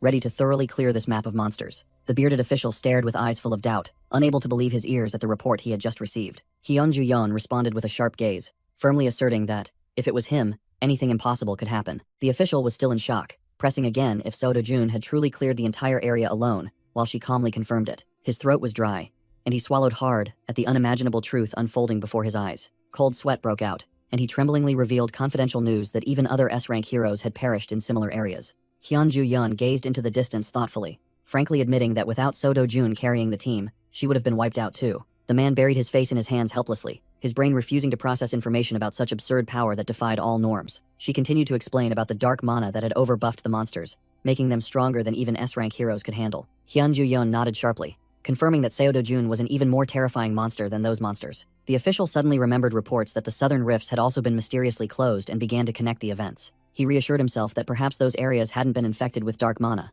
which was why they were so easy to clear. She immediately cut off that naive thought, warning him not to underestimate the enemy, as the level of danger was now different from before. Hyun Ju-yeon raised her phone, pointing out that the difference in the color of the teleportation gates was the only way to verify the hypothesis. Realizing the gravity of the situation, he yelled into the phone, ordering an immediate check of all gates across Brazil before it was too late. While he was in a frenzy, Hyun Ju-yeon calmly walked away and called Chairman Na Tae-hwang directly to report the situation. Na Tae-hwang sat regally in his chair, picking up the phone with the demeanor of a true magnate to receive the report. He listened intently to every word about that monstrous dark mana and confirmed the unusually quiet situation in Korea. Hyun Ju-yeon strode confidently down the deserted alley, asserting that there had been no changes, but her team was still monitoring every millimeter closely. She emphasized that even for S-ranks, confronting monsters overbuffed by dark mana was a true nightmare. Na Tae-hwang pondered. If a boss monster were to acquire this power, the resulting catastrophe would be 10,000 times worse. Both were extremely tense, agreeing that all resources must be prepared to deal with the worst-case scenario. The scene shifted to Seo Dojun,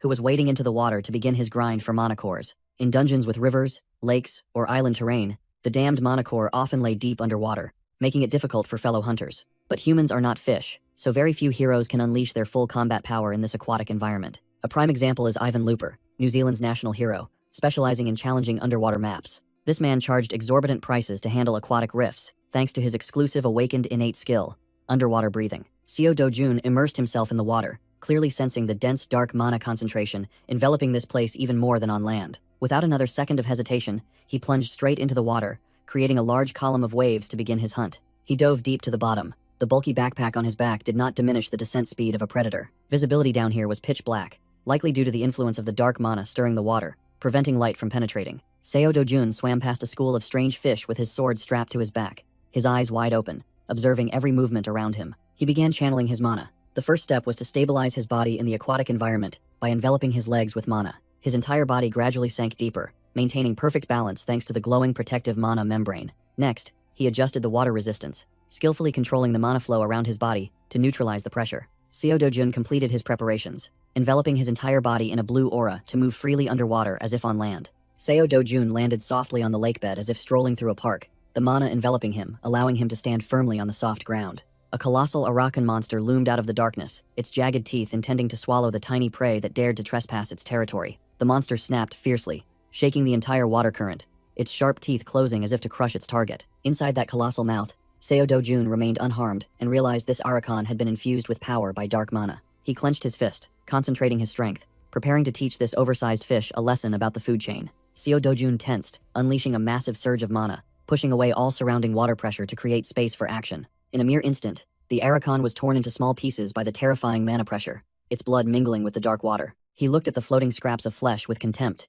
disdainful of the foul impurity of these corrupted monsters. The scent of blood attracted a swarm of mutated piranhas, which darted forward at rocket speed, their tearing through the water echoing chillingly. The frenzied fish furiously gnawed at Seo Dojun's protective mana barrier, but their teeth couldn't even scratch him. Seo Dojun glanced around, noticing the enemy numbers were as vast as ants, surrounding him from all sides, yet his expression remained unchanged. He thought to himself that if Ivan Looper were to see this chaotic underwater scene, he would surely gape in astonishment, because Seo Dojun was moving and punching at terrifying speeds, which would deeply shock any diving expert. He glided skillfully, maintaining perfect balance, and kicked away an incoming fish without being slowed down by the water's resistance. His fist tore through the water, its speed and power undiminished despite being hundreds of meters deep. The direct hit created a powerful shockwave, instantly crushing the unfortunate monster's head, staining the area red with blood. Seo Dojun stood defiantly amidst the encirclement, surrounded by fish carcasses and enemies poised to tear him apart. An entire legion of monsters with glowing eyes surrounded him from all sides, transforming the lakebed into a suffocating death arena. He narrowed his eyes in annoyance,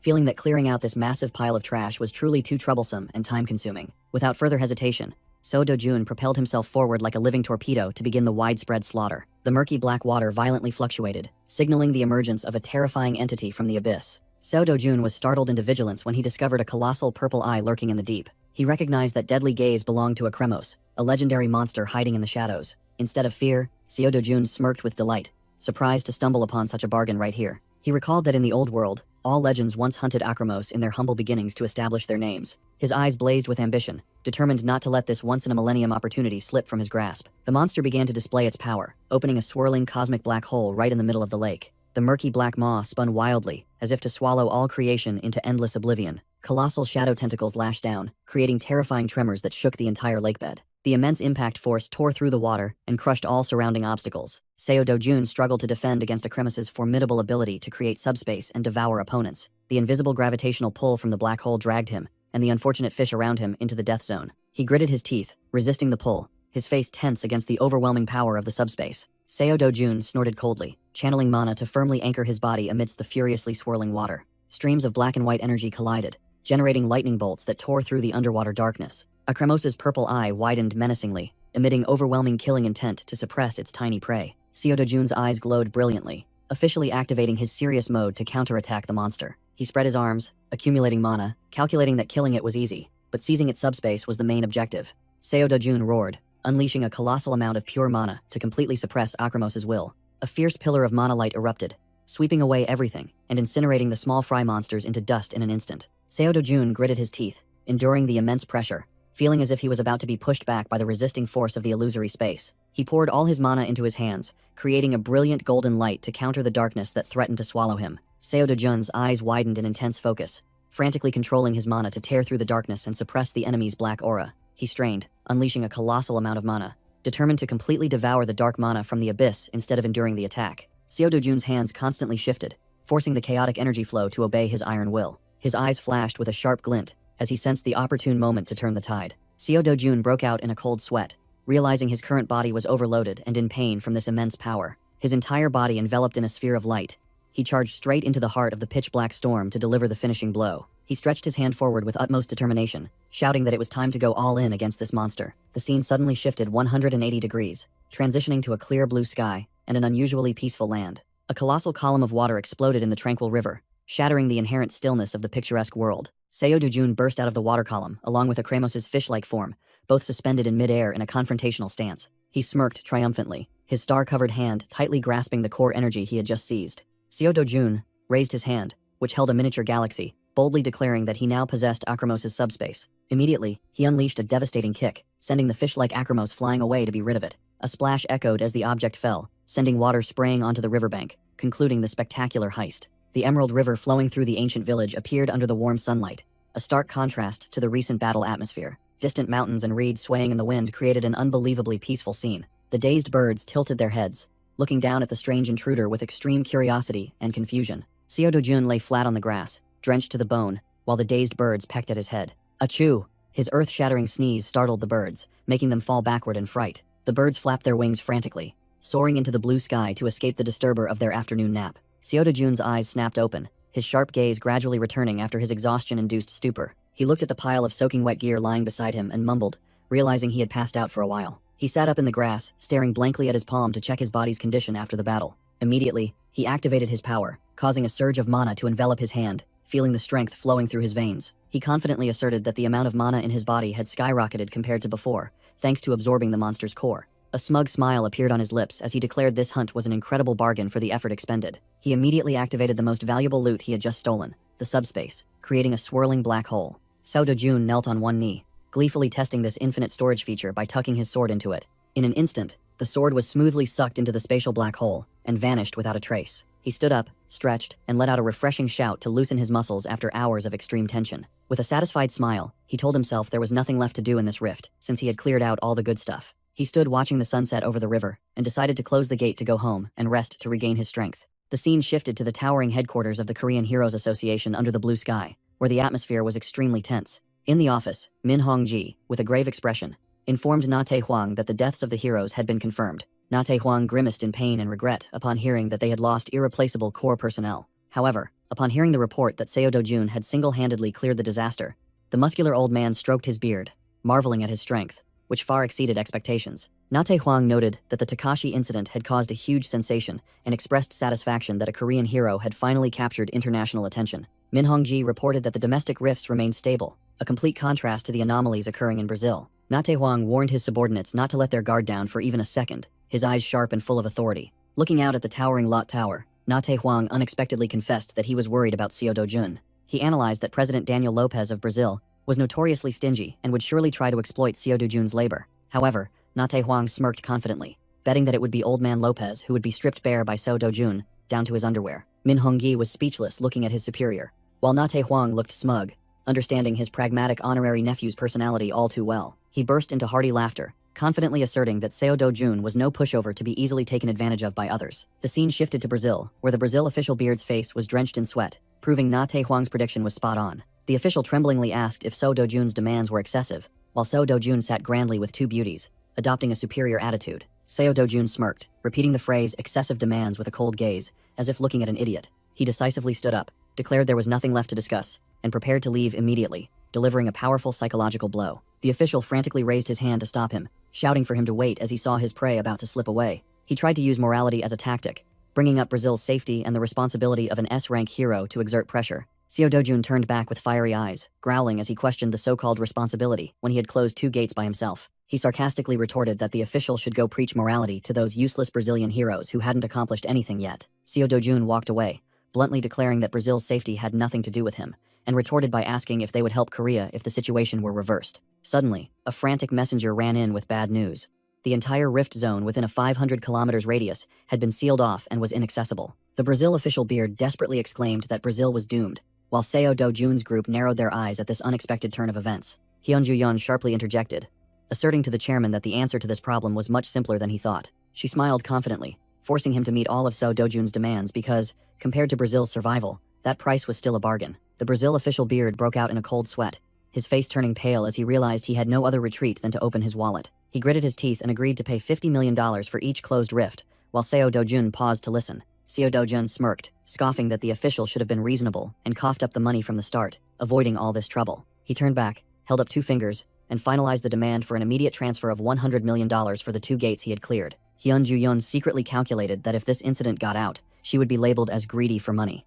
but Brazil, for the sake of its reputation, would surely keep it quiet. She glanced at Seo Do-jun with a meaningful look, observing his indifferent attitude towards the enormous sum of money. Hyun Ju-yeon smiled, reassuring the short-haired girl that Seo Do-jun was someone who never bothered with what the world had to say. Seo Do-jun's golden brown eyes gleamed with determination and intense focus. He closed his eyes, sinking into deep contemplation about his true purpose. In his mind, Seo Do-jun faced the inverted image of the blonde hero, asserting that this money was enough to build an absolutely safe home, as he had wished. He smiled contentedly, proudly informing his deceased friend that he had kept his promise from long ago. The clear blue sky appeared like a rhetorical question about the satisfaction of his old comrade's spirit. The news reported that the Brazilian government, though reluctant, was forced to accept all of Seo Do-jun's demands, as they had no other choice. He signed the confidentiality agreement proposed by the Brazilian side, which inadvertently helped prevent his image from being tarnished in public. Takashi sat drinking alone in his room, his face pensive after recovering from his injuries. The spiky hunter lay recuperating in the hospital bed with his arm heavily bandaged, lucky to have kept his life. At the airport, Min Hong-gi and other officials bowed their heads, seeing off numerous coffins of unfortunate hunters returning home amidst a mournful atmosphere. Min Hong-gi couldn't hold back his tears, standing silently as he bid farewell to his fallen comrades on their final journey. Seo Do-jun stood solemnly in a black suit, his profound gaze observing the funeral ceremony filled with sorrow and loss. The scene shifted to a luxurious hotel with classical architecture, where Seo Do-jun's group was resting after a stressful series of days. The short-haired girl, munching on her food, took the opportunity to ask Seo Do-jun about his grinding plan for the next dungeon. Hearing Seo Do-jun's evasive answer, Hyun Ju-yeon paused with a reluctant expression, as if she had just swallowed a rock. Seo Do-jun calmly explained that he was considering which option would bring maximum benefit to his wallet. He turned to Hyun Ju-yeon, outlining a ruthless money-making plan. While he closed one gate, her party would move ahead to the next. Hyun Ju-yeon narrowed her eyes, calculating, and immediately understood the intention of this sequential cooperation to optimize dungeon clearing speed. Seo Do-jun smirked triumphantly, praising the S-rank heroine's quick thinking regarding this bold plan. He finalized the crazy goal of closing 3 gates in one day, leaving all the listening members dumbfounded in astonishment. Hearing about getting a more generous share of the reward, 2 young men in the group's eyes lit up like car headlights, nodding repeatedly. Seo Do-jun leaned his face close to Hyun Ju-yeon, instructing her to just focus on protecting the safety of the guild members, and not to overexert herself. Attacked at close range, the strong Hyun Ju-yeon blushed crimson, stammering her agreement like a young maiden experiencing love for the first time. The subordinates sitting around started whispering and gossiping, firmly asserting that these 2 bosses were definitely dating. The whole group shouted in unison, confirming the order, their morale surging as they prepared to set off as soon as they recharged their energy. The scene shifted to a dense forest with sunlight filtering through the leaves, signaling a new hunt was about to begin. Seo Do-jun walked alone amidst the towering grass, activating high alert mode to search for prey. Thumping footsteps echoed, and a giant monster with a glowing red eye appeared right behind him, roaring to assert dominance. Seo Do-jun didn't flinch at all. He smirked, realizing the opponents were just a low-level pack of cyclops, considering them a light appetizer. The clear, peaceful sky was in stark contrast to the killing intent seeping through the dense forest. The birds scattered in a panic, signaling a dangerous predator approaching at high speed. Seo Do-jun swiftly retreated, dodging the pounce of the massive monster charging like a bulldozer. The cyclops revealed its true form, muscles bulging, as it furiously lunged at its tiny prey to vent its rage. Its hideous one-eyed face snarled, revealing jagged teeth full of menace and bloodlust. Seo Do-jun calmly assessed his opponent, concluding that this was a tanky monster, good for taking hits but nothing special. He smirked sinisterly, deciding to use this punching bag to test out his new skill. The monster let out a wild roar and smashed the ground, trying to crush the enemy who dared to disrespect it. Seo Do-jun glided effortlessly, causing the Cyclops' devastating blow to strike only empty air. He continued to toy with his prey, easily dodging every attack as if taking a stroll in the park. Suddenly, the Cyclops' head was twisted by an invisible force, black blood splattering as it screamed in pain. The surrounding space began to distort, its colossal body squeezed by spatial power until its bones creaked. It shrieked in despair, realizing it was utterly helpless against Seo Do-jun's overwhelming power. Seo Do-jun's eyes sharpened, focusing intently to control the complex mana flow for the finishing blow. He spread his hand, summoning a swirling spatial black hole filled with destructive power. The Cyclops' giant arm was sucked into the black hole like noodles, completely helpless. The monster's single eye bulged, utterly terrified as it saw death descending upon it. Crunch! The spatial gate slammed shut, crushing the monster's head into paste in an instant. Seo Do-jun broke out in a sweat, clicking his tongue in annoyance that this skill consumed an incredible amount of mana, not optimal for continuous spamming. The system announced that the rift in southern Maru had officially closed, marking the perfect end to the cleanup. The operations room was in chaos, like a bustling marketplace, while the bearded official sat sweating profusely from the pressure. He was utterly shocked to receive news that the rift had closed in just 8 hours, billions of times faster than anticipated. The messenger with the man bun confirmed the transfer order, preparing to burn through the budget. $50 million vanished from the account in an instant, the ting-ting sound music to his ears. The messenger anxiously warned that at this rate, tons of money would vanish completely in just a few days. The bearded official gritted his teeth, calculating, determined not to let Seo Do-jun monopolize all the profits and fame alone. He yelled directly at his subordinate, fearing that if the payment was delayed, that monster would get sulky and quit the game midway. He ordered an emergency summons for all S-rank and A-rank heroes in the area to immediately form a rival team.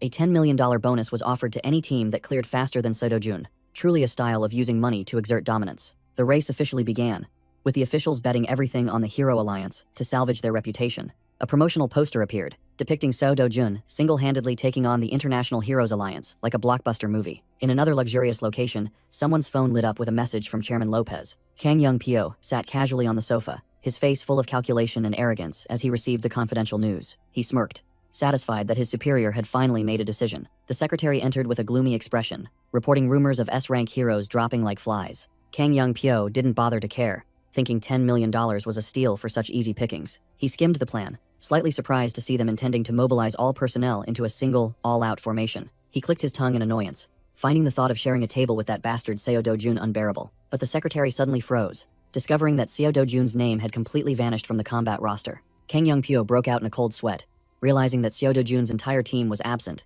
and something smelled burnt. Ding ding, the phone chimed with a message. Account balance increased by $50 million. The sweet scent of money wafted directly into his face. Seo Do-jun checked his phone as he walked, while Hyunju-yeon beside him wondered if the association would pay fairly for this mission. He speculated that perhaps the cost of hiring him was too steep, so they had to gather heroes from other countries to compensate for the losses. Seo Do-jun smirked, realizing that the association wasn't foolish at all, but had calculated quite meticulously to optimize their profits. Hyunju-yeon smiled brightly, praising his generosity and remarking that the association's methods were truly cunning beyond words. Seo Do-jun affirmed that they had prepared enough money as promised, but to him now, money was merely fleeting, no longer important. His eyes turned sharp and resolute, declaring that from now on, something far more important needed to be done immediately. The entire expedition team delved deep into the dense forest, and the race between the two factions began to yield incredibly fast results. In the central control room, the agents furiously typed on their keyboards like rice-powered machines to update the data. Seo Do-jun and the Silk Flower Dance Guild cleared Dungeon A35 at an astonishing speed, leaving everyone in awe and admiration. Meanwhile, the Alliance hunters struggled to hack and slash at the spider monsters in Dungeon C12, suffering greatly. As a result, the A and S-rank heroes lay scattered, groaning from severe injuries. Truly, they were weaklings trying to show off. A giant monster was instantly cleaved in half, and Dungeon A37 closed, to the utter astonishment of the control agents. On the screen, Seo Do-jun's figure appeared, single-handedly defeating the boss, clearing the entire map without needing any assistance. Seo Do-jun's golden eyes glowed with killing intent, proving his overwhelming power, completely different from the rest of the world. Several days passed. At the control center, the agents worked day and night, their faces haggard, their spirits scattered like zombies. An agent handed a can of coffee to a colleague, teasing him about his dark eye circles extending to his chin from severe sleep deprivation. Holding the coffee can, he analyzed the situation. The dark mana rifts were closing quickly, but other areas were being completely neglected. The large screen displayed the world map, and the agents had to strain their eyes, monitoring 24/7, tense as a taut string, awaiting orders. The piercing beep of the alarm startled the agent who was drinking water, signaling that a new incident was about to occur. The blaring alarm, accompanied by rapidly flashing red lights on the radar screen, made the atmosphere as tense as a taut string. But immediately, the warning signal abruptly vanished, and the screen turned to a surprisingly clean and green status. The two duty agents gaped, their coffee cans nearly falling to the ground, unable to believe their eyes at the divine speed of monster clearing. Cheers echoed, shaking the skyscraper as Seo Do-jun and his team completed the impossible mission. A dazzling notification appeared, confirming that Rift Zone B41 had officially closed permanently, ending the nightmare. The entire control room erupted in joy, the agents embracing and weeping profusely, finally freed from the hellish overtime. Hasty footsteps pounded down the corridor, signaling hot news being delivered straight to the highest level. The agent with the bun-tied hair rushed into the chairman's office, reporting that all rifts within a 500 kilometers radius had been completely swept clean. Na Tae-hwang sat in his luxurious office, clasping his hands together and sighing in relief, wondering if the biggest fire had finally been extinguished. After hearing confirmation that all dark mana rifts had closed, he nodded in satisfaction at the Brazilian flag and praised his subordinates' efforts. The agent with the bun-tied hair suddenly froze, turning to look at his boss with a bewildered expression, like a cow wearing a hat. At the unexpected order, Na Tae-hwang leaned back in his chair, closed his eyes to rest, and coolly declared that leaving a few small rifts for a day wouldn't kill anyone. He decided to go big, immediately organizing a grand celebration party at the tallest tower to unwind after a series of stressful days. Premium beef sizzled on the grill, emitting an enticing aroma that beckoned the hungry guests. The outdoor party was extremely lively, with guests in luxurious suits, holding wine glasses and chatting boisterously. The live band played their hearts out on stage, stirring up the bustling atmosphere among the elite and the hunters. Seo Do-jun's team was dressed to the nines, led by two beautiful women who approached to greet Na Tae-hwang, which surprised him slightly. So Do-jun, with a cold expression, bluntly declared that the entire team would return home immediately, extinguishing the chairman's smile. Seo Do-jun's gaze was sharp and challenging, while Na Tae-hwang began to openly show suspicion and discomfort. Na Tae-hwang spread his hands, questioning them, deliberately using responsibility to force the hero team to stay and clean up the remaining aftermath, instead of leaving early. Na Tae-hwang broke out in a cold sweat, trying to salvage some dignity to negotiate keeping the hunter squad for a little longer. Jung In-ju glared fiercely, immediately exposing the old man's true intention, to only keep the main force, Seo Do-jun. Seo Do-jun turned to ask his teammates for their opinion with a straight face, leaving even the short-haired woman speechless. Chairman Na quickly put his arm around Seo Do-jun, gave a wry smile, and pulled him aside for a private chat, hoping to persuade him. The two powerful men separated from the crowd to walk, leaving behind whispers that Seo Do-jun had collected enough money and valuable materials and would soon leave. Jang In-ju seized the opportunity to tease Hyun Ju-yeon, making her blush furiously because she couldn't bear to leave her crush. From a distance, the two women watched Seo Do-jun being drawn into a boring political conversation by Na Tae-hwang. Na Tae-hwang clutched his head helplessly, watching Seo Do-jun's cold back walk away, realizing this negotiation had failed miserably. Seo Do-jun walked towards a stunning red-haired beauty holding a glass of wine, known as the White Fox. Jang In-ju urged her best friend to act quickly and stake her claim before it was too late. The short-haired woman slapped Hyun Ju-yeon on the back, scolding her best friend for being too naive to let the handsome man fall into someone else's hands. Hyun Ju-yeon was pushed forward, her face filled with utter confusion as she saw Seo Do-jun standing intimately close to the beauty. Gloria Tyler looked at Seo Do-jun with a meaningful gaze, subtly reminding him to carefully consider the offer involving the familiar name, Castle. Seo Do-jun stood with his arms crossed, calmly asserting that this was also a lucrative opportunity for the other party. Hyun Ju-yeon stood far away, staring intently, her mind racing as she tried to guess what the two of them were whispering about. Her imagination soared to a distant future of newlyweds living together and happily making kimchi. Gloria Tyler smiled alluringly, raised her glass to bid farewell, and promised to await his answer at any time. Hyun Ju-yeon secretly praised her rival's beauty, but wondered why Seo Do-jun's face remained as cold as ice, even questioning his gender. Seo Do-jun turned back to find Hyun Ju-yeon, asking for an important favor right in the middle of the party. He asked her to get him a ticket to the Golden Market, a world-class auction in Las Vegas. Gloria Tyler slyly smiled, accepting the offer, but with a condition full of hidden meaning. The White Fox invited Seo Do-jun to her private residence a week before the Golden Market auction, her tone dripping with flirtation. Hyun Ju-yeon froze for 5 seconds, her face drained of all color when she heard that blatant invitation. The purple-haired woman's dark imagination immediately conjured up a scandalous bedroom scene between the two, making her face flush crimson.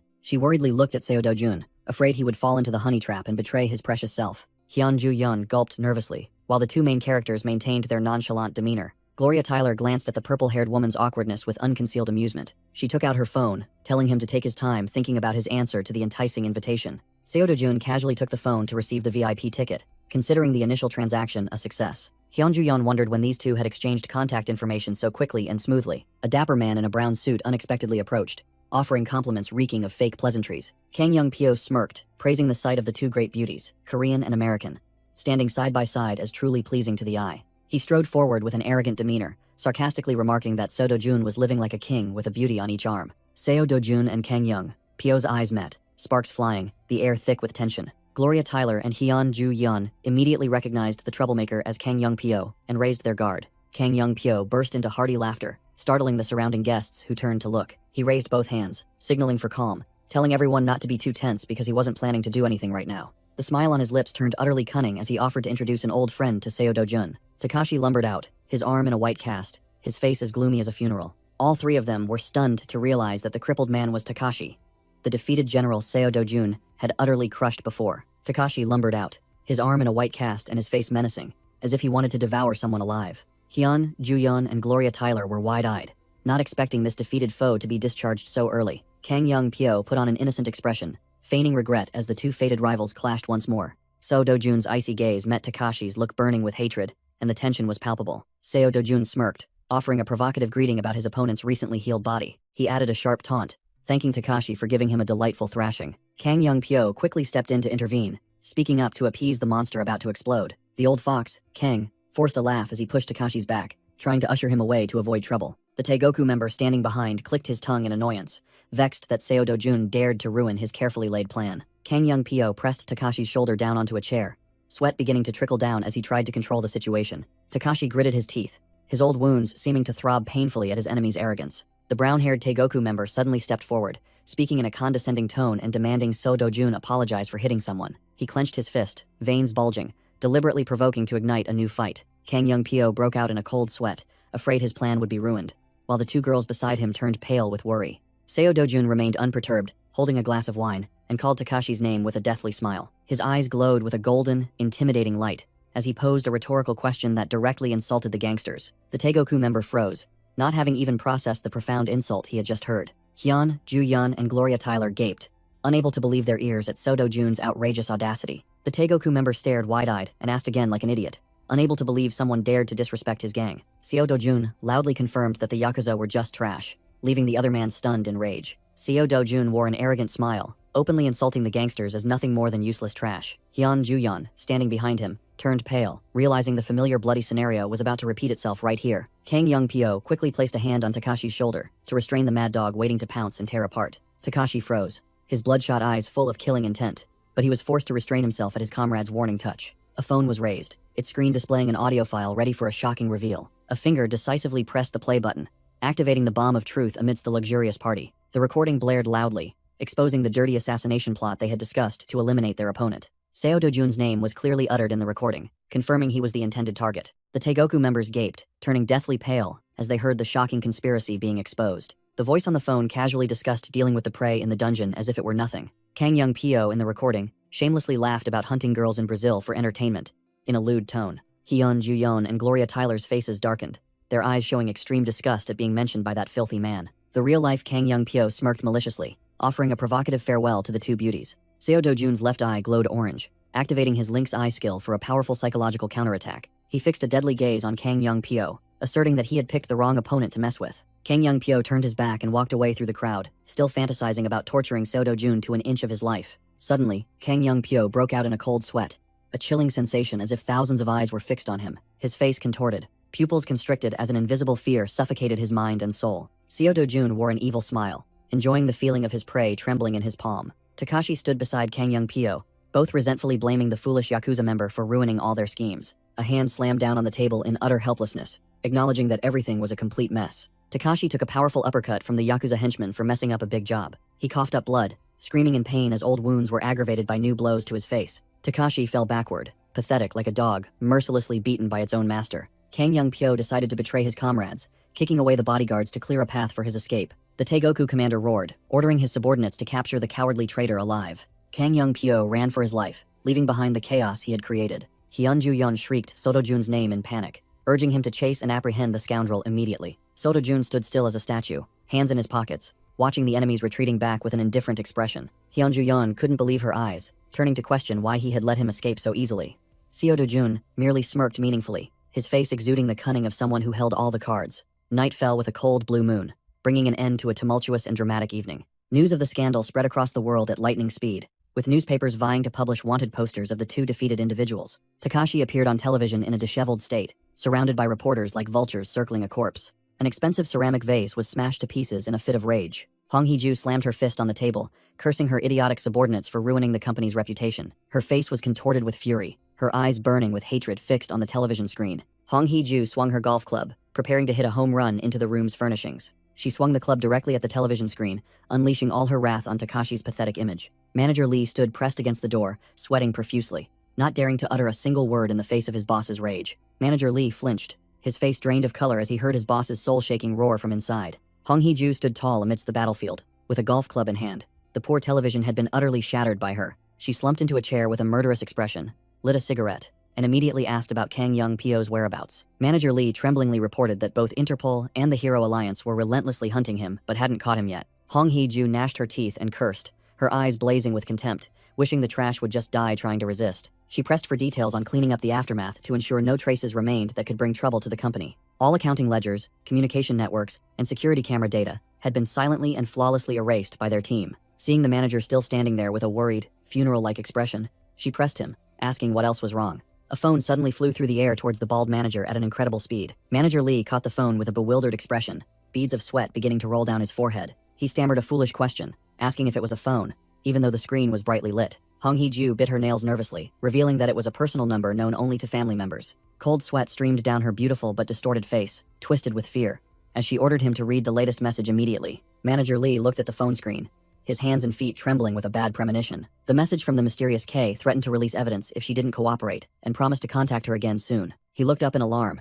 asking if the sender of this dangerous blackmail message was Kang Young Pyo. Hong Hee-ju screamed hysterically, not caring about the sender's identity, only knowing that being involved with him now meant utter ruin. She swung her arm, throwing the ceramic vase straight at the useless manager's head, yelling at him to get out immediately. Manager Lee ran for his life, realizing he too would be doomed if he delved deeper into this quagmire. Just as he was about to open the door to escape and find a way out, he ran into a scarred, middle-aged man with a murderous aura blocking his path. The bloodshot eyes, filled with killing intent of a mysterious old man, flashed in the darkness, signaling an impending storm. Seo Kyung Cheol, chairman of T Group, stood imposingly, blocking the entrance with the aura of a fearsome deity. Manager Lee was scared out of his wits, his face drained of all color upon encountering the final boss right at the door. He hastily bowed in apology, then bolted, running for his life, leaving his boss behind to save himself. Seo Kyung Cheol entered the room with a cold expression, looking down at Hong Hee-ju, who was sitting on the floor amidst shattered pottery shards. Hong Hee-ju stammered, "Father." Cold sweat streamed down her face, knowing she was about to face his wrath. A thunderous slap was delivered with terrifying speed,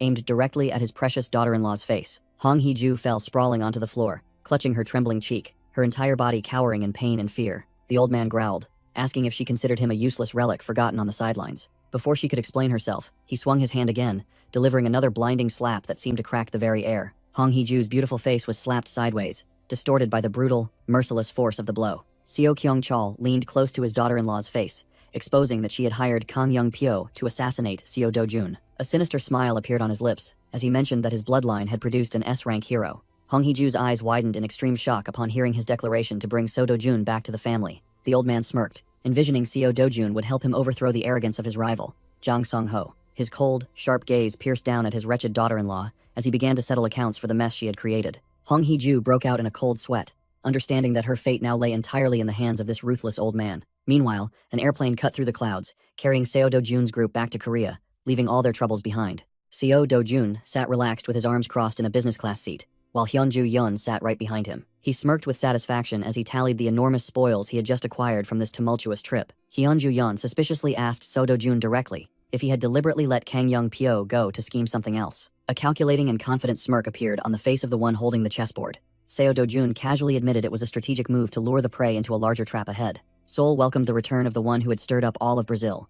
The towering Lotte Tower against the blue sky signaled home turf. Yoon Young opened her mouth wide, ready to devour the juicy burger, with an extremely joyful and contented expression. Seo Do-jun, in a gray hoodie, smiled and asked how she was, watching his little sister enjoy her delicious meal through the window. He sat with his chin propped, watching Yoon Young eat heartily, savoring a rare moment of peace after days of slaughter. Seo Do-jun's gaze suddenly darkened, becoming cold and serious as he recalled the shock he received right after returning home. He stood frozen, cold sweat beading on his forehead, when confronted with the unexpected family situation. His grandmother was bedridden, her health visibly deteriorated, sweat pouring from her, making Yoon Young restless with worry. Seo Do-jun angrily questioned why she hadn't gone to the hospital or informed him of her critical condition. He gritted his teeth, suppressing his emotions, heartbroken and confused, seeing his loved one suffer due to her frugal habits. Yoon Young bowed her head, tears welling up, confessing that grandmother didn't dare spend money, fearing it would waste the effort he risked his life to earn. Her thin, wrinkled hand gently touched her grandson's face, calming his anger. Seo Do-jun knelt by the bed, clutching her hand tightly,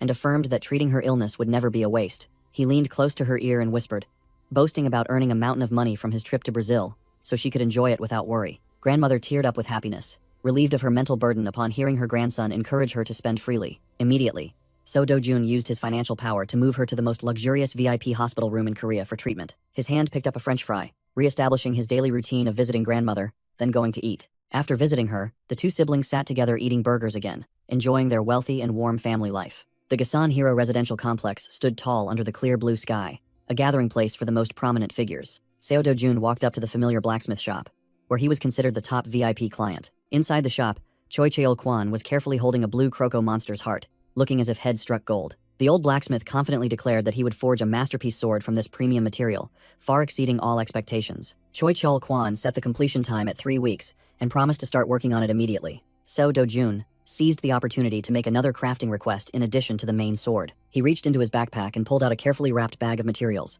handing it to the old blacksmith. Inside the plastic bag were shimmering silk threads and a bag of venom emitting a dangerous aura. Seo Do-jun casually announced that they were the silk and venom sac of the Spider Queen Velkara, the monster he had just defeated. Choi Cheol-kwan excitedly planned to tailor a form-fitting combat armor for Seo Do-jun, but he flatly refused. He flashed a proud smile, declaring that these precious materials were for making clothes for his beloved younger sister. The old blacksmith's eyes widened and his jaw dropped, not expecting this kid to be so extravagant. Choi Cheol-kwan rattled on about the overwhelming defensive capabilities of Velcara's silk, something many heroes coveted. Seo Do-jun chuckled, raising his phone to show that his sister wasn't a hero at all, just an ordinary person. The phone screen displayed a super adorable selfie of Yoon Young and their grandmother, filled with warm happiness. After hearing the old man praise his cute sister, he requested that it be made into everyday clothes, not bulky combat gear. Choi Cheol-kwan stroked his chin thoughtfully, seemingly having discovered a difficult problem with this request. He raised a finger, warning about the rapid growth rate of children in their formative years. He worried that this precious outfit would be too tight and wouldn't fit after just 1 or 2 years of use.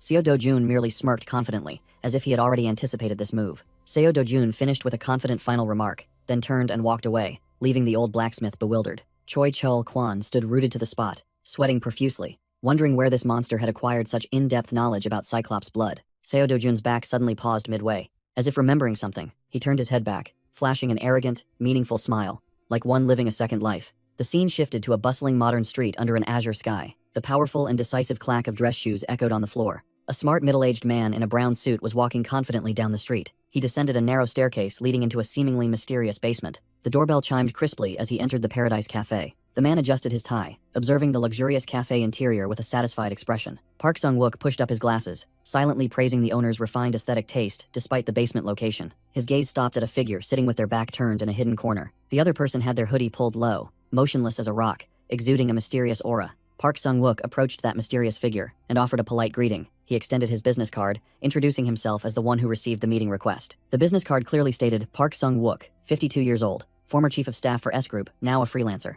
Seo Do-jun pulled down his hood, revealing his handsome face and sharp eyes as he introduced himself. Park Sung-wook sat down opposite him, getting straight to the point, asking why a rising hero would seek him out. Seo Do-jun calmly stated that Hyun Ju-yeon had introduced him as an expert at smoothly resolving issues for the elite. Park Sung-wook had just promised to assist with anything legal when he was dumbfounded to hear Seo Do-jun say he wanted to build a house. Seo Do-jun requested the safest house in the world instead of a mundane construction. A restaurant staff placed the coffee cup down while Park Sung-wook began asking about the location and budget. Seo Do-jun calmly chose Seoul as the location, while Park Sung-wook leisurely enjoyed his coffee. He casually set the budget at a staggering 500 billion won, causing the atmosphere to tense. Park Sung-wook spat out the mouthful of coffee he had just drunk, utterly shocked by the astronomical figure. The old man wiped his mouth and asked if this was his first time spending such a massive amount, while Seo Do-jun was splattered with coffee. Seo Do-jun silently took a tissue and calmly wiped the stains from his face and hoodie. Park Sung-wook panted, asserting that with that kind of money, one could build a castle, not just a house. Seo Do-jun rubbed his chin thoughtfully, finding the idea of building a castle quite fitting for his status. He nonchalantly raised the price to 1 trillion won to ensure everything would be absolutely perfect. Park Sung-wook froze completely,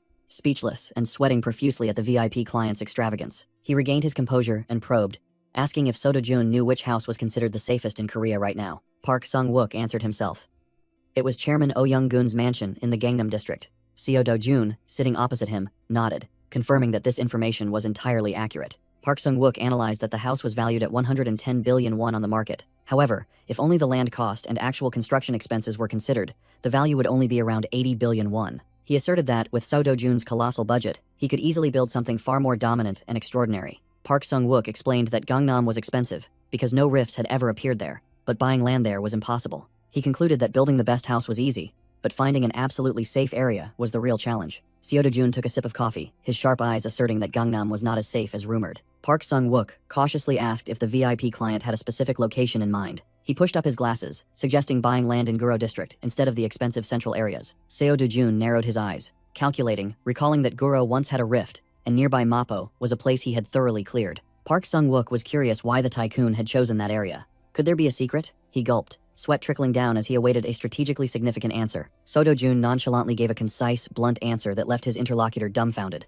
Because it's close to home. The scene shifted to a forest, where a tearing space rift heralded ill omens with a piercing screech. The ground shook violently under the thudding footsteps of a gigantic monster. A formidable red dinosaur appeared, its entire body ablaze as if to incinerate everything. The monster let out a terrifying roar, its eyes glowing menacingly at anyone daring to trespass its territory. Seo Do-jun lunged like a gust of wind, swinging his sword and cleaving the monster in two in an instant. He landed lightly, exhaling a refreshing breath after the lightning-fast action. The sword in Seo Do-jun's hand shimmered with a dazzling aura, a custom-made masterpiece exceeding all expectations. Choi Cheol-kwan held the sword, his face beaming as he declared it his life's masterpiece. The old blacksmith waved his hands vehemently, refusing payment because the high-quality materials were supplied by the main character. While maintaining his noble demeanor, his phone vibrated, and Choi Cheol-kwan stared wide-eyed at the incoming message. He stammered that an artisan's satisfaction couldn't be measured by money. The phone screen displayed a crisp 1 billion won, a sight that would stun anyone. Seo Do-jun held his phone and smirked, asserting his lifestyle of not owing anyone anything. He swung the sword, worth a fortune,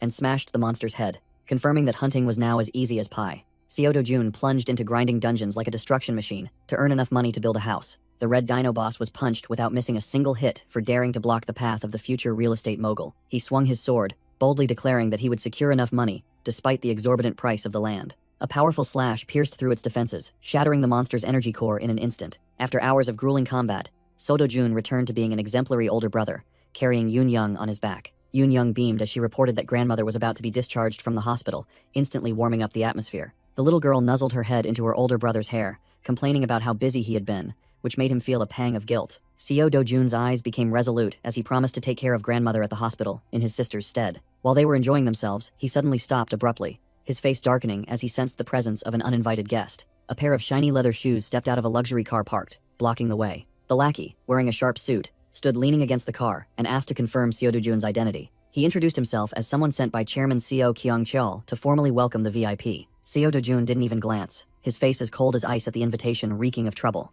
He gently set Yoon-young down. His tone completely changed to reassure his younger sister. Seo Do-jun instructed the little girl to close her eyes for a moment so she wouldn't have to see the violence that was about to unfold. As soon as Yoon-young nodded, he shot forward with blinding speed, making the surrounding air vibrate. Crash!